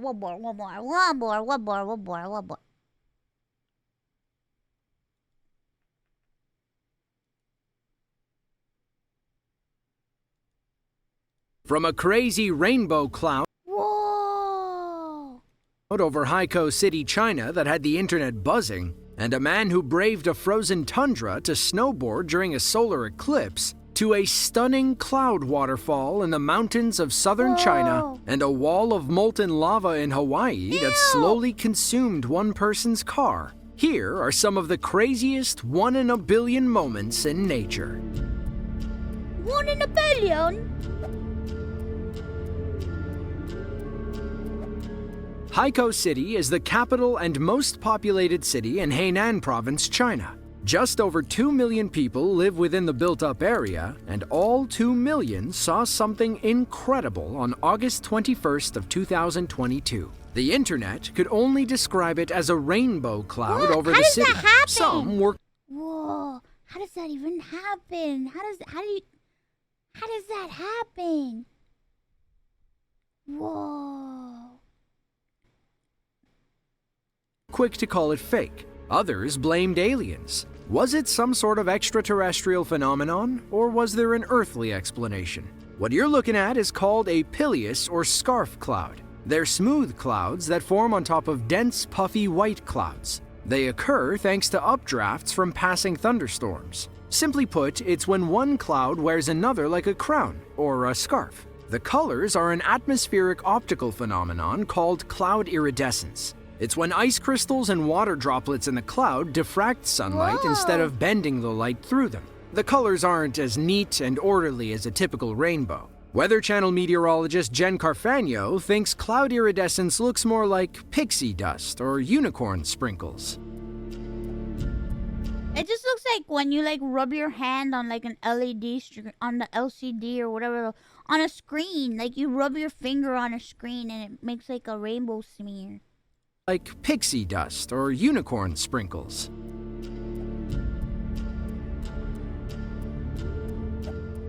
On March 20th of 2015, Stian Oland, a snowboarder and amateur filmmaker, was in the right place at the right time. He hiked up a glacier in Svalbard, a Norwegian archipelago in the Arctic Ocean. He brought his camera, snowboard, and selfie stick to document a once-in-a-lifetime experience, snowboarding during a total solar eclipse. Stian began early to make sure he didn't miss the big moment. Coincidentally, the best place to view the 2015 eclipse was from the Faroe Islands between Iceland and Norway, or from the peaks of Svalbard. Now now the eclipse has just started, but you can't see it yet because it's so bright. So it's gonna be about an hour, then it's gonna be totally dark. Now it's about 10 minutes left until a total eclipse. Still, it's super bright. Now it's only 3 minutes left until total eclipse. What a fantastic day! Fantastic day!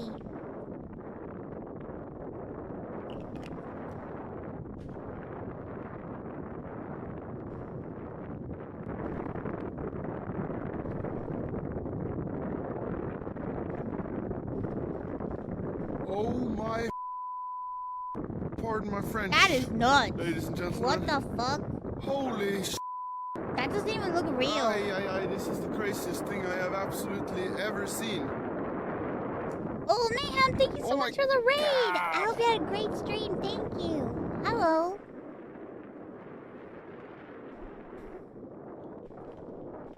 A total solar eclipse on Svalbard. This is the craziest thing I've seen in my entire life.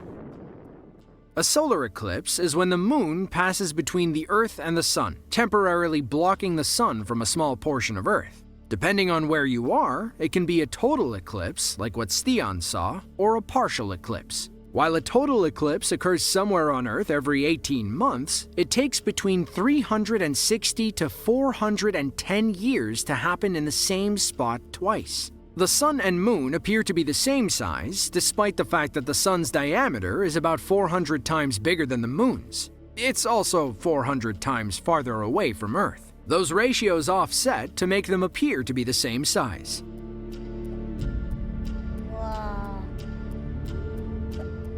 Leilani Estates is a small community on Hawaii's Big Island. It sits in the shadow of Mount Kilauea, the most active of the Hawaiian volcanoes. In fact, Kilauea is among the most active volcanoes on Earth. In May of 2018, Kilauea erupted, sending lava spewing into Leilani Estates. A total of 24 fissures opened up when Kilauea erupted in the East Rift Zone. Of them, 14 spewed lava within the local community. In some areas, lava shot as high as 330 feet and moved at 76 meters per hour. Now, while that's not super fast, a crawling wall of lava can still do some severe damage.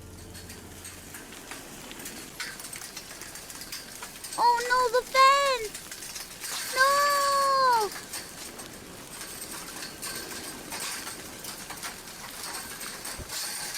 Run! It's coming! Oh no, the car!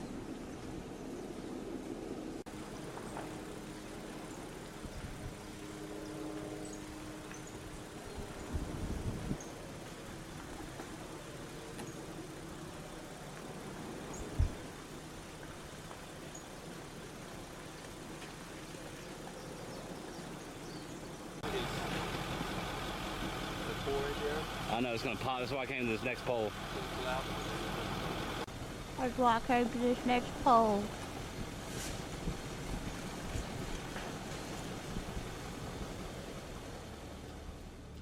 Imagine standing by and watching lava consume your car. In hindsight, losing their car was the least of this person's worries. Lava from Kilauea destroyed over 700 homes. It wiped out farms, schools, roads, water systems, and part of the electrical grid. As you can imagine, tourism tanked after Hawaii Volcanoes National Park had to close for safety. The eruption began on May 3rd and lasted until early August. After 3 months of inactivity, the eruption was declared over in December. In that time, lava had covered about 13.7 square miles of land. It also created about 875 acres of new land in the ocean.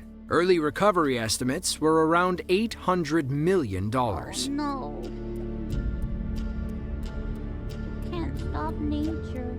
If someone came to you and asked, "Hey, do you want to go skiing on a volcano?" what would you say? Well, if you live anywhere near Mount Etna, the tallest peak in Italy south of the Alps, you'd probably say, sure, which face, north or south? On March 9th of 2017, a group wrong move, and they could have gone flying into hot lava. Mount Etna is the most active volcano in Europe. Etna Sud, or South Etna, is the most accessible. Etna Norda, or North Etna, is more scenic, but a little harder to get to. And even for an active volcano, Etna can remain covered in snow until late spring.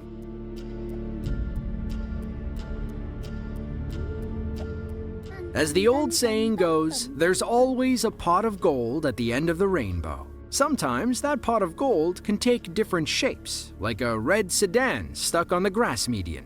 On December 20th of 2019, a teenager and his mom were driving through Alabama when they came upon the end of a rainbow. Legends are true. Maybe that was a pot of gold, cleverly disguised as a red sedan. Mom, After all, leprechauns are known for their tricks and clever disguises. In reality, that car was just someone stuck on the median. But where does the pot of gold legend come from? According to Irish folklore, a poor farming couple found a leprechaun one day who agreed to grant them one wish. But they couldn't decide on something, so they wished for a bunch of stuff. Irked by their greed, the leprechaun said they could have everything they wanted if they could find his pot of gold at the end of a rainbow. Little did they know it was an impossible task. There's also a scientific origin. The sun has to be within 42 degrees of the horizon to make a rainbow. Now, 42 degrees is pretty low, which is why you can only see the top arc of a rainbow and rarely the ends. The Irish understood this as far back as the 17th century. Finding the end of a rainbow is as rare as finding a pot of gold, if not impossible.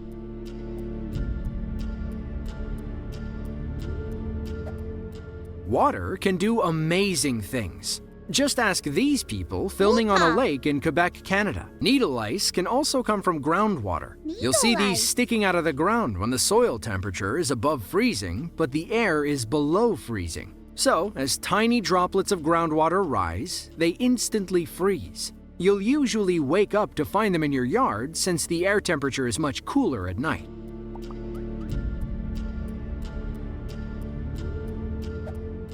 In the prefecture-level city of Yichun, China, some hikers in the nearby mountains witnessed a truly amazing sight. One could only describe them as cloud waterfalls, a weather phenomenon requiring the perfect conditions. Cloud waterfalls are highly unpredictable, so this certainly classifies as a once-in-a-lifetime experience. Whoa. Whoa. Oh, they're rolling down. Wow.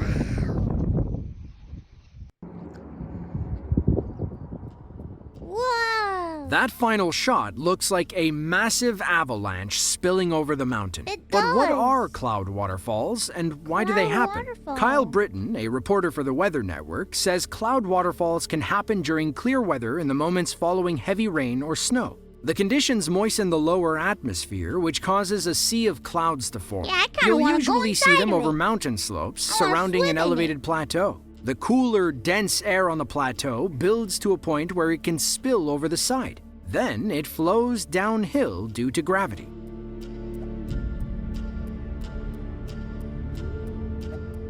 On August 27th of 2020, locals in the Blora Regency of Central Java, Indonesia, ran for cover when the Kisongo mud volcano erupted. Kisongo is part of a geological tourism area. It's surrounded by swamp areas and grasslands and spans hundreds of hectares. While people enjoy exploring the area, a Kisongo eruption can prove extremely dangerous. Locals said they could feel the ground shaking like an earthquake before the volcano erupted. When it did, it spat giant columns of hot mud nearly 100 feet into the air. The entire eruption lasted 10 minutes, but mud wasn't the only thing spewing out. These volcanoes can be hotbeds for toxic gas. Toxic gas? Oh no, the ground is pooping. The ground is pooping.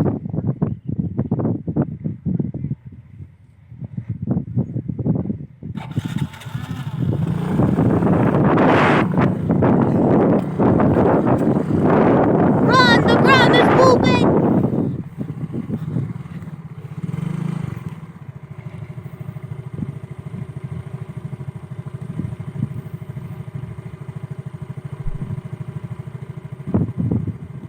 Ngorto lagi.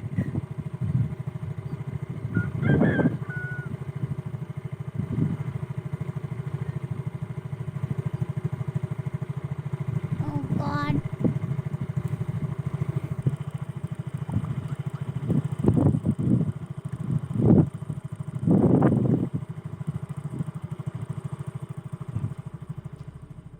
There were 4 farmers and a buffalo near the volcano when it erupted. They reported feeling weak and dizzy after inhaling the toxic fumes. Moments later, they fainted. Thankfully, all 4 made full recoveries in the hospital. Their buffalo wasn't so lucky. Villagers recalled a strong sulfur smell that lingered for hours after the volcano erupted. Here's why.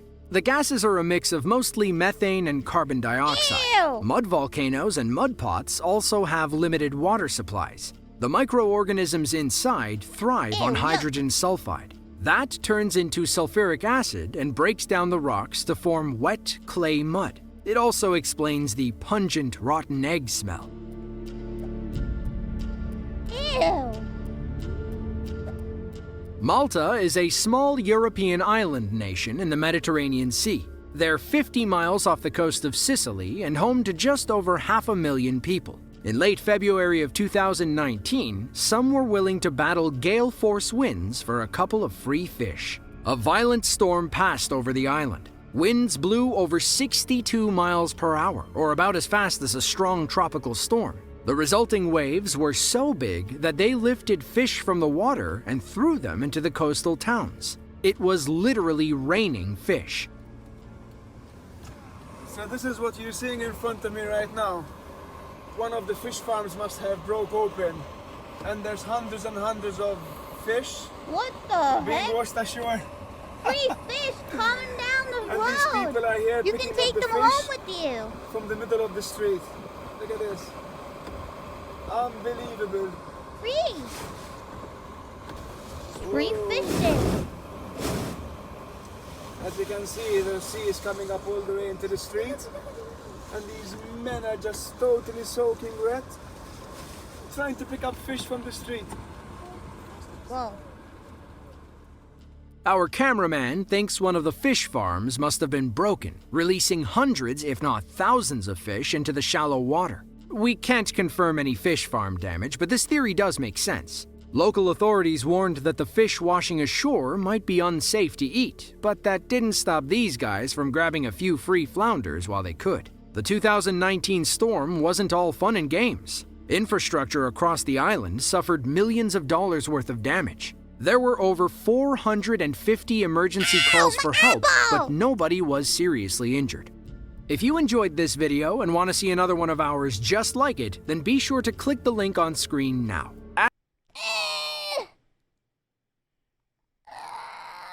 My eyeball.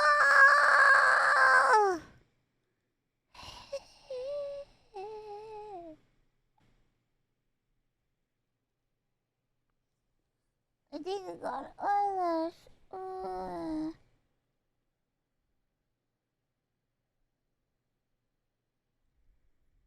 Ugh, my eyes. Yeah, so flying fish got in my eye. The flying fish, he flew right into my eye.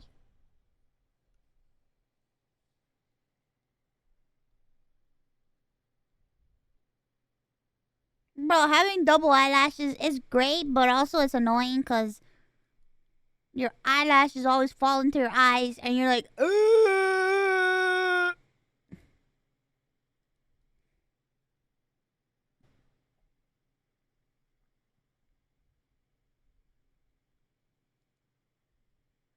Ah!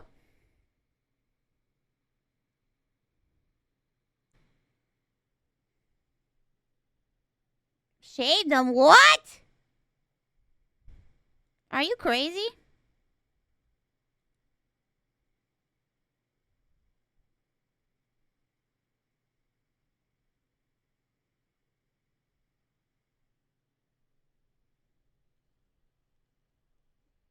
I'm not gonna shave my eyelashes. Are you nuts?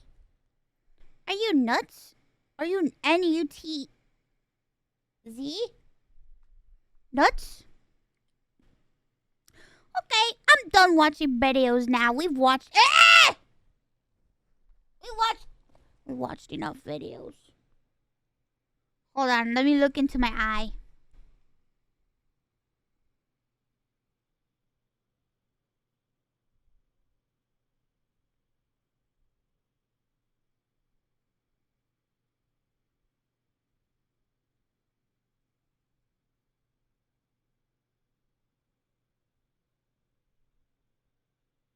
Okay.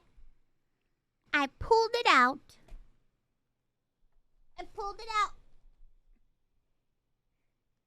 I pulled it out.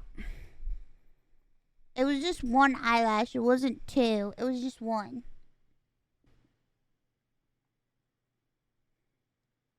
Yeah, I pulled out my eye. I plucked it out.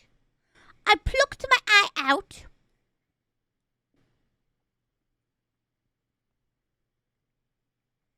I hope you don't mind.